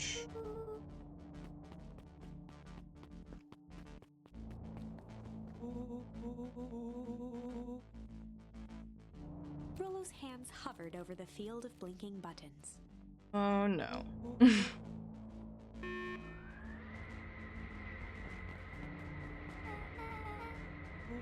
Mm.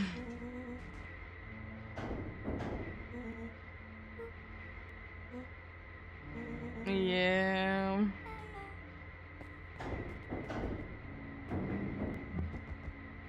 Oh, hello there.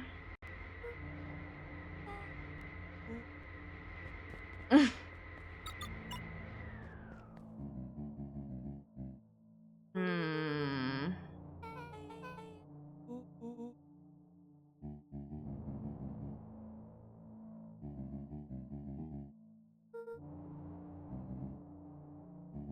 Hmm.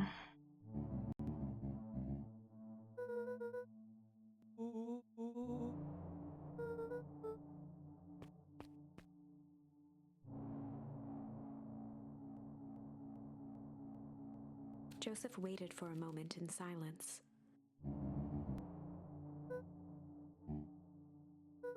Hmm. He gestured toward the strange tubes.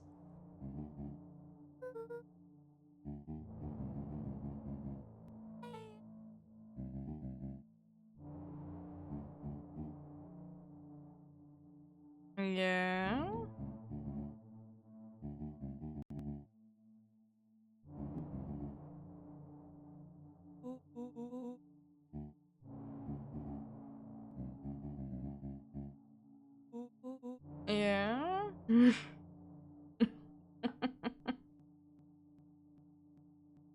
Nuncreed let out a growl of a sigh.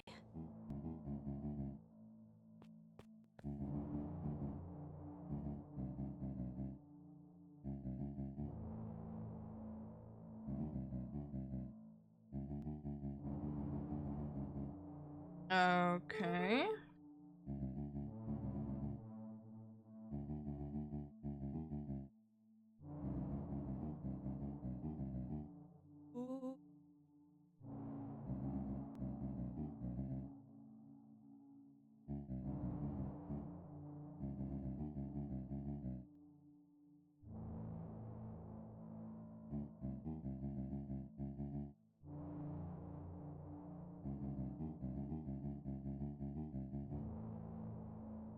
Yeah. He shook his head wistfully.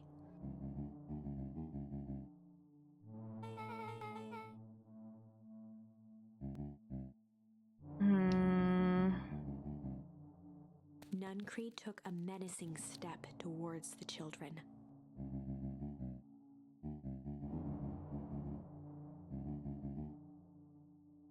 Luca began to laugh.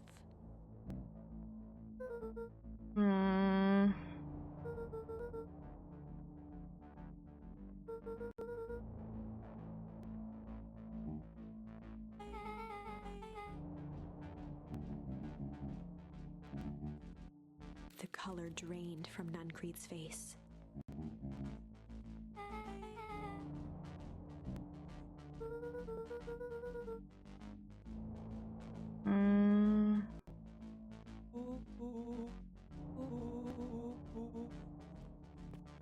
Nuncreed grabbed Luca by the shoulders. His eyes were frantic.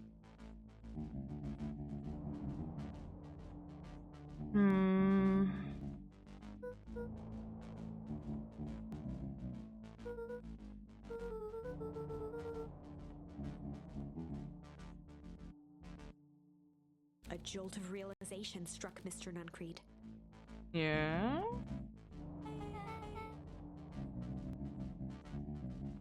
She does indeed.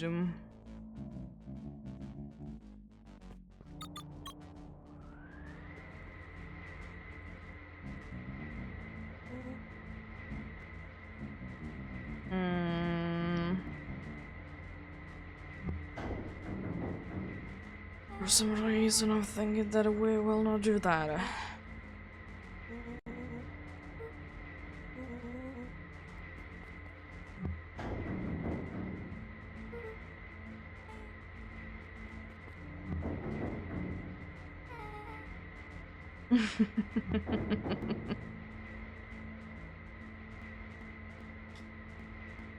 Loading screens.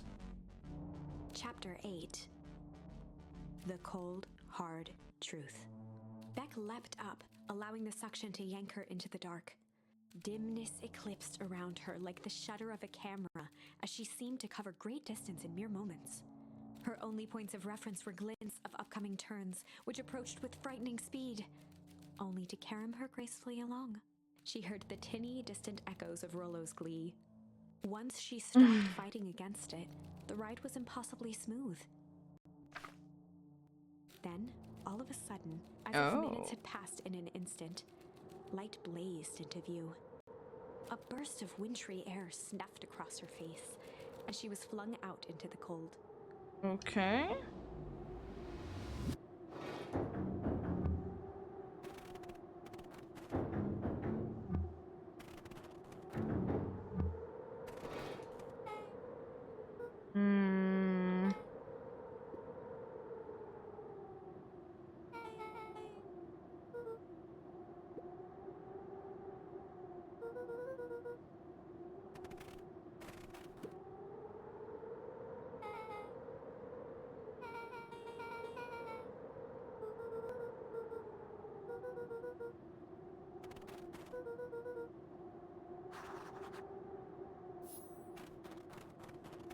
Well, we go this way instead.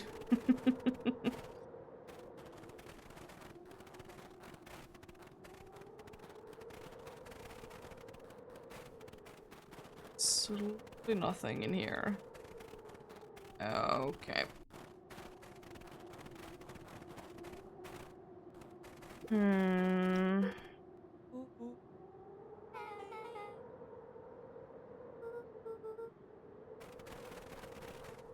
Yeah. Seems similar indeed.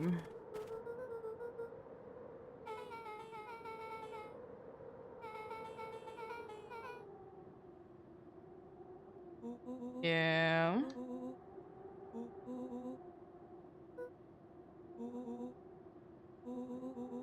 Um.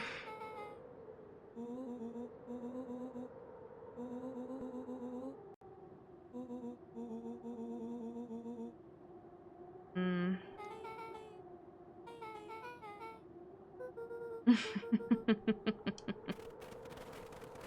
Yeah. It's my immediate thought that this is in similar place.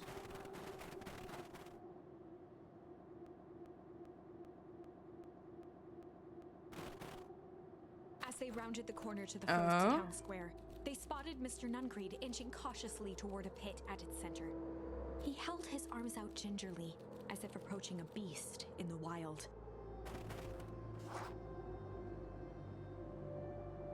Upon closing the distance, Luca recognized what Nuncreed was after. Gran stood confidently at the edge, one arm outstretched over the abyss. Nearby, a wheelbarrow had been emptied out.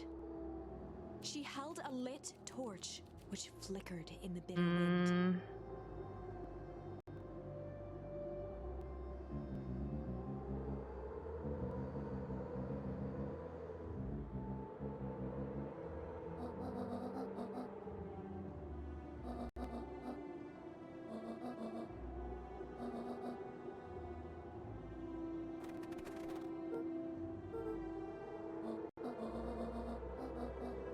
Mr. Nuncreed turned back toward the kids, desperation in his eyes. Rollo and Beck held steadfast in awe. Luca approached closer. Mr. Nuncreed spun back toward Gran, his voice growing louder.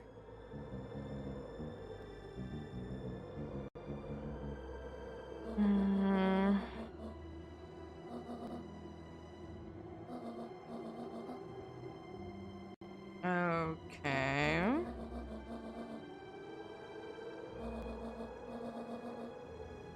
Mr. Nuncreed winced with anguish. His voice hardened. They both now yelled, not to each other, but at fate itself, making their peace with long-held burdens. The wind howled with encouragement.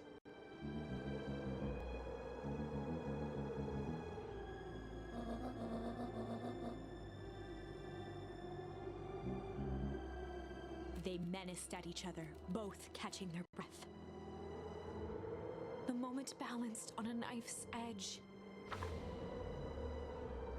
Amid a blur of emotions and memories, Luca's mind flooded with questions. Yeah. The wind calmed, as if to give him the stage. There really isn't too many options And once again, and I think we're getting weep. back to here at some point. It was all just too much.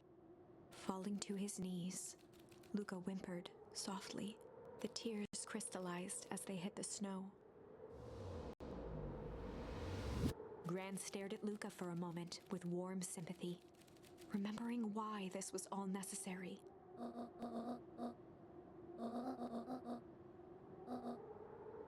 She stiffened up and brandished the torch at Mr. Nuncreed.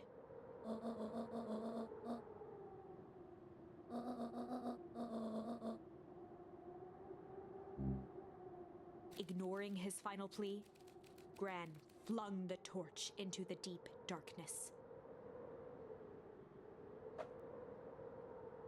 She smiled and exhaled in relief. Mr. Nuncreed moaned in resignation.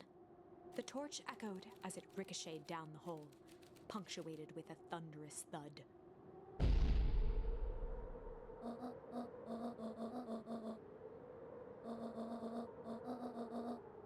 Before Gran could finish, the ground shook her to silence.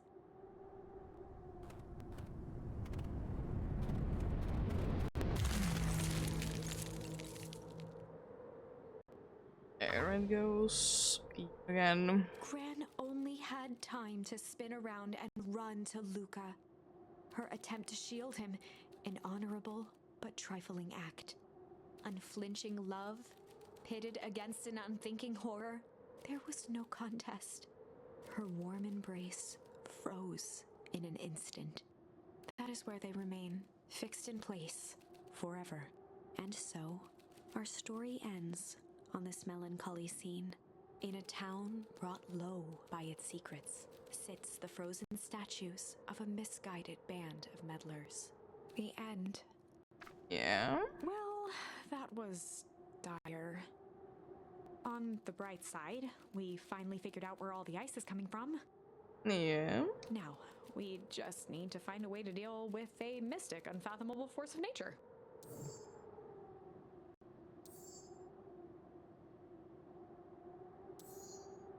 Yeah, we'll be getting back to there at some point. There really is one place to go right now, and it's all the way to over there.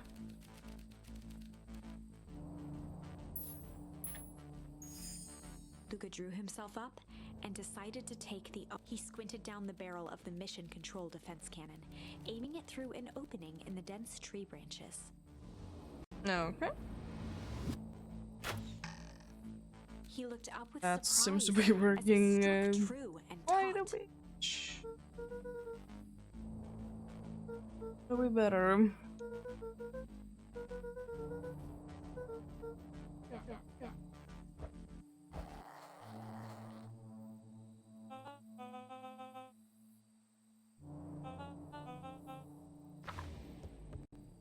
It's the tunnels. Luca and Iggy winced as they sprinted through the thicket. The branches clawed at them, reluctant to give passage. After what felt like a marathon, Luca stopped in his tracks as they reached the clearing. What the? That was all he was able to say before Iggy slammed into his back. The boys tumbled down a steep decline and crashed with a wheezing thud on a surface as hard as ice. In fact, it was ice. Chapter Back 5. here. Signs. They stood silently, catching their breath. The sky was like sapphire. With each breath, a plume of steam escaped from Luca's lungs. Let's keep moving. Luca pulled Iggy to his feet. Yeah, we're here indeed.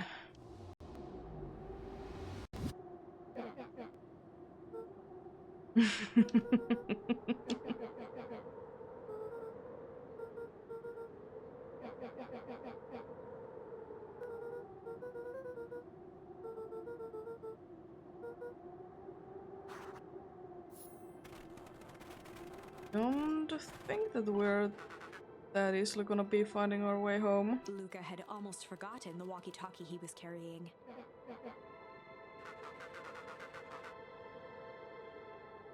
Luca looked at Iggy with hesitation. With a resigned sigh, Luca responded.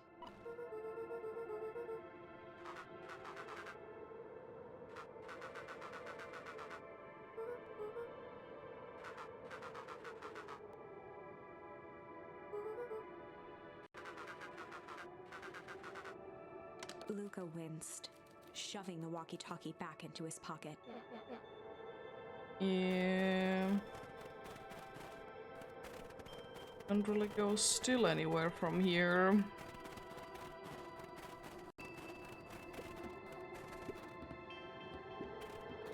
A disc of smooth metal was lightly covered in snow.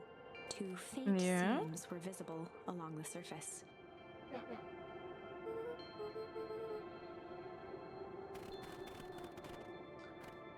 Oh.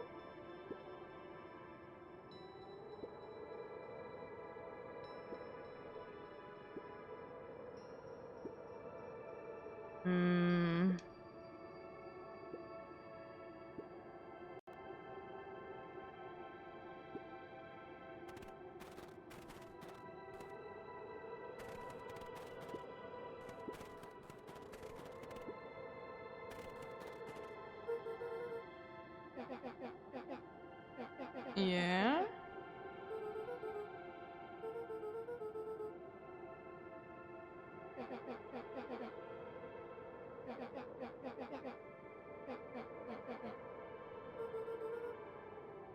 Let's see what we can do indeed. Oh.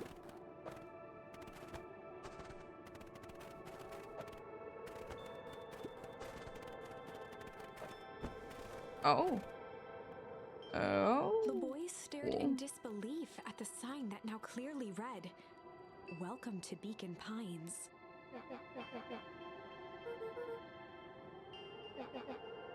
Hmm.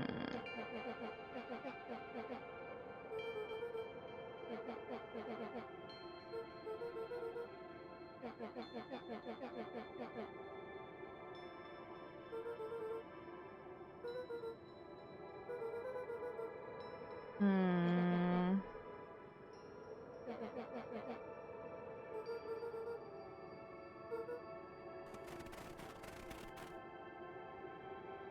Definitely not gonna be running the dudes. Oh.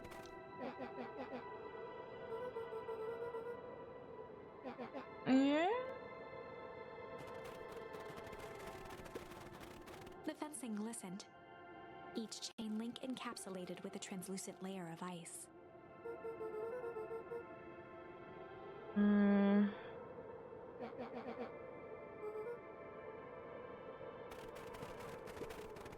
Oh. Looking down at the frozen stream, Luca could faintly see a school of minnows encased in the ice.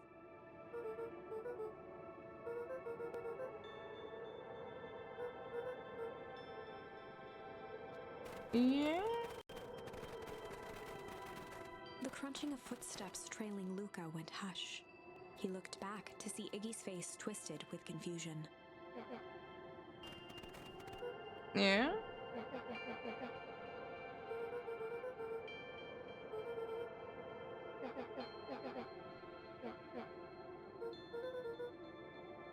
Yeah.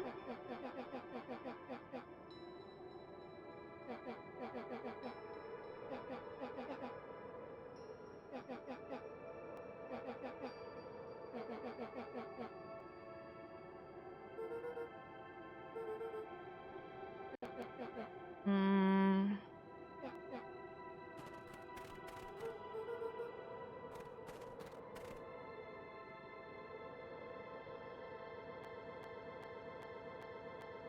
Luca peered upward at the darkening sky. He let out a long, foggy breath. Faintly, Iggy began to cry. Seeing Iggy in such a pathetic state gave Luca a sense of compassion and more than a little guilt. Okay.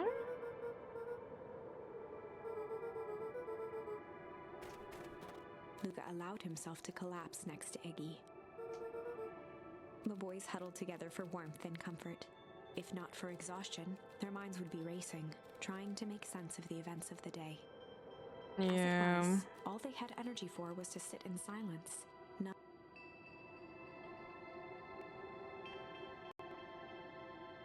Surely we will wake up and everything will be fine.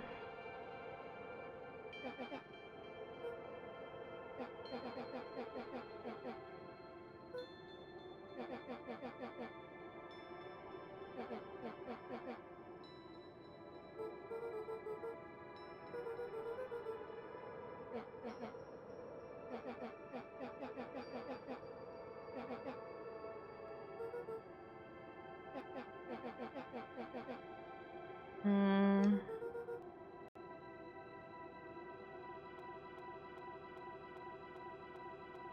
Iggy motioned sarcastically to his half-deformed face.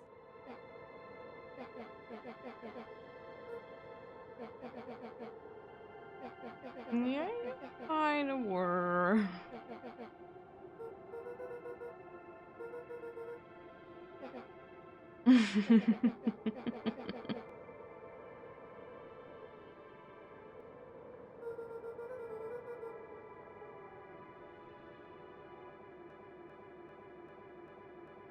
Iggy shrugged. Hmm.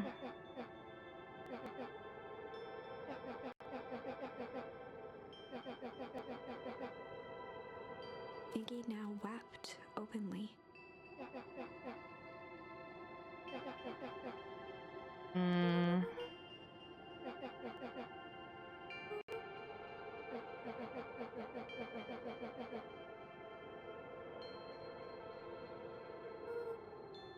He wiped his nose with a sleeve.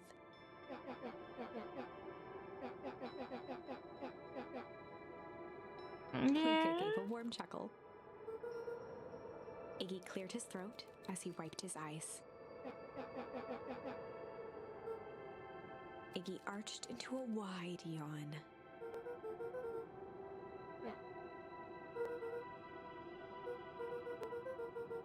Luca's eyelids began to slowly drift shut.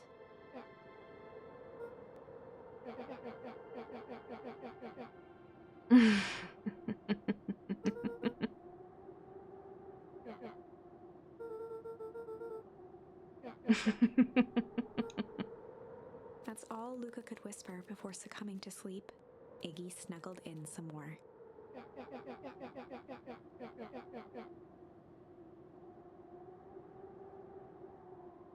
The house smelled of warm bread. Luca was playing with toy blocks on the living room rug. He looked up to see his parents on the couch. His mother held his father's head in her lap. She idly stroked his hair while humming a song. A voice behind Luca spoke. "This is how you remember them, huh?" Luca turned to see his own face. The doppelganger from his dreams, still clad in a yellow hazmat suit, still carrying a look of disdain behind empty eyes. Aww, look at this perfectly cozy scene. You know it wasn't really like this. The figure picked up a toy block and inspected it. It's amazing the facades that one can build given the right materials. Not that I blame us. These are a child's memories, all warm and fuzzy. You don't remember, do you? Lucas snatched the block from the figure's yellow-gloved hand. Remember what? The doppelganger pointed to the couch. The last day we saw him alive. The day he chose to abandon us. Luca turned to look at his father, still lounging on the couch. That's not true. He didn't abandon us. The doppelganger waved his hand dismissively. Everything is true here. It's just a matter of what we choose to see. Let me show you. The world flickered and pulsed. Luca was sitting next to his bed, listening to his heartbeat with one of his dad's stethoscopes. The doppelganger limped into the room. Now, we both know that's not how this went. He grabbed Luca's hand and guided the stethoscope to the floor. Luca heard muffled shouting, brought close by the stethoscope. It was his parents, fighting. Do you remember what we did next? Luca gave a slow nod and crept down the hall to peek through the banister. He could see the outline of his mother at the bottom of the stairs.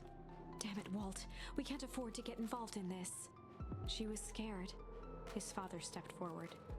What am I supposed to do? Just watch? There's a sickness in this town, and we both know who's behind it. Yeah. I swore an oath to help people. I won't turn my back on them. Luca's mother grabbed Walt. She was crying, pleading. I can't lose you. Walt calmly removed Eleanor's hand from his shoulder.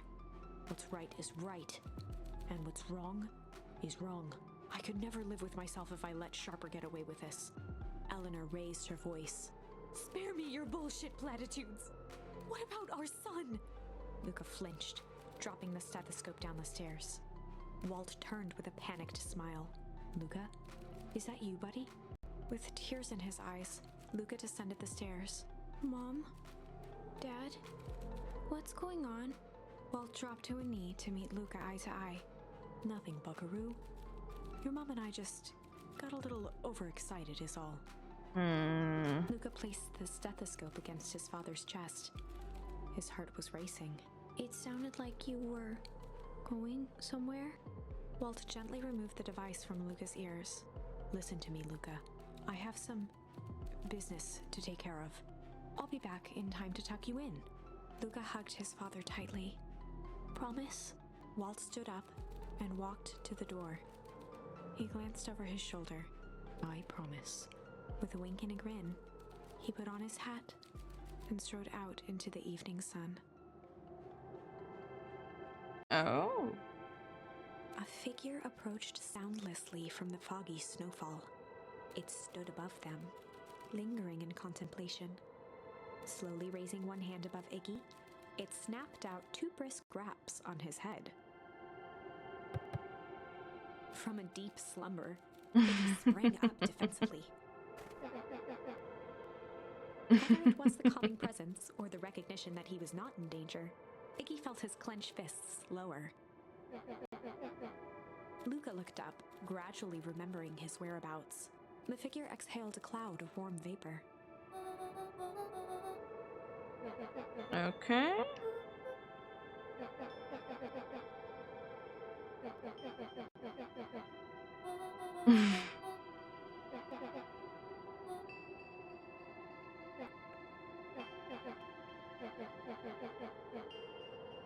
When it came to complete strangers, Iggy had trouble cobbling together an insult.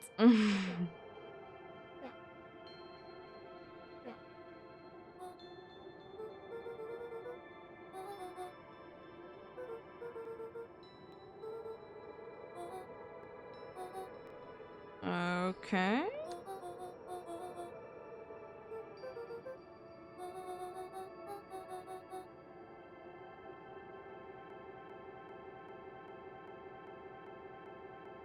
Iggy huffed with gratification. Nat began to turn away indifferently.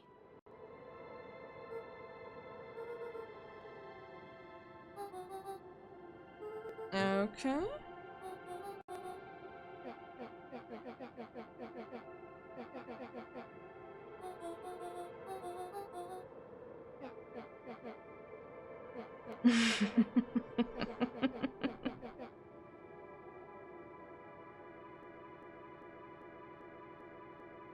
Iggy turned sharply and began to stomp off.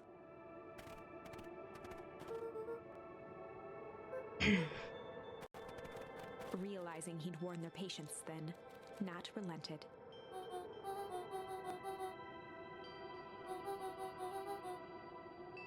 Luca and Iggy turned around with hope in their eyes.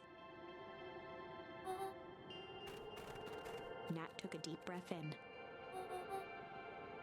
Nat exhaled slowly, then snapped his fingers.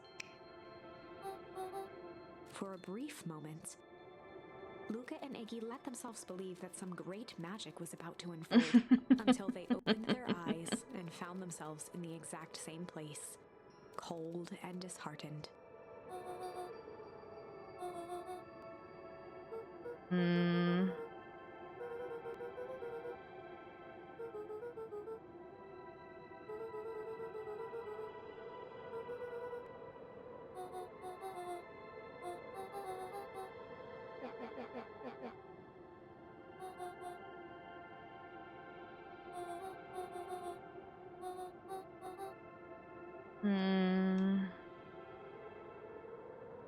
Kind of thought so.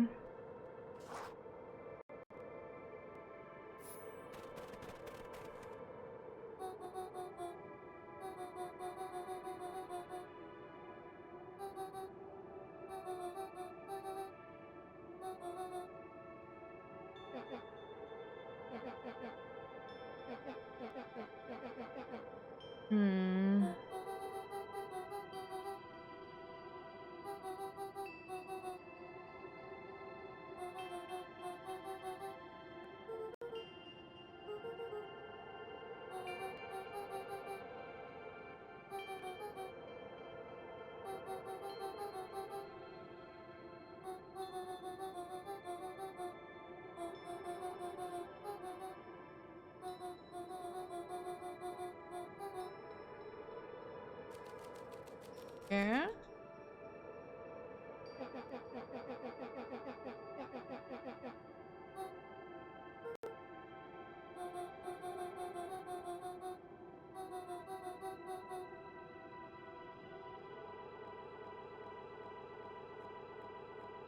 Nat narrowed his eyes, furrowed his brow, and uttered, Luca began to laugh uncomfortably. He looked down at his feet. His eyes darted back and forth in contemplation. With a sudden pain, a thought struck him. He sprinted off into the pale distance. As Iggy turned to follow, Nat called out,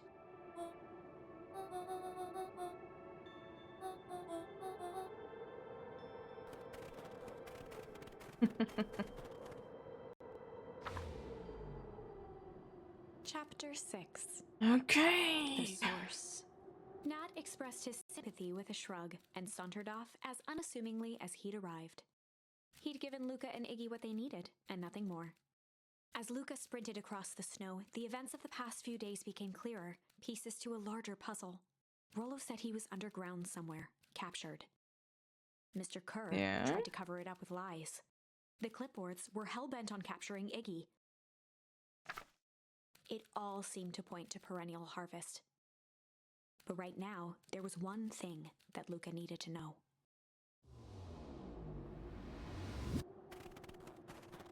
Luca stopped dead in his tracks. The tree was gone, uprooted and moved, leaving a raw gash in the earth. Yeah? He dropped to his knees and dug wildly at the cold snow. His numb hands hit something hard. A headstone. A dry whisper escaped Luca's lips.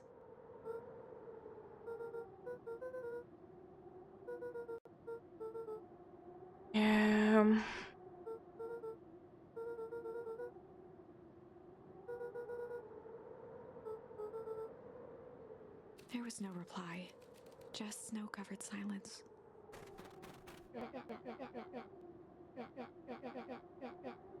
Iggy finally noticed the tears welling in Luca's eyes and the snow-covered grave.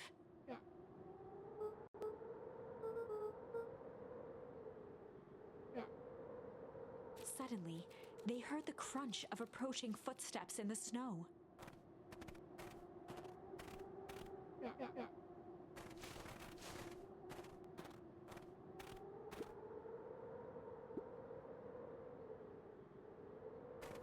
Okay.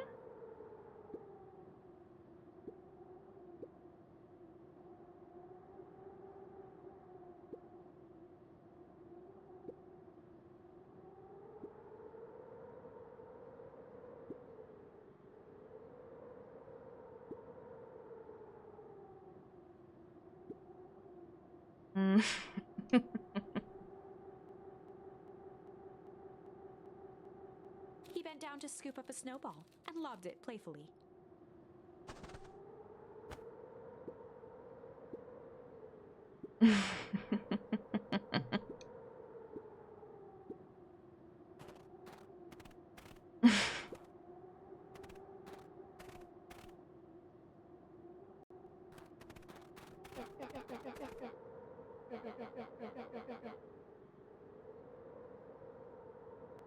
Luca stuttered through heaving sobs.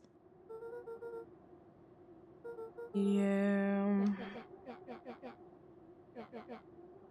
Iggy gave Luca a solid smack on the back of his head.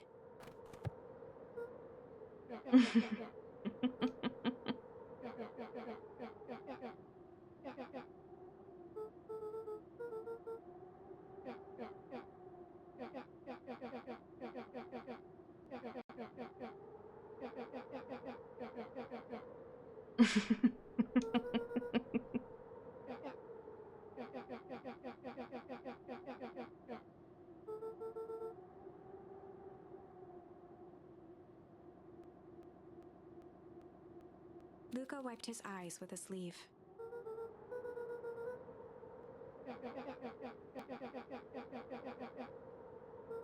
Yeah?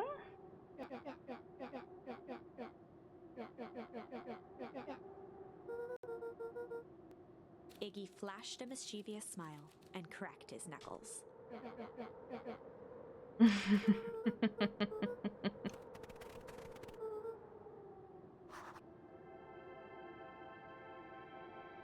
thankful I already.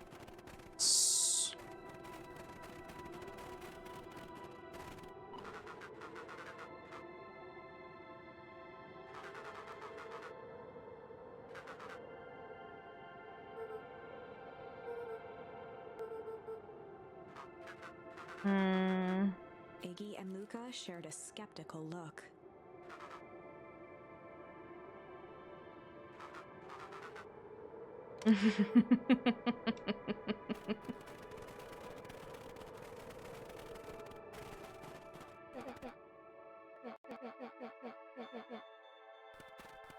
Iggy darted behind a large pine and began digging furiously. He emerged holding a shoebox with a crude skull painted on its lid. Okay.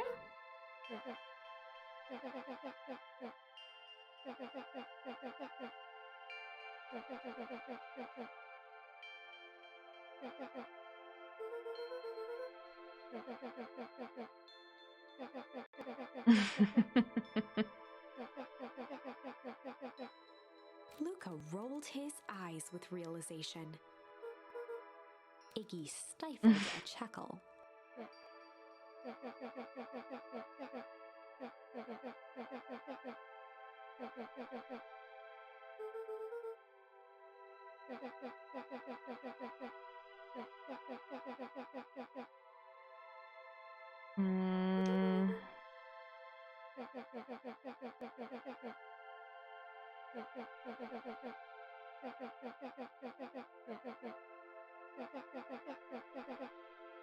Iggy triumphantly raised the shoebox.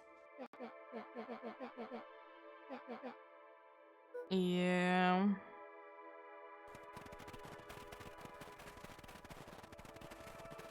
It's indeed the geese.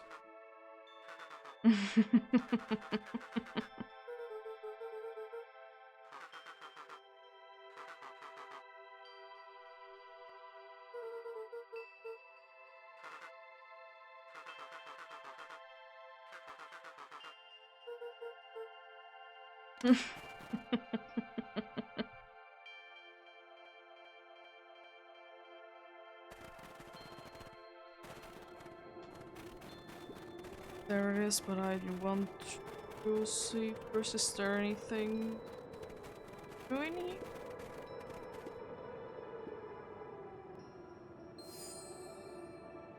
Nice.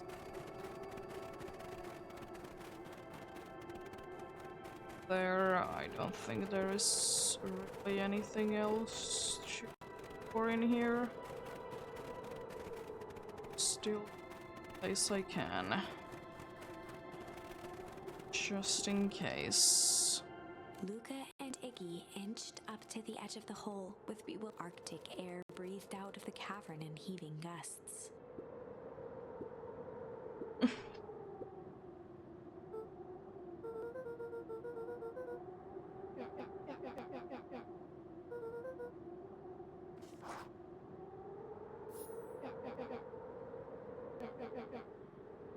Yeah.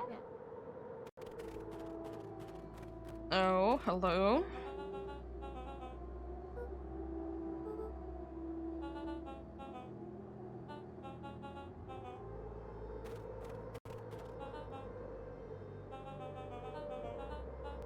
Mr. Kerr gazed down the abyss in contemplation.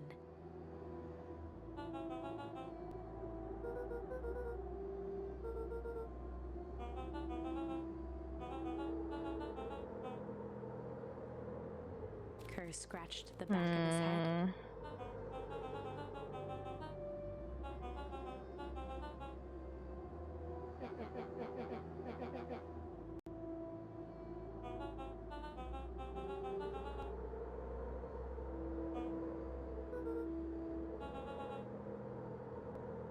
His face contorted into a saccharine grin. Surely?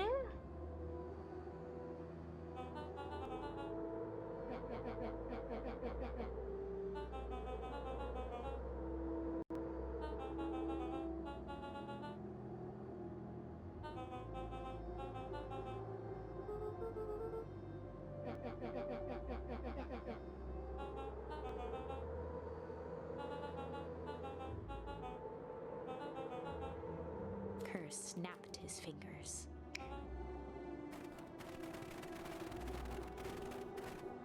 Okay. Iggy turned to Luca with a sly glance.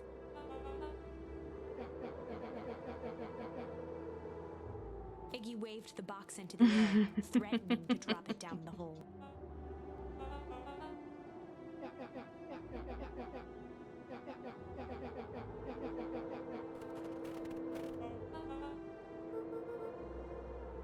Yeah, you are.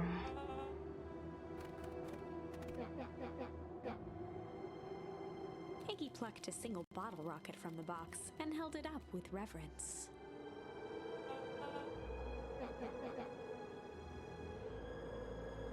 After a long pause, Mr. Kerr flung up his hand with frustration.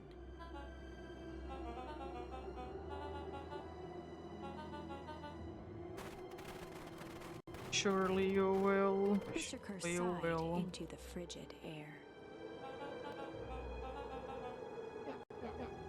With a nonchalant flick, Iggy tossed the firework into the hole.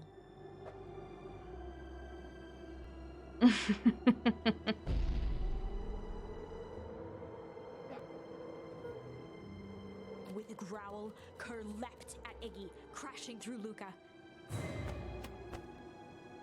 Iggy tried to twist away, but in the struggle they both tumbled over the side.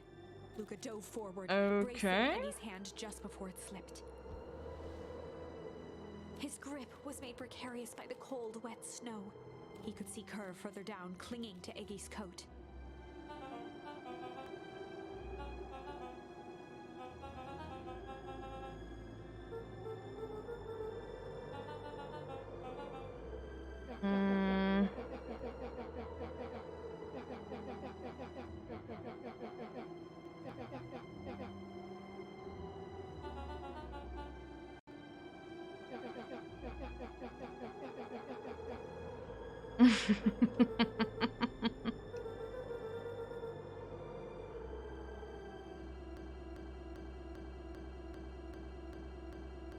Mr. Kerr gasped with insult.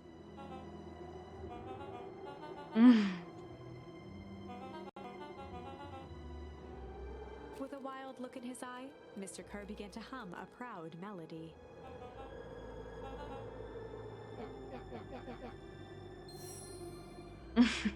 Okay. Luca's hand began to cramp. His voice began to crack.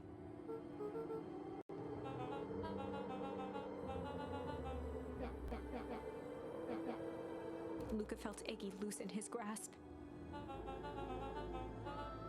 Every muscle in Luca's body burned.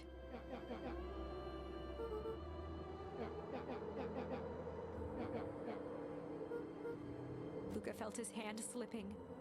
Yeah.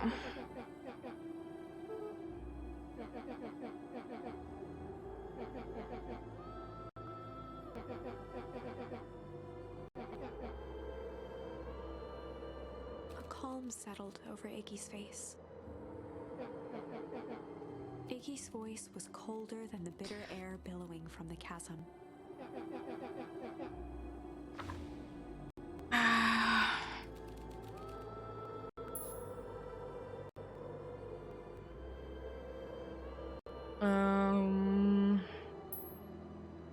Well, I need to go back here anyways. I'm gonna accept it for now.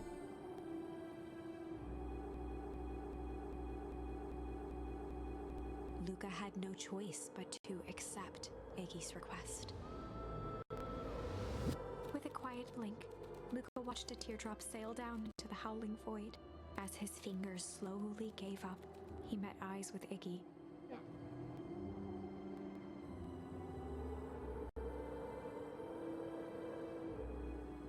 The two silhouettes were swallowed by darkness.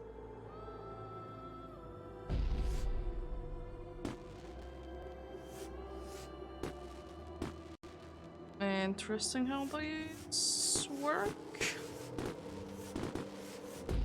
Certainly few of them. Oh, hello?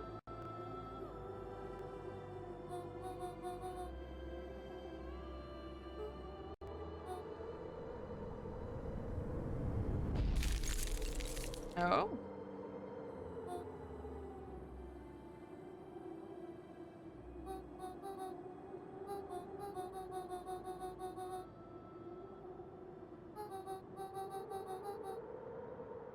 Yeah.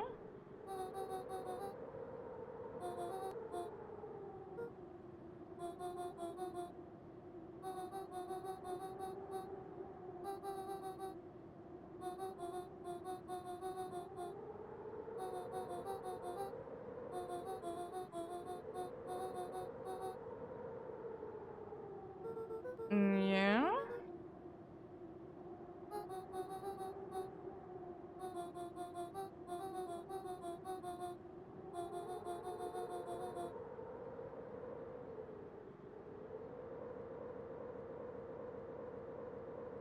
We have some idea what that would look like. Yeah, we do.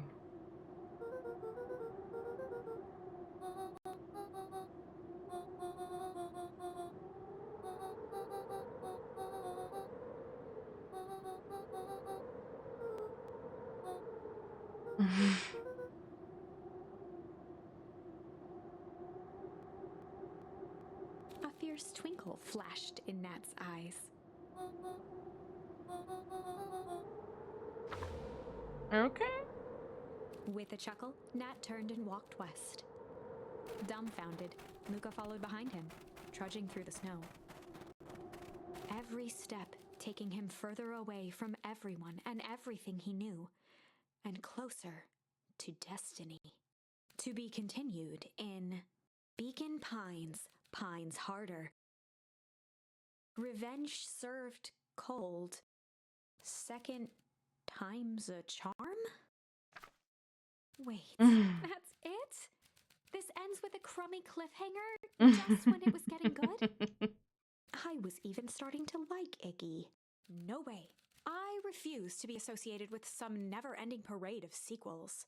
Let's go back and find something more definitive. Thinking where. Yeah, I'm gonna go back here first because why not?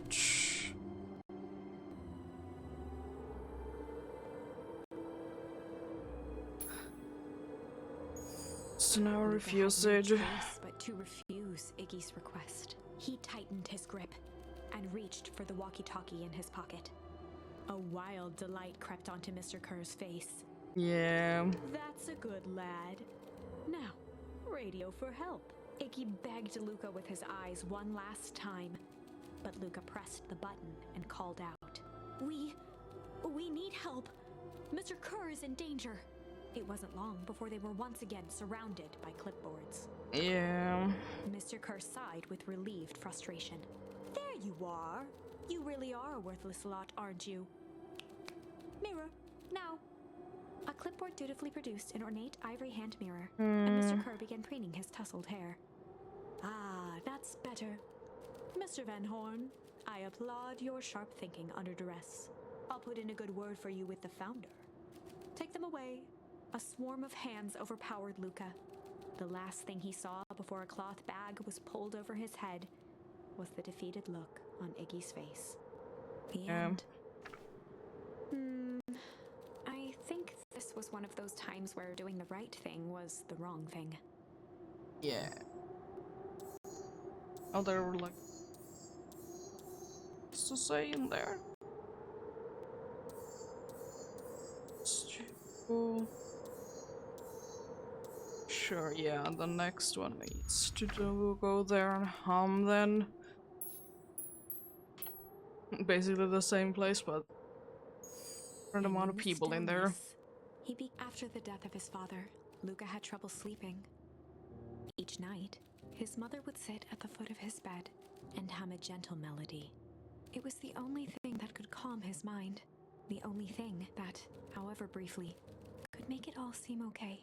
That melody pervaded every memory Luke had of his mother. Shivering in the raw snow, he began to hum it out loud. Okay.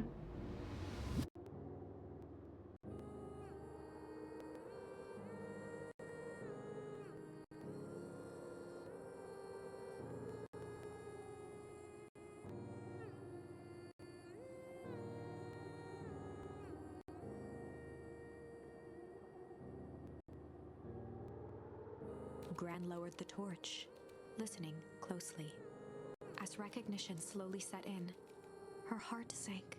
Those countless nights of consolation, the incomparable loss they shared together.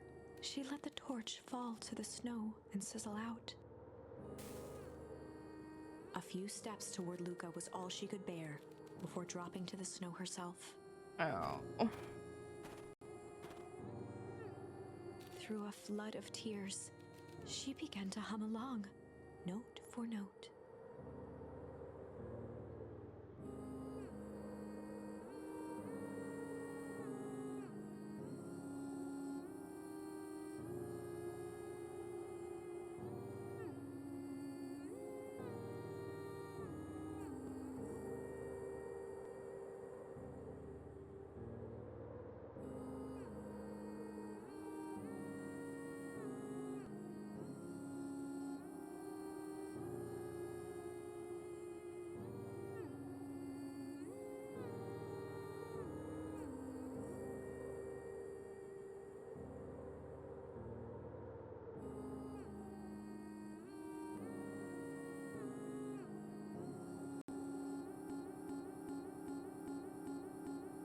Luca lifted his head in astonishment.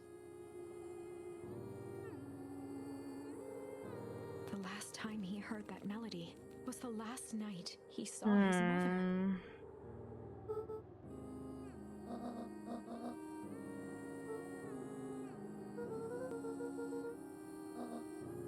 Luca blinked through blurry, watery eyes, trying to see more clearly.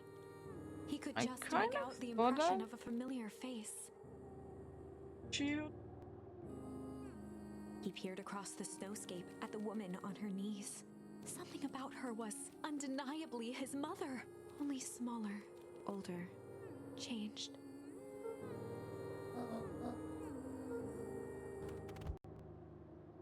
Luca sprinted as fast as he could toward his mother. They held each other close, and the cold retreated from their bodies.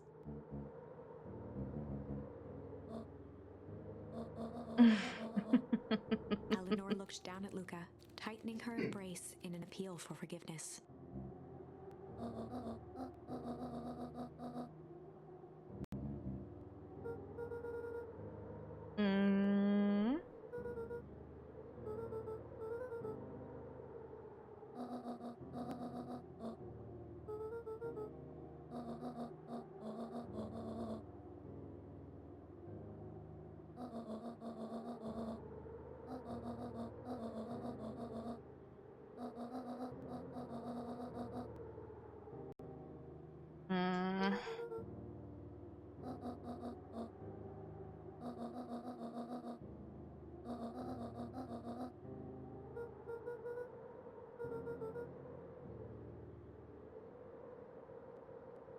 Indeed. Joseph slumped into the cold, wet snow.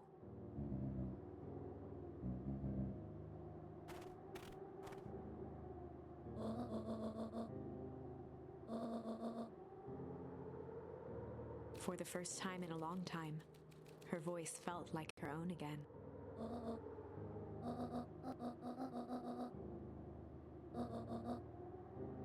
Luca gazed down at Manfred with pity.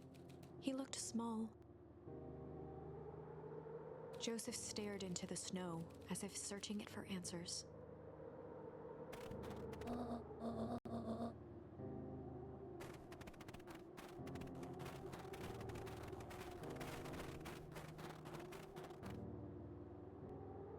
Why did you stay behind?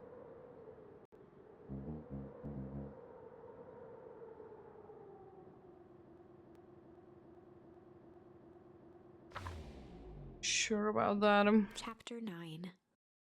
The Devil You Know.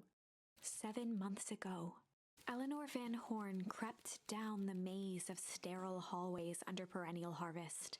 She stopped in front of the large steel door marked Deep Engineering. No turning back now. She raised a trembling hand. The stolen keycard worked as promised, and the door buzzed open with mechanical efficiency.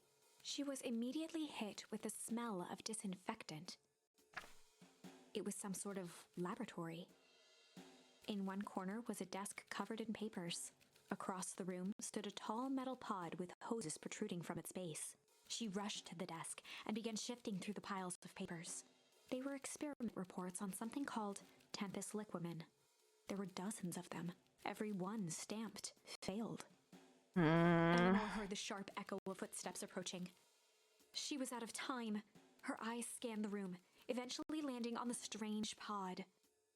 Muttering a curse under her breath, she dashed over and dove inside. Okay.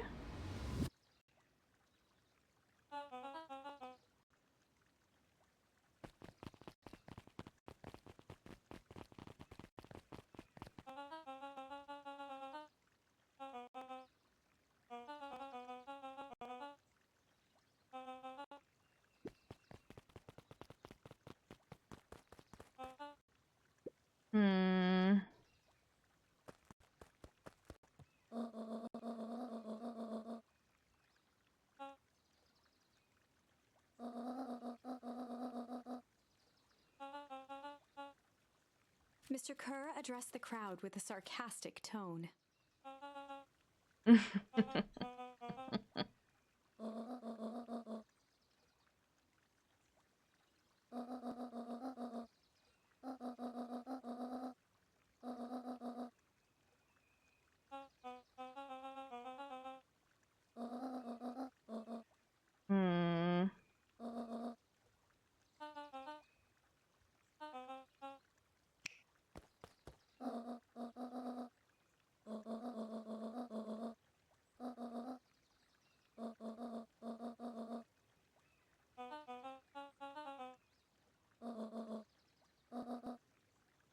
Whispers filtered through the crowd.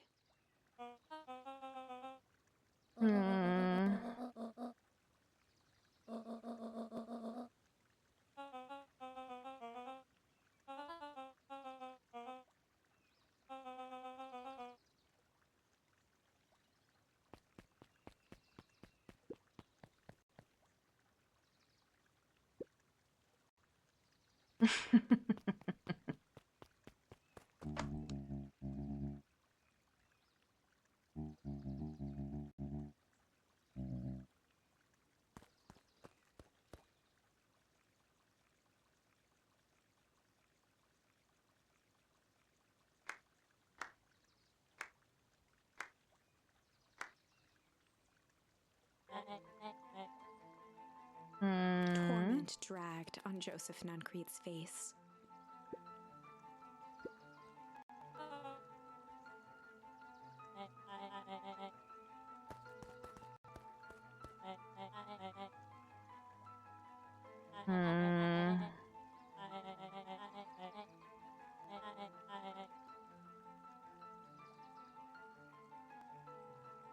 He paused for a moment, plucking a piece of fuzz from his sweater and discarding it to the ground.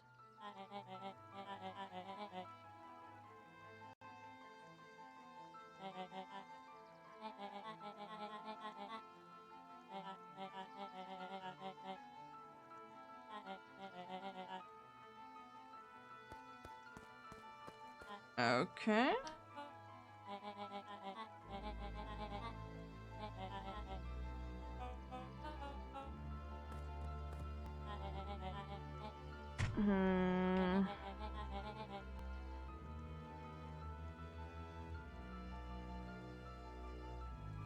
Kerr gave a bow of deference. Gasps rippled through the crowd. Solomon pulled a glass vial from his pocket. In one smooth motion, he downed its contents. A triumphant smile grew across Solomon's lips. His body and face began to contort and expand as he disappeared into a belching green mist. Interesting, to say the least. A hushed horror gripped the crowd. This is a story about change. Yes. Sharper examined his new hands.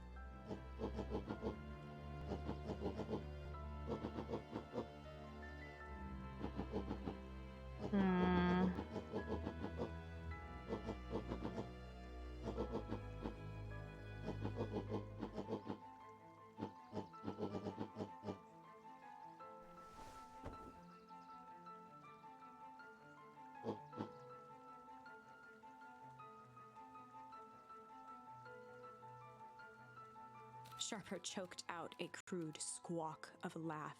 Frustrated grumbles sprinkled through the crowd.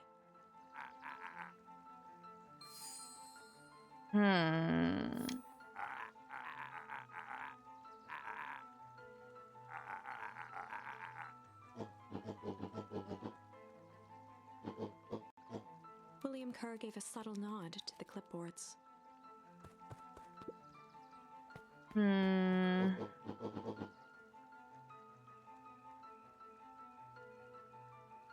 helpless quiet settled over the crowd.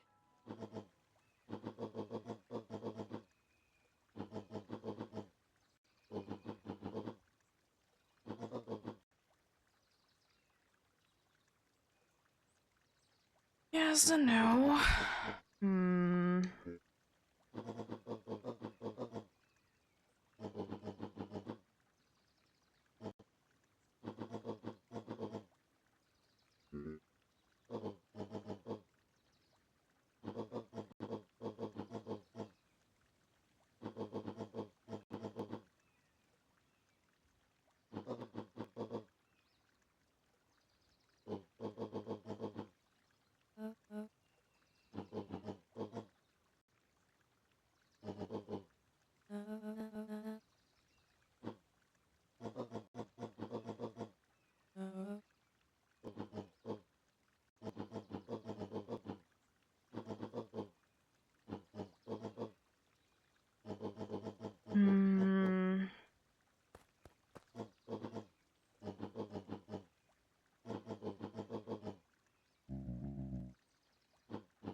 Sharper addressed the crowd with indignant pride.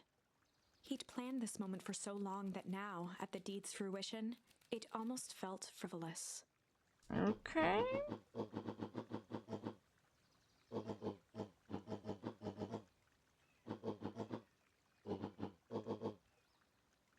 Mr. Kerr flourished a preposterously elaborate bow.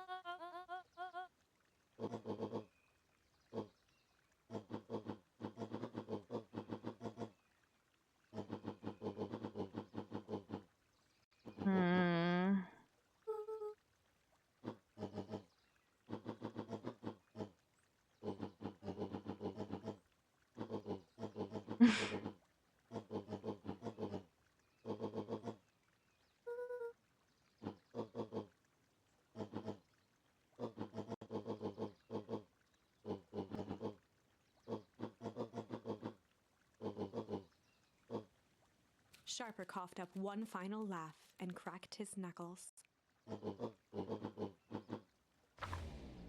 And so, Sharper set about remaking the town in his own image. The fertilizer factory soon reopened for business. Sales rose steadily as more and more farmers across the countryside began to swear by its miraculous properties. Beacon Pines became famous, a secretive town that, for the right price, shared its gifts with all. Gifts that became more and more necessary in a world where winters grew longer and longer. I don't think that's the ending. This is wrong, but things are becoming clearer now. Yeah, they are. You can feel it, right? We can't let Sharper win. He might just be the key to this whole thing. Let's see.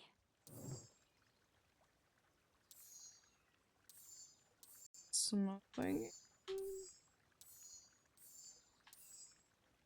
Oh, there is Malice over there. That has been certainly a while since I have been in there.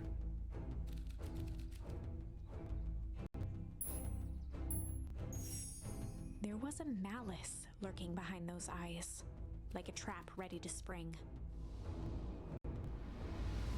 Luca felt the weight of Nuncreed's hand on his shoulder. Something wasn't right. He didn't know why, but something was telling Luca to get out of there. Yeah.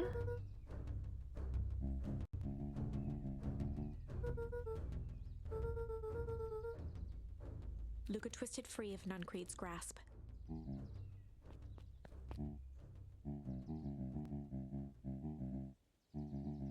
Yeah.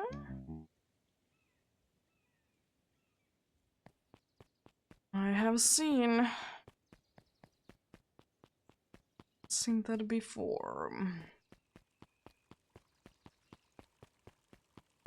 You are again.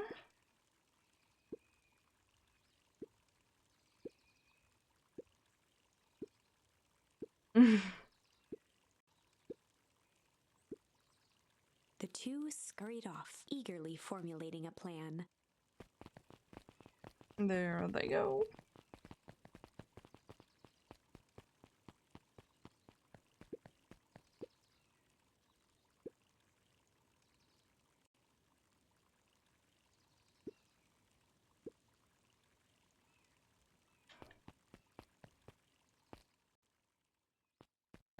There seems to be anything here, but might as well check out if there is actually something new in here.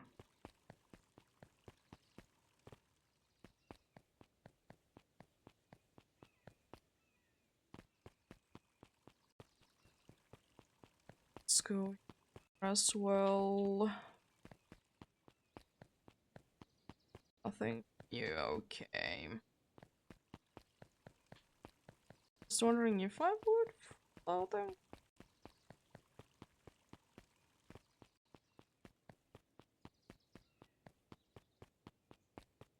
Just curious.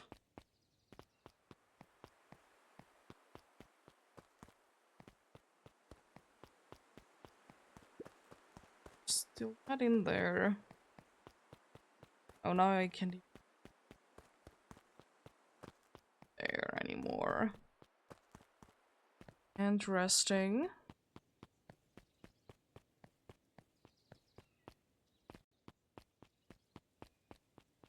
Nothing in here, okay.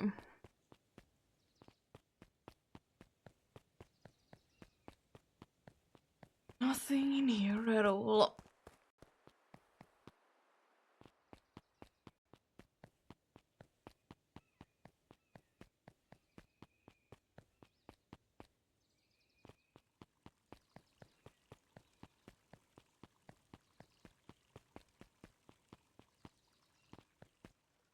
Oh.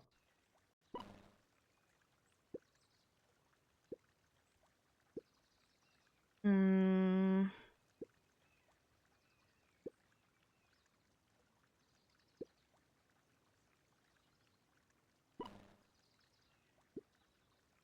Hmm. Oh.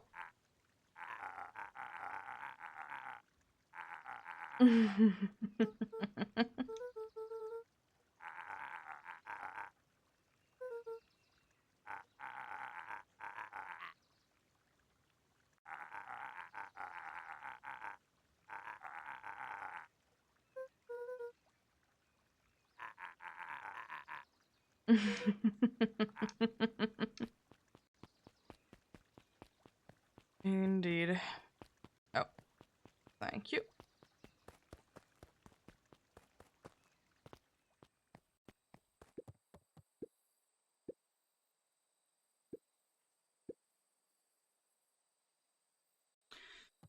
You seem to do that. You seem to do that indeed.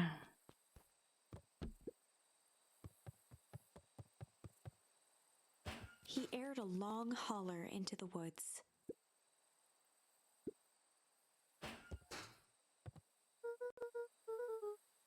Luca felt his eyes getting heavy and plopped into the beanbag.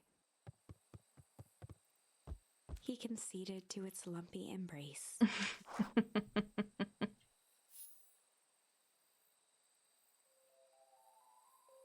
Once again, Luca found himself in a vast black expanse. This time, he knew exactly where to go. He took a single confident step forward. The world flickered and pulsed. He found himself standing in front of the frigid air of a blazing campfire. The source. He plopped down cross-legged and gazed into the cold flame. Wait, soon enough, the fire began to die out, popping sporadically, until all that was left was a single ember.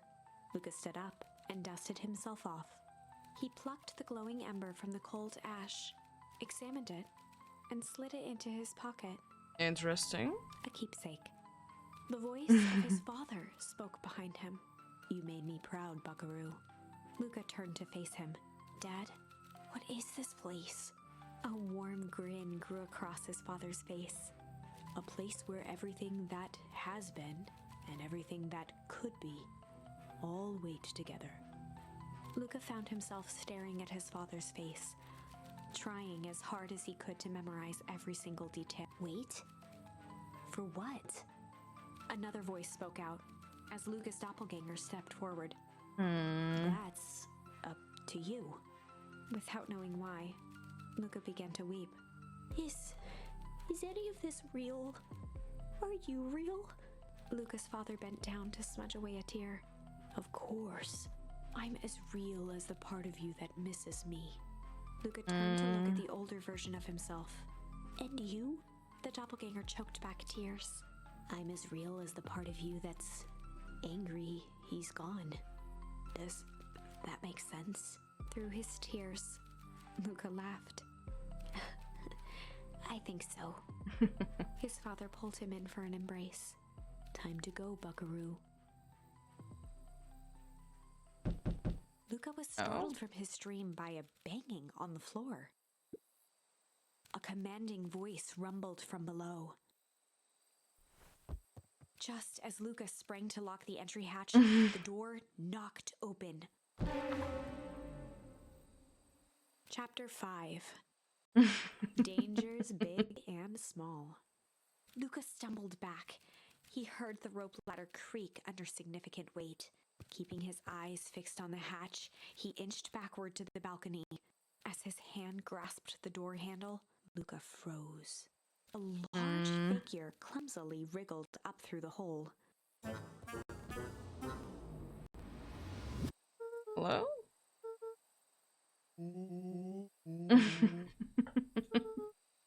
The large figure cocked its head inquisitively.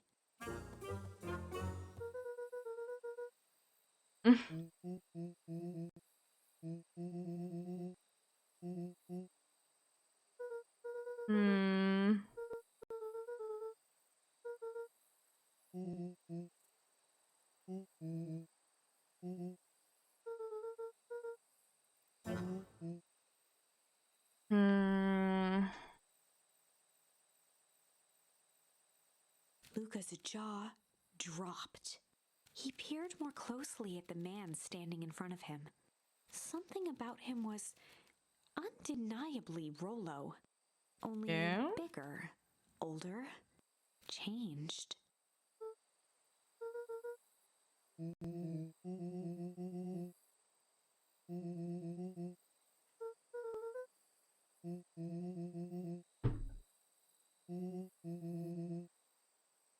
Okay.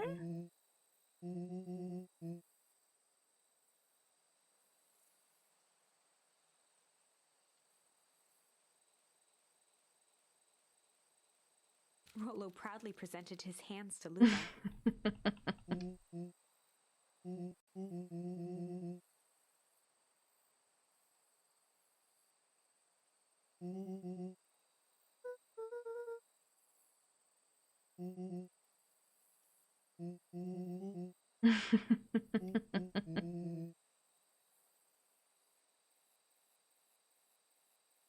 Luca moved to the side and pointed Rollo to his reflection in the balcony window. His hands shot up to his face.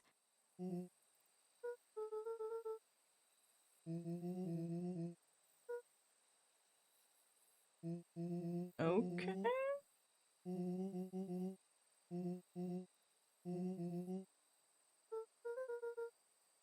Everything starts to make sense indeed.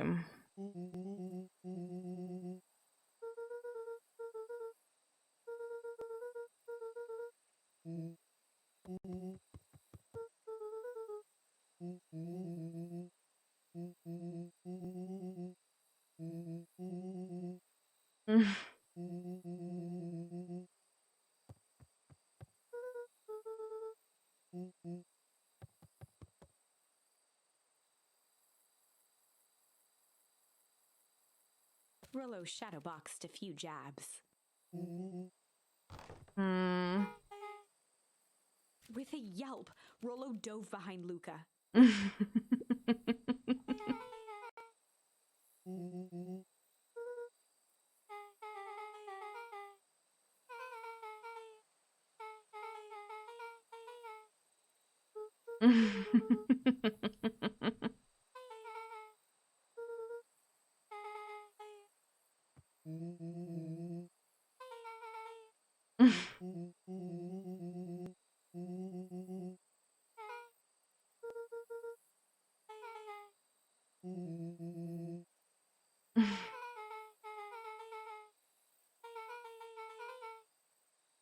Yeah.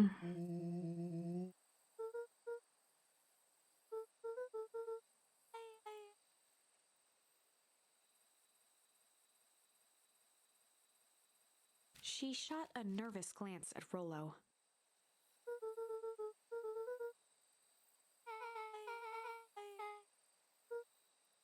Beck's eyes narrowed.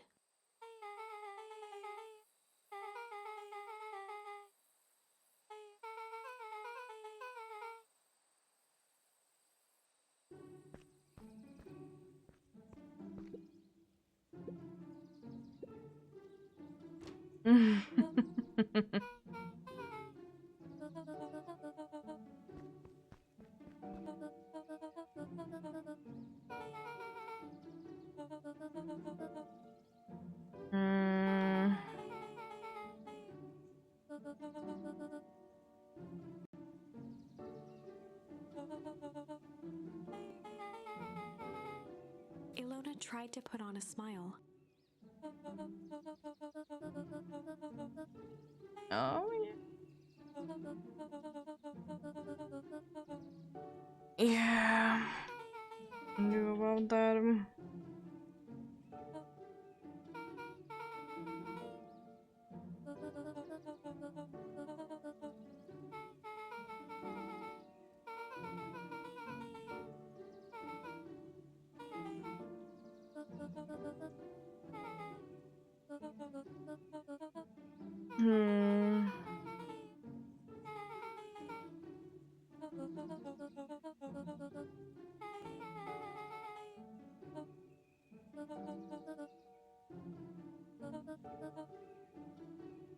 Okay.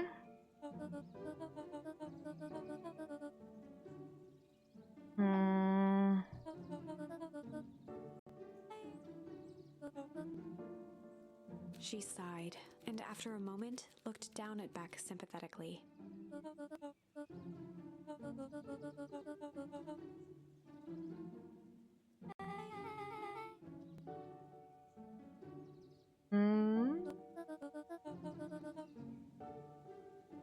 She flashed a sly grin and tousled Beck's hair.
Okay.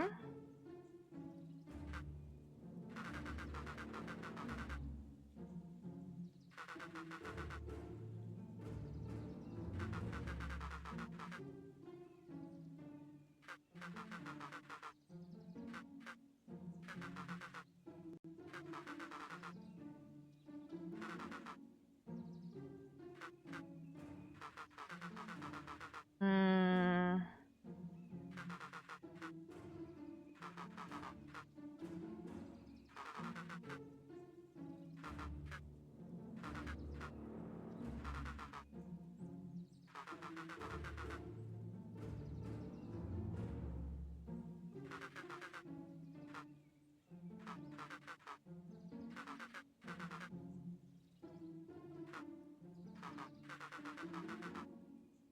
Hmm.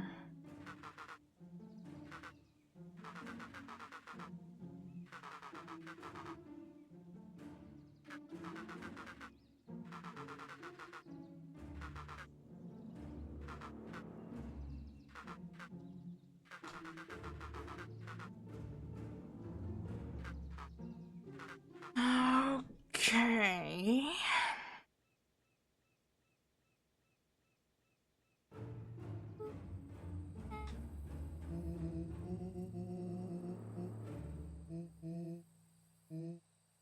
Luca gave Rollo a quick elbow to the ribs.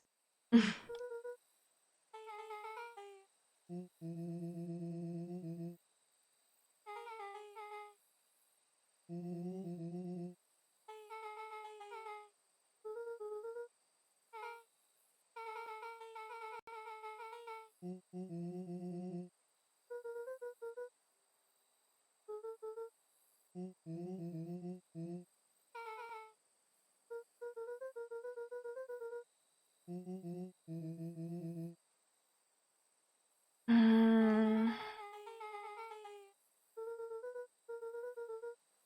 Beck flicked a large sheet of paper out of her pocket and slammed it on the floor. Oh.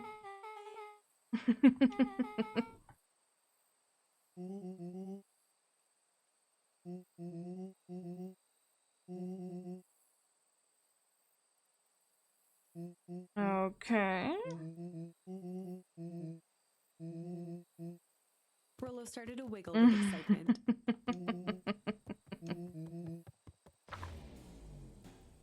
Chapter 6. The Heist. They spent the night's end huddled around that small map, formulating a plan to infiltrate the headquarters of Perennial Harvest. It would be no small feat. A modern facility equipped with all manner of technology, not to mention the swarm of clipboards that would most certainly be scattered throughout. By the time the sun began to peek through the car window used as a makeshift balcony door, all were in agreement. This could just work. The final day before the festival would be used to prepare. They'd need to pool every resource at their disposal, pull every favor with a thread. Even enlist some unsavory characters around town with important tasks only they were suited for. Interesting. Luckily, there was enough ill will and mistrust toward Perennial Harvest that alliances could be found at a bargain.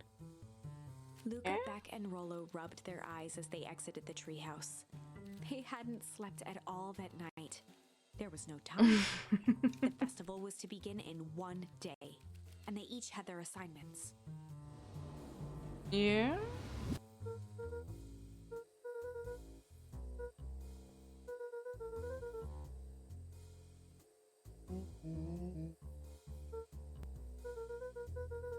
He waved vaguely at Rollo's sizable figure. Beck snorted an involuntary giggle.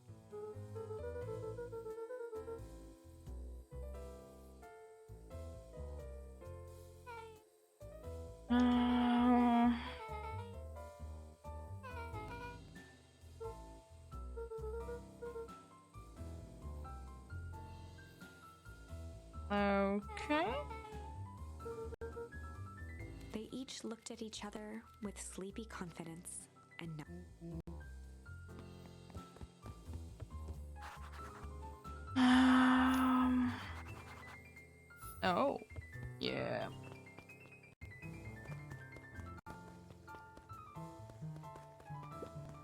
They're like still talking to you. Yeah, there's still no talking to you at all.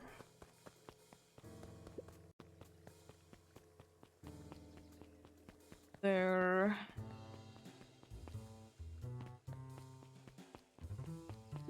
Are you up to?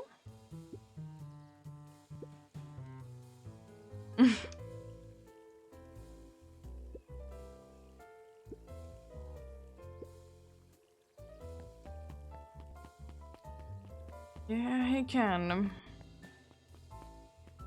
Anything to say? Okay then.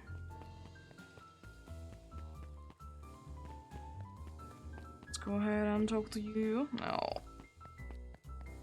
Either. No one today has anything to say. Yeah, you have something to say.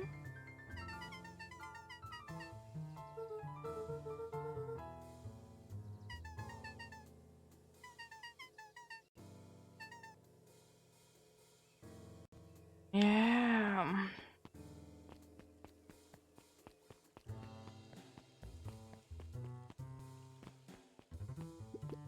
Hello?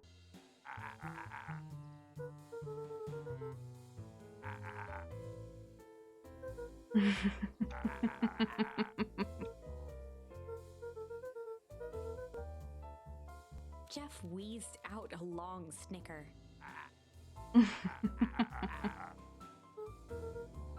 The joy in Jeff's face drained instantly.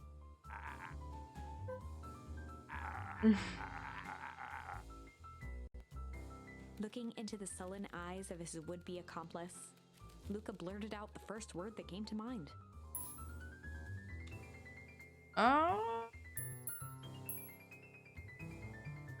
It does like chunk.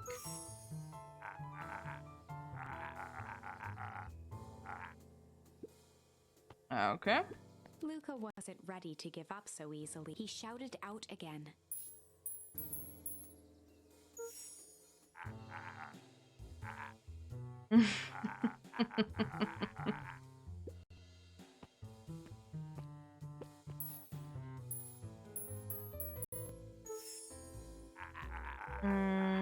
Yeah, I thought so.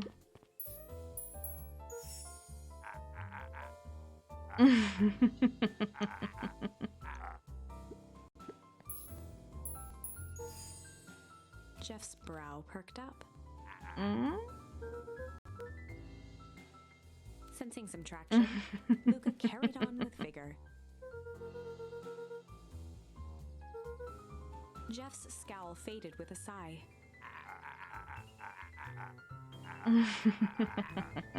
One good stomp of the foot was all Jeff needed to drive his point home.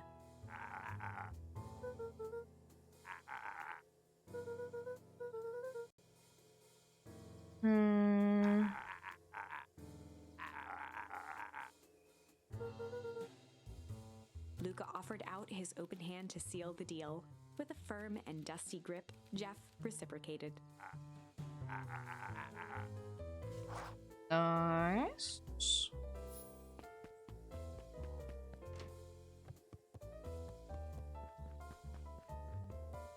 Something fun to say? No, don't. Once you don't have something fun to say.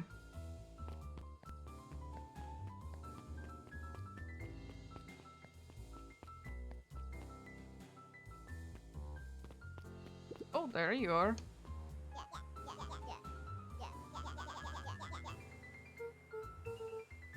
Iggy raised an eyebrow suspiciously.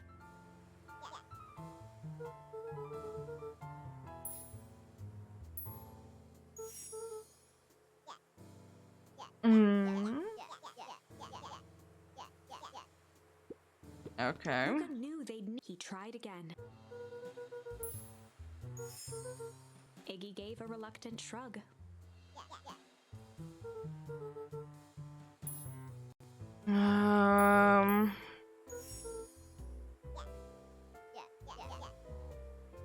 Yeah.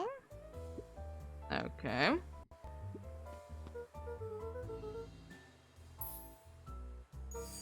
Iggy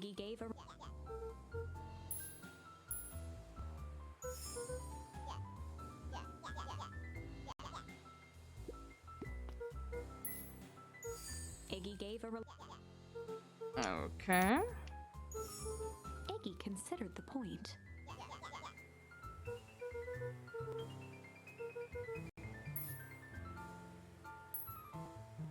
Well, I guess it is the only one because that we have done anything with.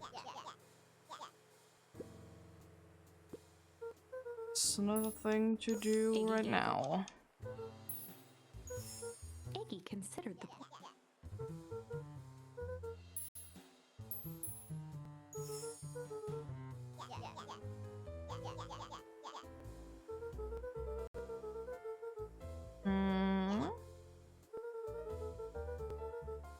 A wild-eyed grin spread across Iggy's face.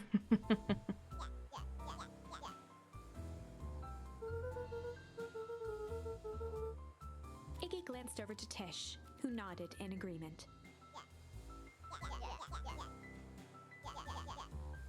With a quick nod, Luca was off. There we go. Iggy gazed up at Tish with a smile. A single tear ran down Tish's cheek.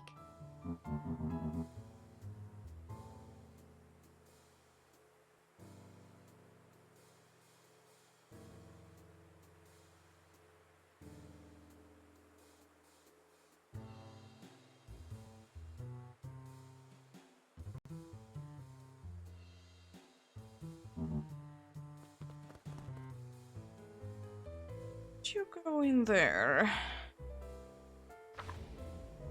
Good idea in the there. Chapter 7. Into the Hive. A good heist requires preparation, and thorough preparation takes time, something they had precious little of. So Yeah. far, everything was in order. Jeff, Iggy, and Tish all agreed to do their part. Beck radioed Luca that night with a simple and covert message. "We're locked and loaded on my end." And Rollo, after a lengthy confession, managed to persuade Roxy and Fitz to help. Nice. He stowed away in mission control for the night to avoid attracting attention. Rollo, being uniquely suited for the role, would be the first to breach Perennial Harvest. The outfit provided by Jeff wasn't perfect, but a convincing disguise is 10% wardrobe, 90% confidence. Rollo took a few vigorous breaths and shook out his arms.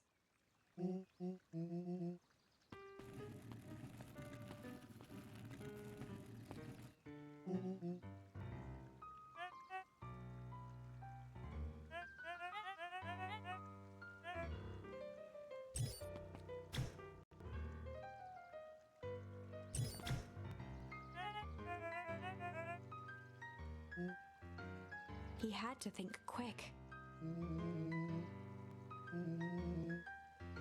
Rollo sighed, adjusting his tool belt.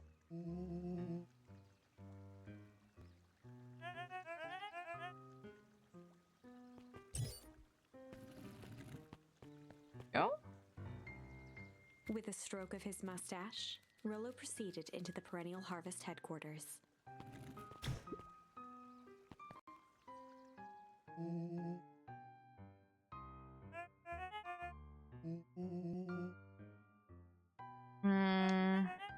He stammered and flipped through the pages of his clipboard.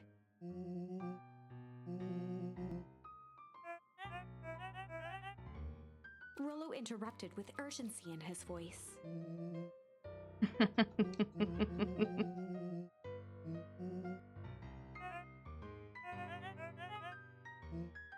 Rollo panicked.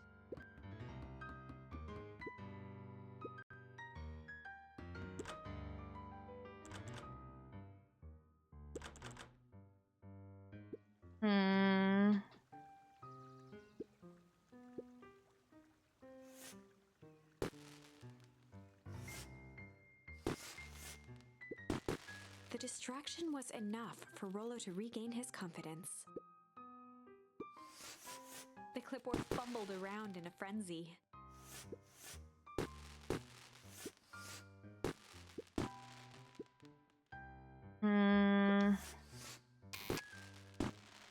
There we go.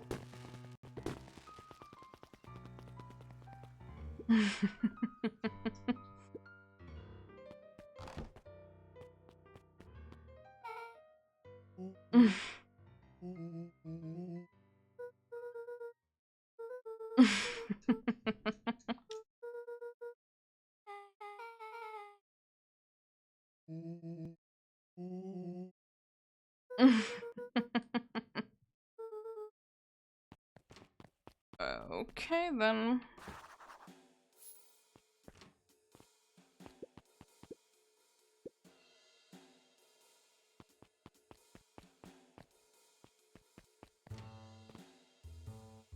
Yes, indeed.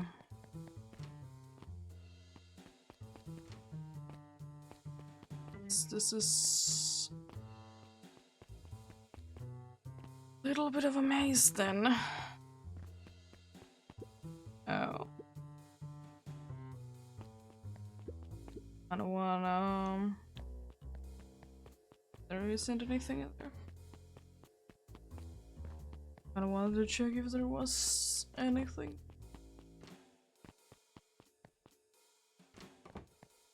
No.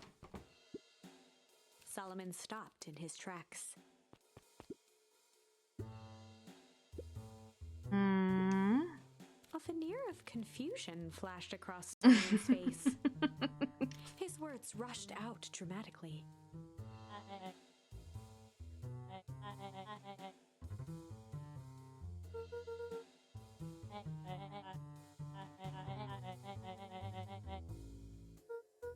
Okay.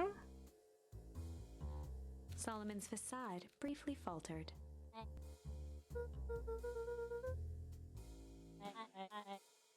I don't think that we're going to get through this time either.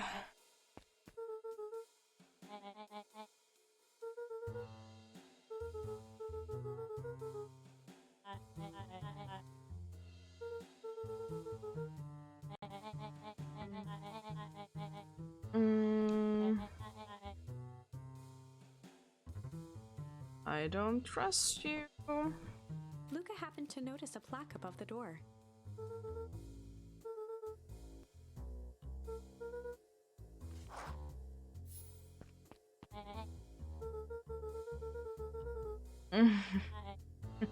Luca tried the handle. Solomon leaned forward to examine the mechanism.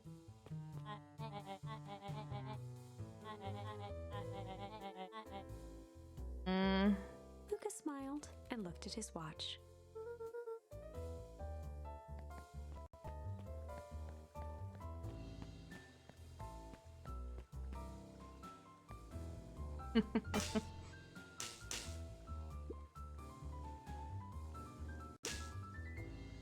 She mimed a quick handshake and ambled off with a whistle.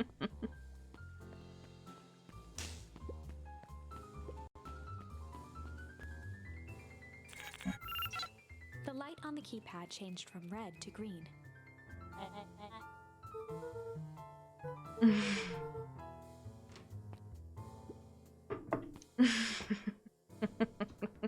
Luca switched on his walkie-talkie.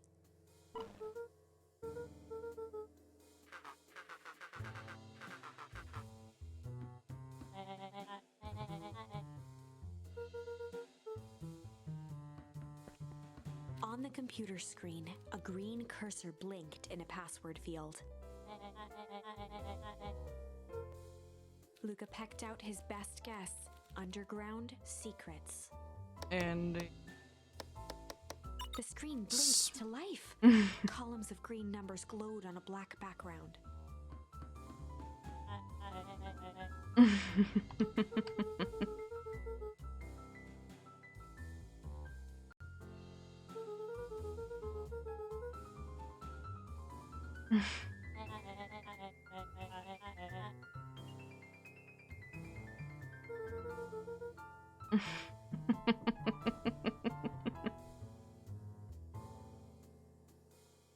Solomon's jaw clenched into a half-smile.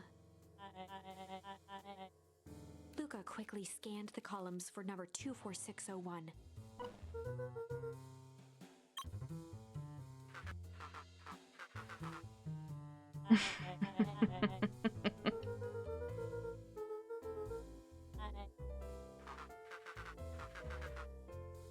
Once again, Luca scrutinized the numbers on the screen.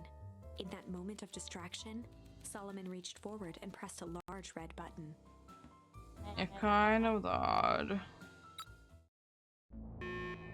Be doing something.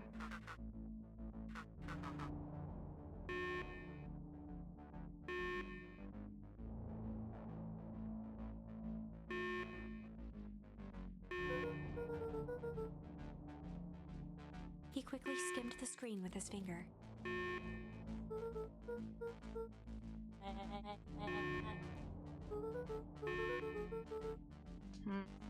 Yeah, surely you were just trying to help.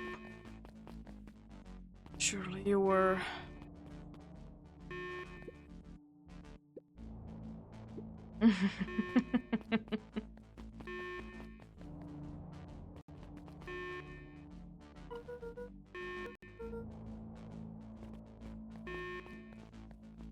Mr. Kerr approached with a sneer and spoke into his walkie-talkie. With self-satisfaction, he called into the hallway.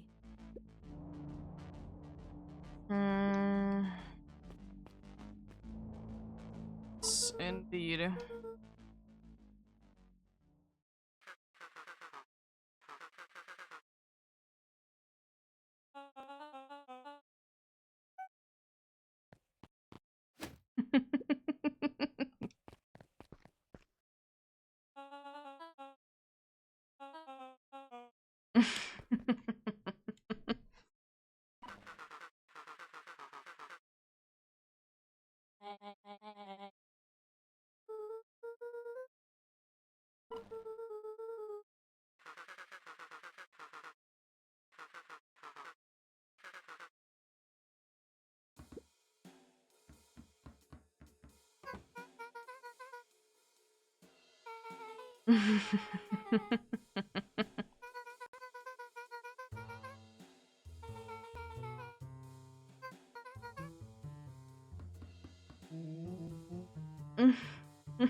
Nellie leaned over to examine his teeth.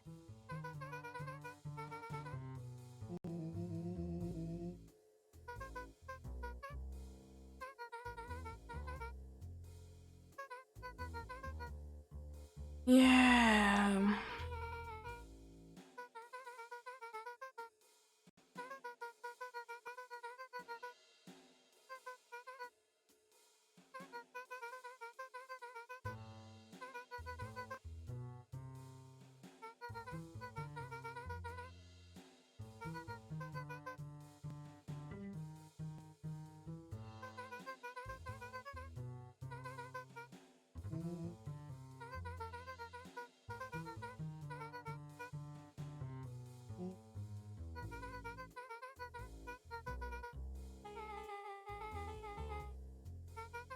Hmm.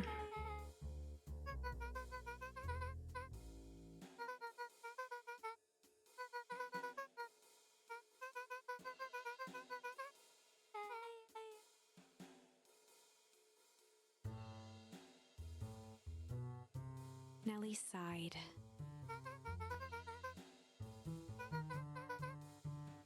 Hmm.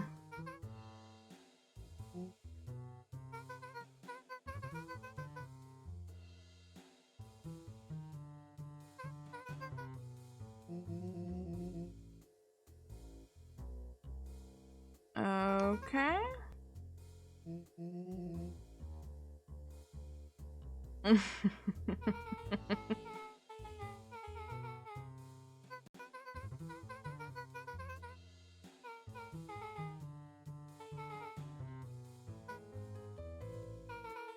Yeah.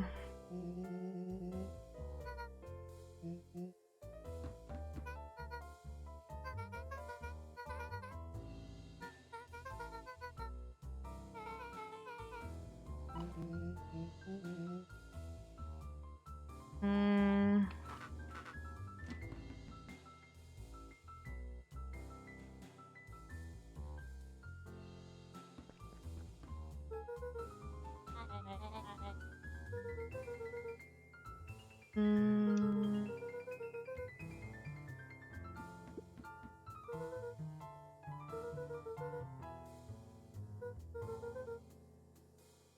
Solomon muttered inaudibly.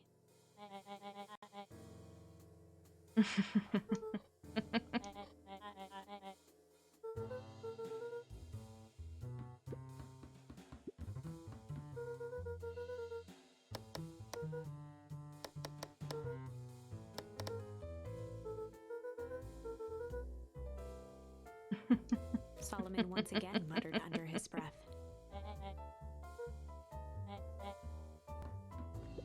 Luca tugged on each of the cabinets.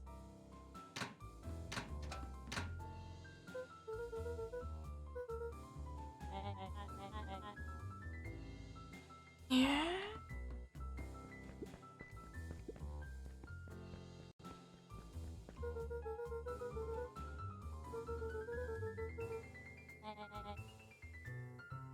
Luca held his hand up to the ashtray.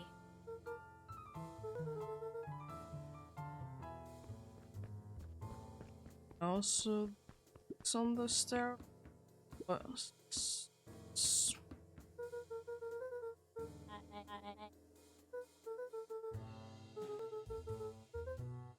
With a subtle, quivering lip, a smile crawled across Solomon's face. They heard the trampling of frantic footsteps from the hallway. Yeah.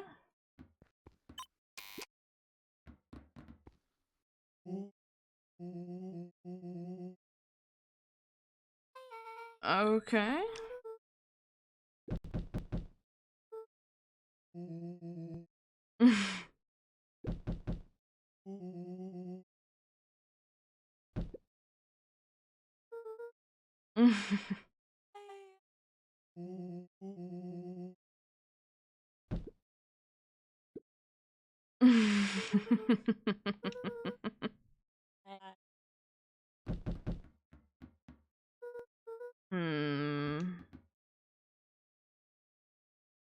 It's not gonna be ending well.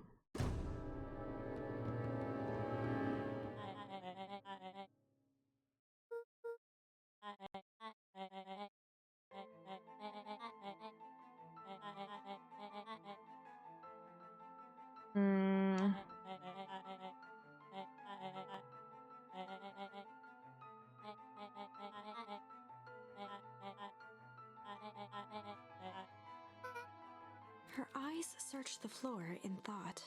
Solomon watched eagerly, waiting for the flicker of epiphany. With a sickened look, she peered into his soul.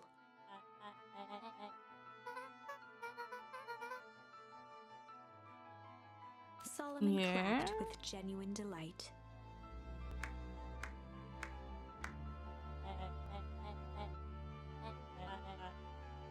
Solomon glanced down, examining his youthful form.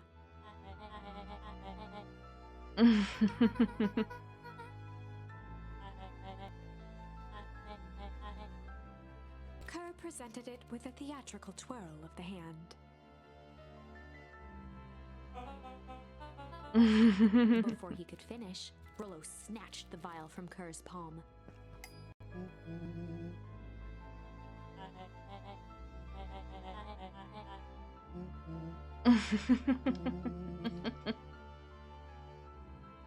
Rollo casually tossed the vial to Luca.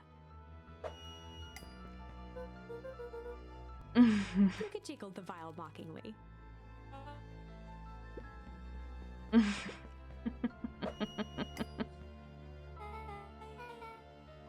She held it tightly behind her back. Solomon sighed, speaking in crisp, measured syllables.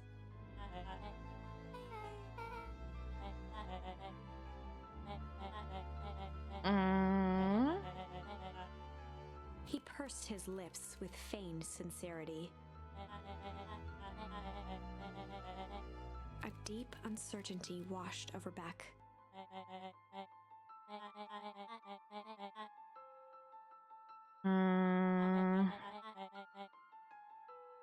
She looked to Nellie shakily. With a dispirited nod, Nellie sighed in defeat. Beck slowly approached Solomon.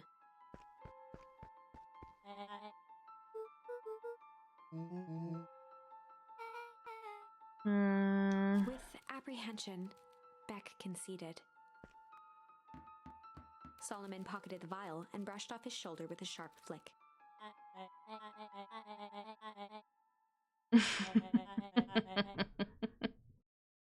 The blood drained from Kerr's face.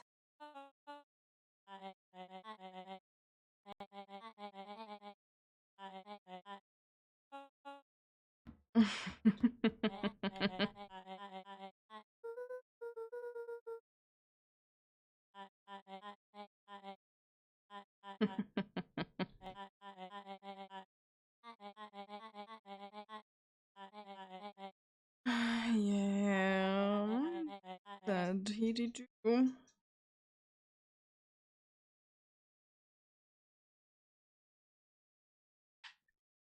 Solomon shook his head with gratification.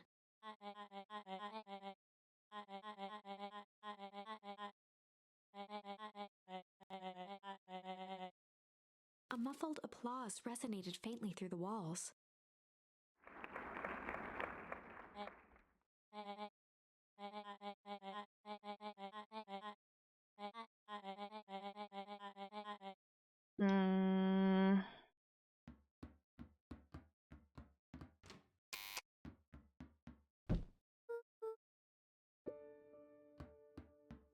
Don't think that it's all over though.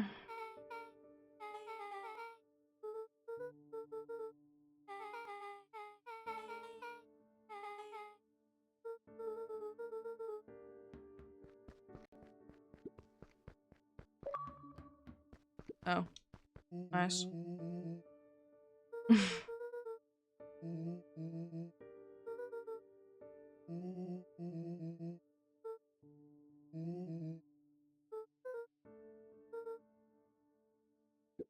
I don't think we got lost though.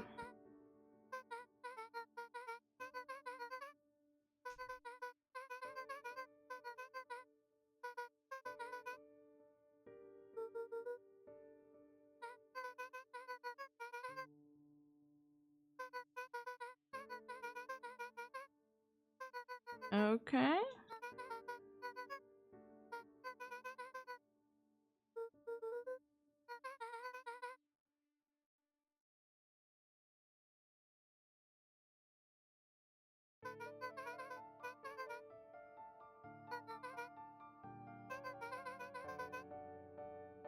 The color Yeah. dropped from Luca's face.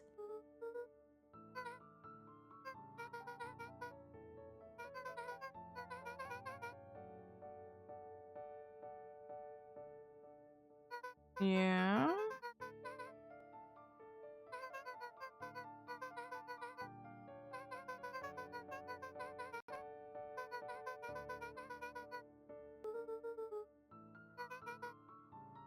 Luca was overwhelmed with emotion. A sudden explosion sounded from the hull. Chapter 8. Comeuppance. Ears still ringing, Gran picked herself up off the ground. Through the dust and smoke, she looked over to see Mrs. Fratelli helping Hiram Tolliver to his feet. She'd had to beg, borrow, and steal to acquire those explosives. How many nights had she spent visualizing how she'd use them to make things right? Interesting. And now, her one shot at destroying the source, that damned hole that swallowed so much of her life, was gone. Traded for this jagged hole in a wall and a foolhardy shot at rescuing Rollo. With Fratelli and Tolliver at her side, she stepped through. It was a strange feeling. The last time she'd stalked this maze of hallways, it was in a different body. They quickly rounded a corner to find a group of clipboards guarding a door. Yeah. Something worth guarding is probably something worth seeing. She leapt forward, brandishing her cane. If her last chance at vengeance for things lost was truly gone, she would just have to fight to keep what she still had.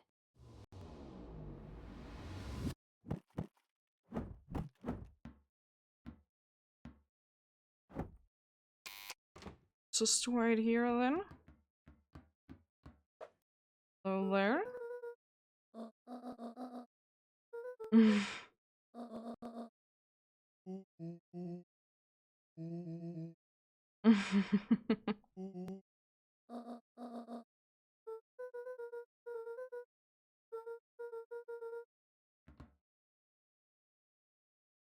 Dee-do-do. They made their way out from deep within Perennial Harvest, just as Solomon finished up his speech. Solomon pulled a glass vial from his pocket. In one smooth motion, he downed its contents.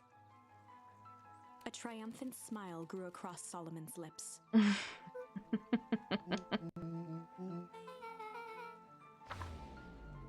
Okay. With a mischievous look, Beck elbowed Luca. Remember when I had the vial behind my back?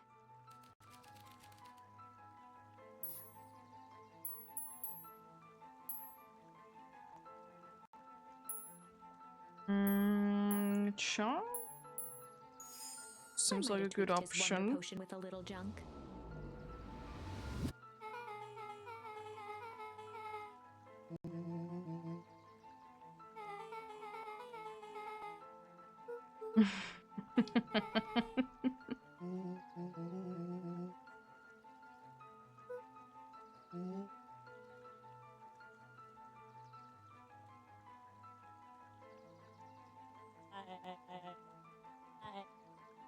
His body and face began to contort and expand as he disappeared into a belching green mist.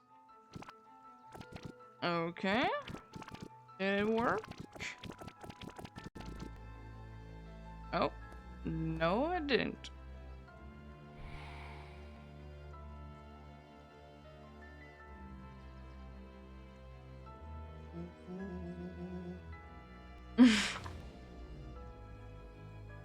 As the last of what was once Sharper Valentine wafted into the air, the crowd began to disperse, still numb from what they had just observed.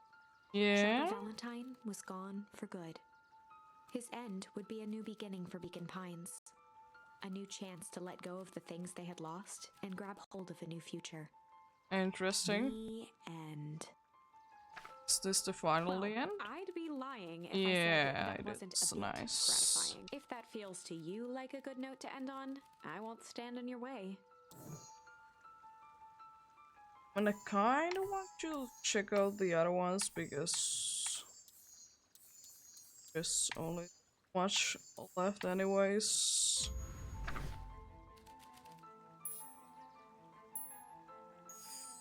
I might have tweaked his wonder potion with a little change. Yeah.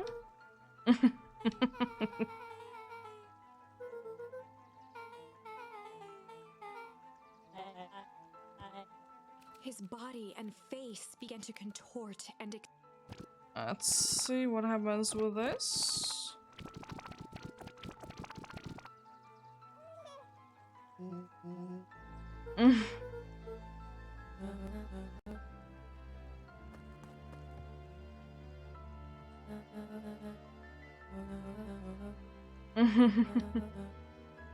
Eris awkwardly cradled the squirming child. She looked to her brother, her voice shaking with uncertainty.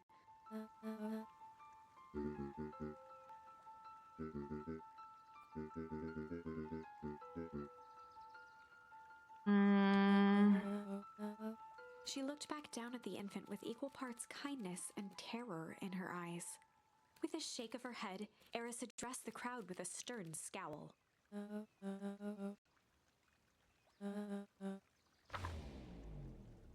Okay. Epilogue. Beacon Pines' coldest summer on record came and went without much fanfare. Folks shared what they had and none were left wanting. The new school year was ushered in by the falling leaves of autumn.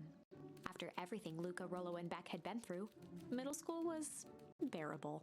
The chill of winter didn't seem to bother people much. They kindled a hope for a better future in their hearts. When spring arrived, farmers planted their crops with a sense of joy and optimism. And as the dawn of the first day of summer came again, its light slowly spread through the shallow valley. It crept over the town square, across the river, past the neglected welcome sign, and came to rest on a young boy sleeping at dawn, his mind at peace, knowing he is here for a reason.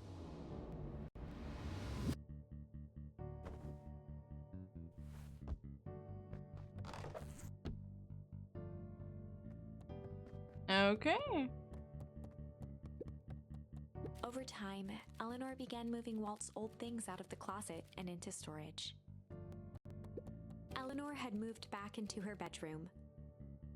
And now that she wasn't sneaking out late, she even slept there most nights.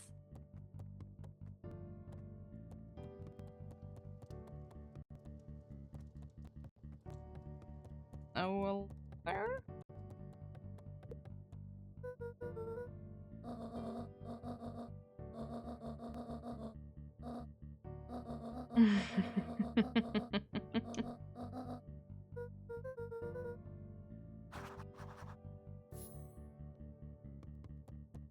Let's go there indeed.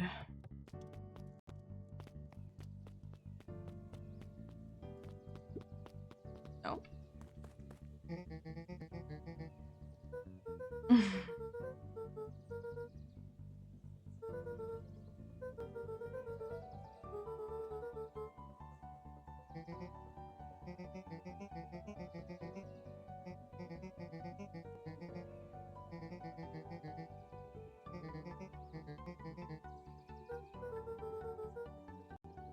Yeah.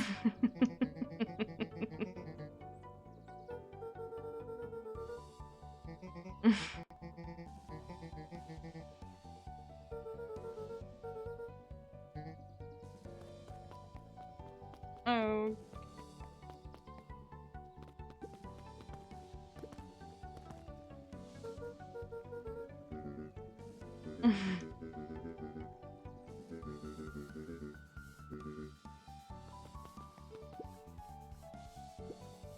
When Perennial Harvest collapsed, most of the clipboards skipped town. But some stuck around and dedicated themselves to making things right. That's nice.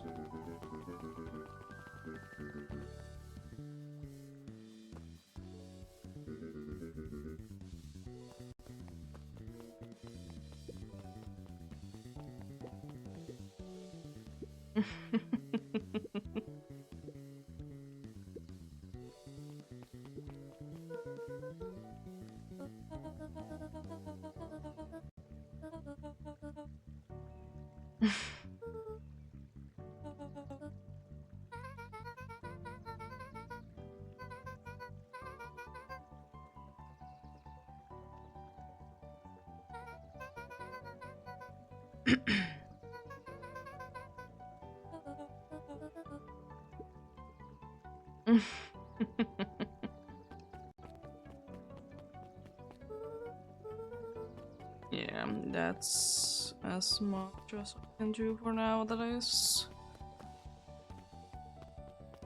Hello there?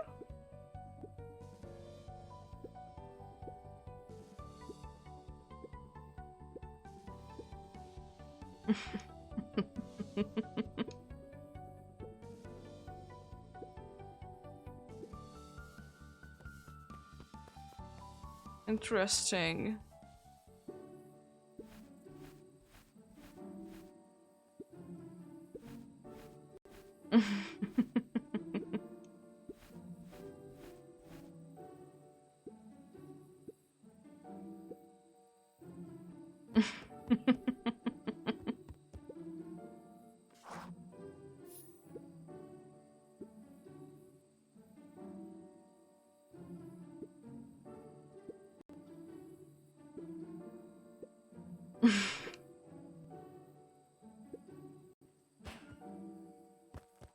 Okay.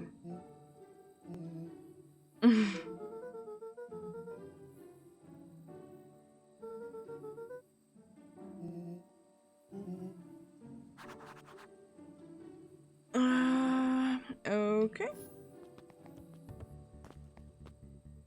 Let's go ahead and check in with her then.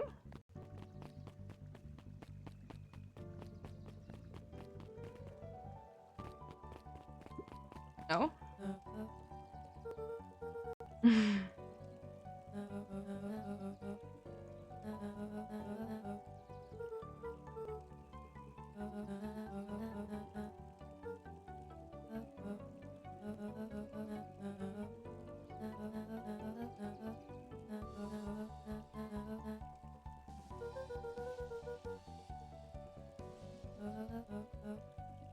Yeah.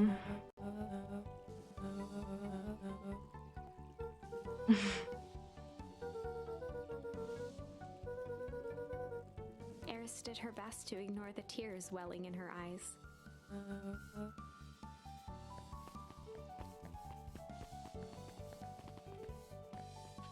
Oh.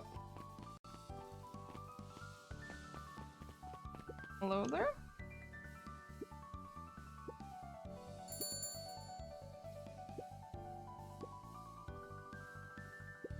Nice.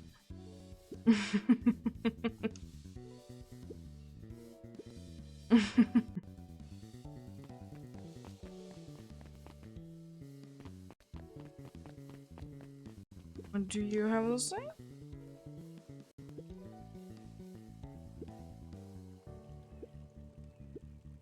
Closing her eyes, Miss Hatch took a deep, relaxing breath.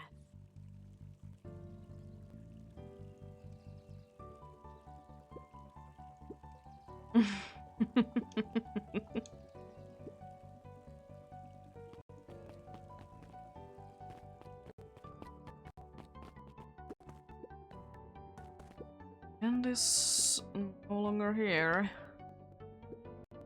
Or whatever museum it was.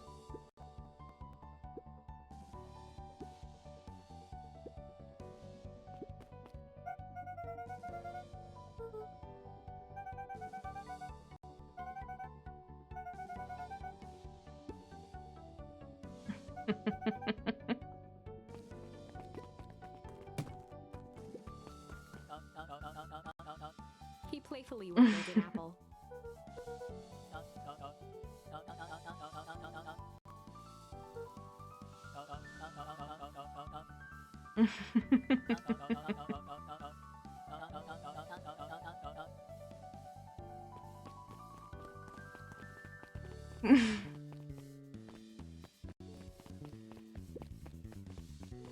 Let's go here.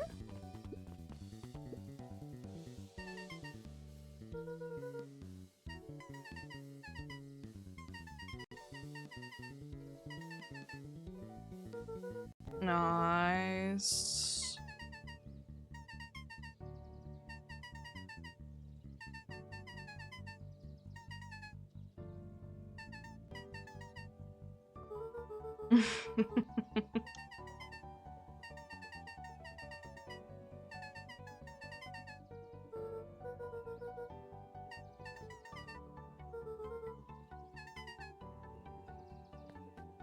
Okay. Luca squinted at the memories of that day. Press that. Very different things to do now.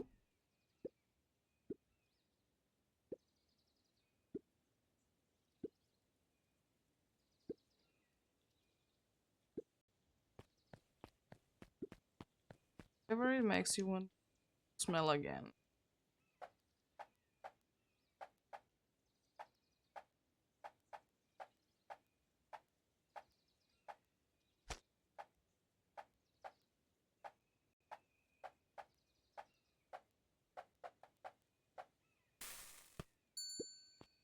Will this help with that?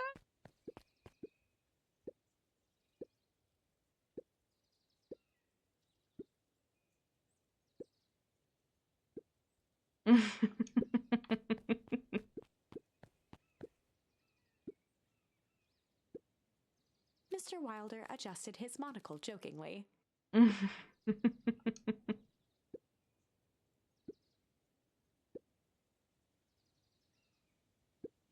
Okay. Seems easy enough to do.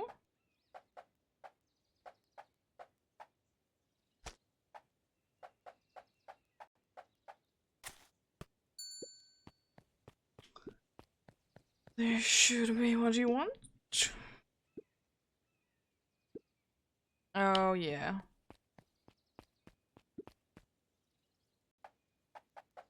You want these, don't you, then? It doesn't look at all bigger.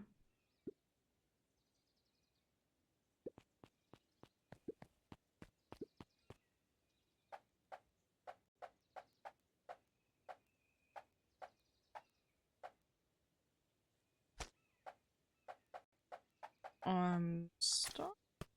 Confused what you want, actually.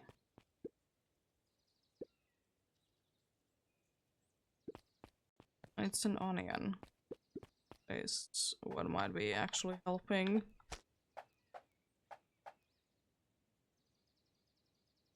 Salad. Thank you for doing it and not definitely crashing.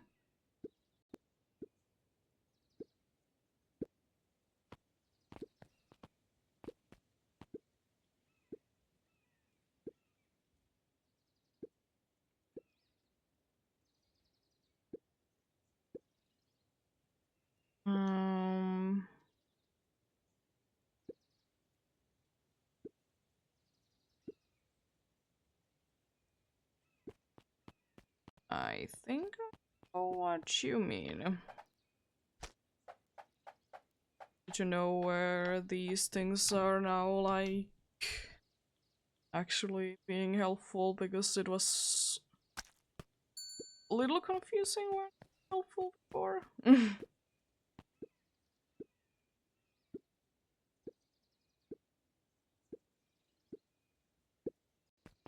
There we go.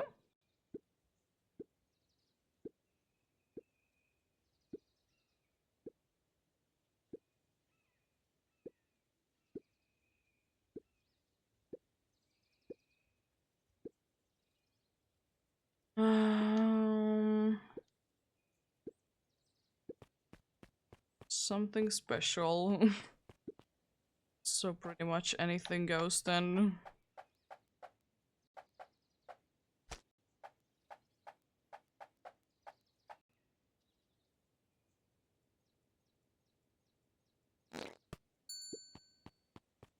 How would you like this?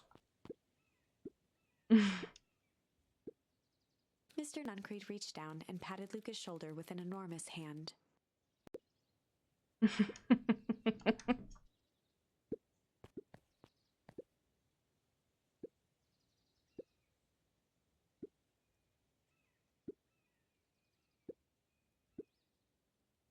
Okay, that seems simple enough.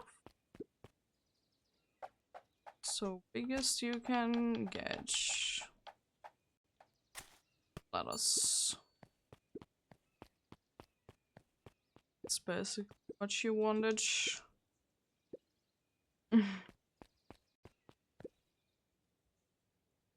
Good, you it's not crash game on me.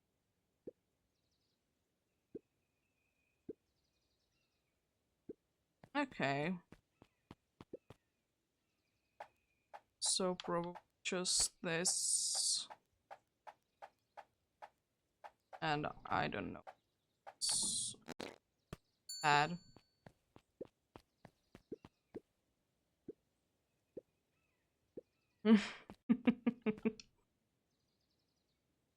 Let's see.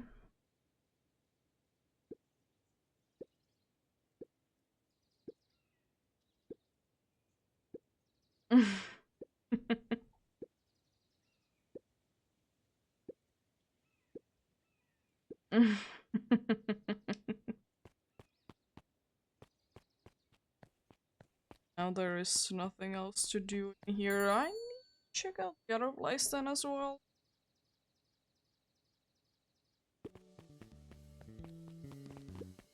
Mrs. You Fratelli going? glowed with a carefree smile.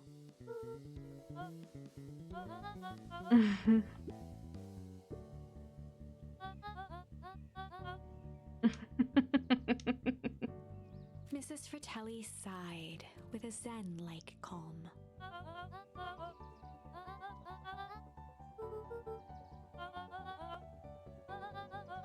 Now.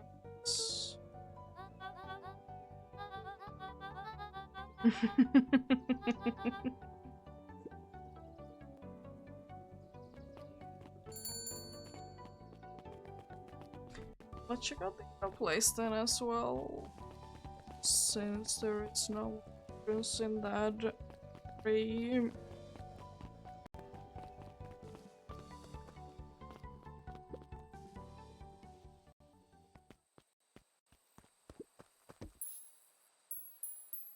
Bunch of things in here. A small magnet to the line. Fishing with the law of attraction. Bunch of things to use in here, indeed.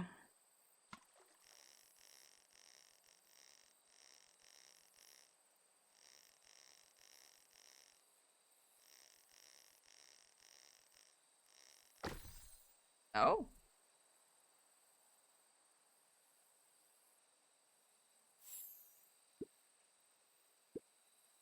It's indeed a key.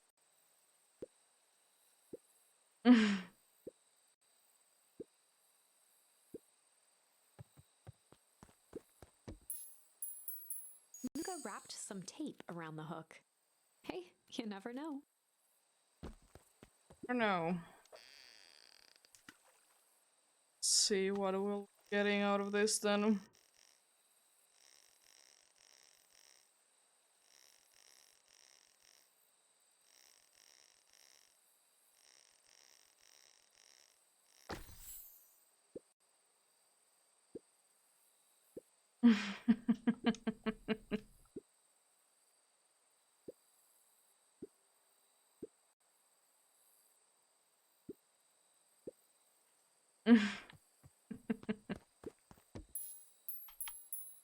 Luca placed a sinker on the line. Sometimes the best stuff is at the bottom of the pond.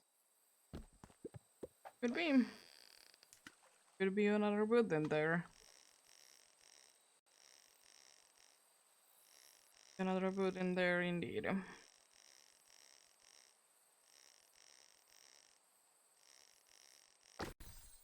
Oh no, it's a bottle.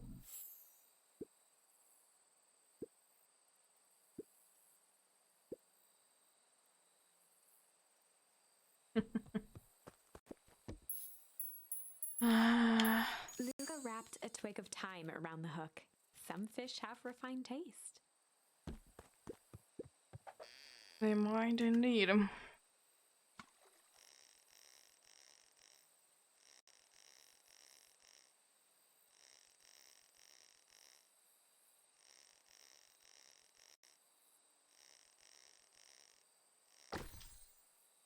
Oh.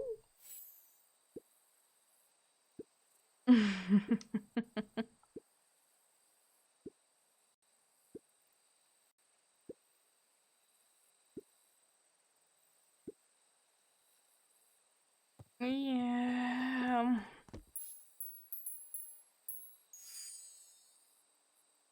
It's the only option.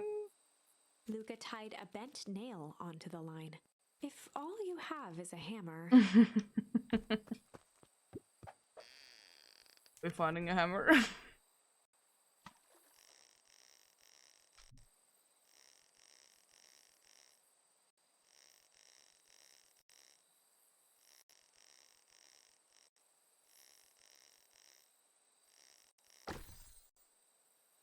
It's a photo.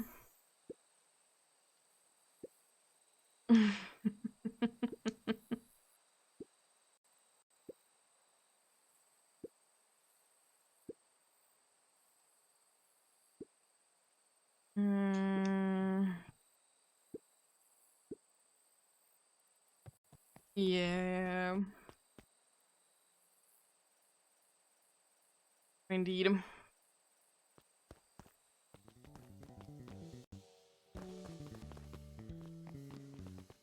Here we go.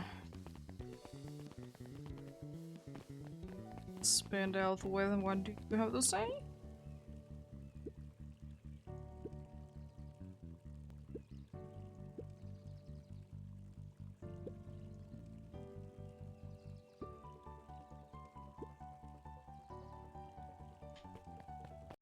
There is plenty of time indeed.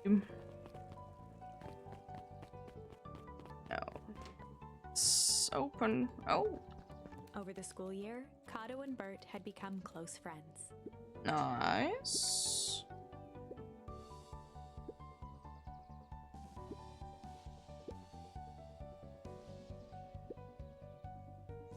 It typically went on like this for quite some time.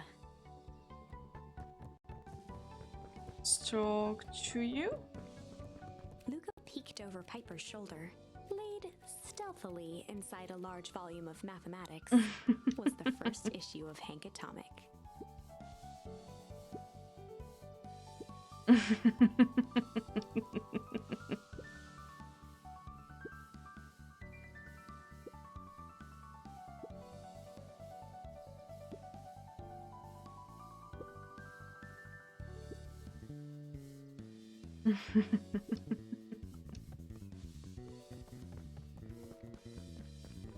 Just want to talk to you.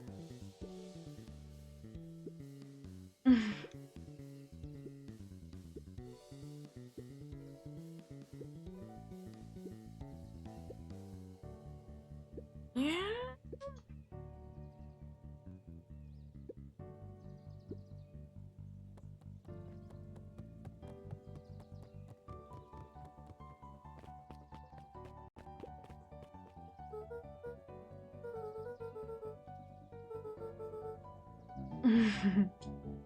Mr. Nuncreed shook his head.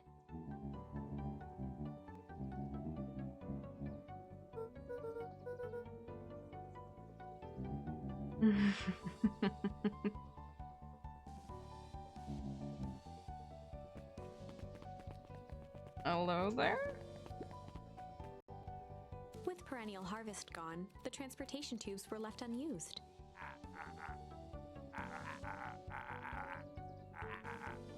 Well, maybe not completely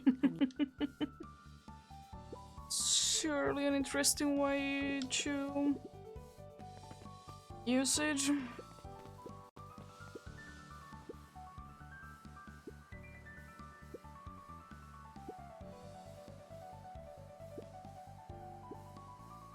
Nice. I think that there is still anything in here. Surely try and see if there is still anything in here.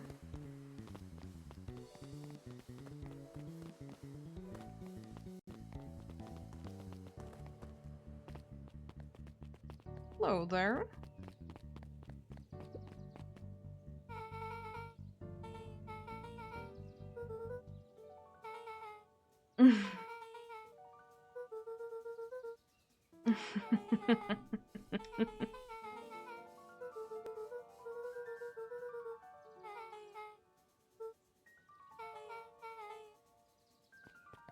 Okay.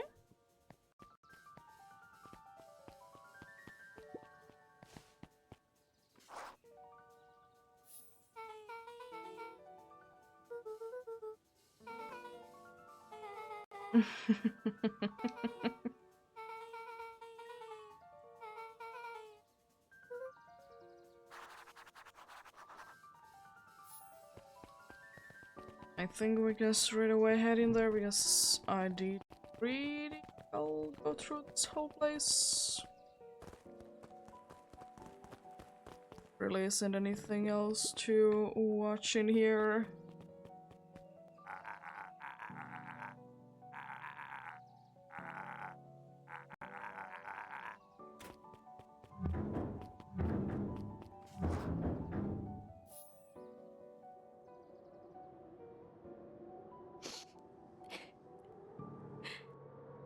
I think this is it.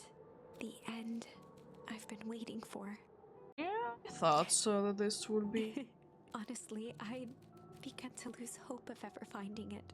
actual ending. But then you came along.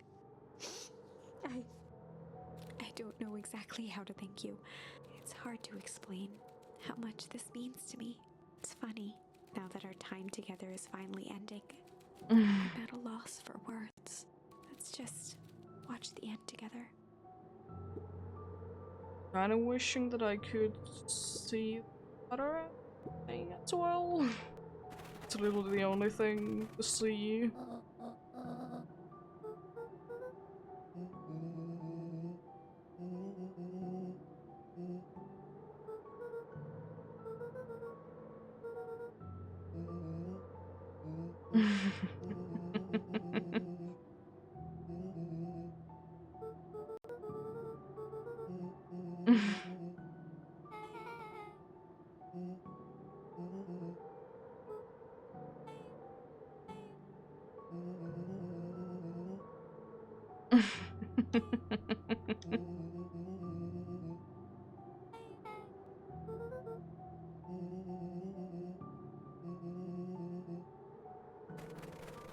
Okay.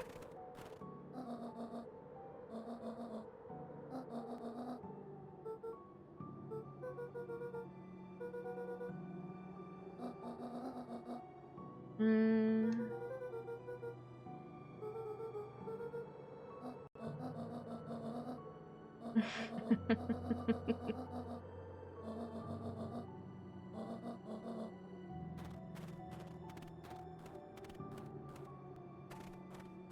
Just one. Survive in here. It's pretty cold in here.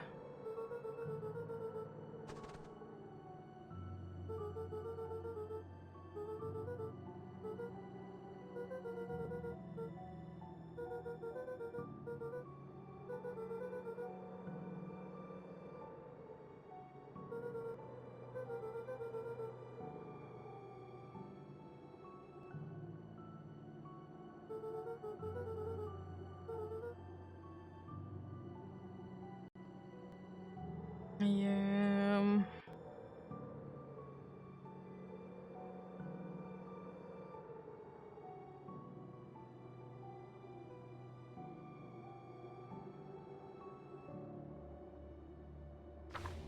Oh, go.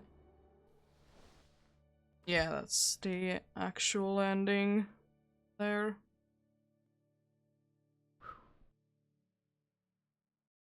Well, I'm not gonna be staying on and checking out the last one. At least not on stream, I might check it out on my own. But yeah, a good game. Not too bad. But unfortunately, it's gonna be it for today. Thank you so much for watching and sticking around. Tomorrow, no stream. On Monday, probably Pokemon. Shall see. Yeah, a good game. But yeah. I'll see you next time. Until then, bye.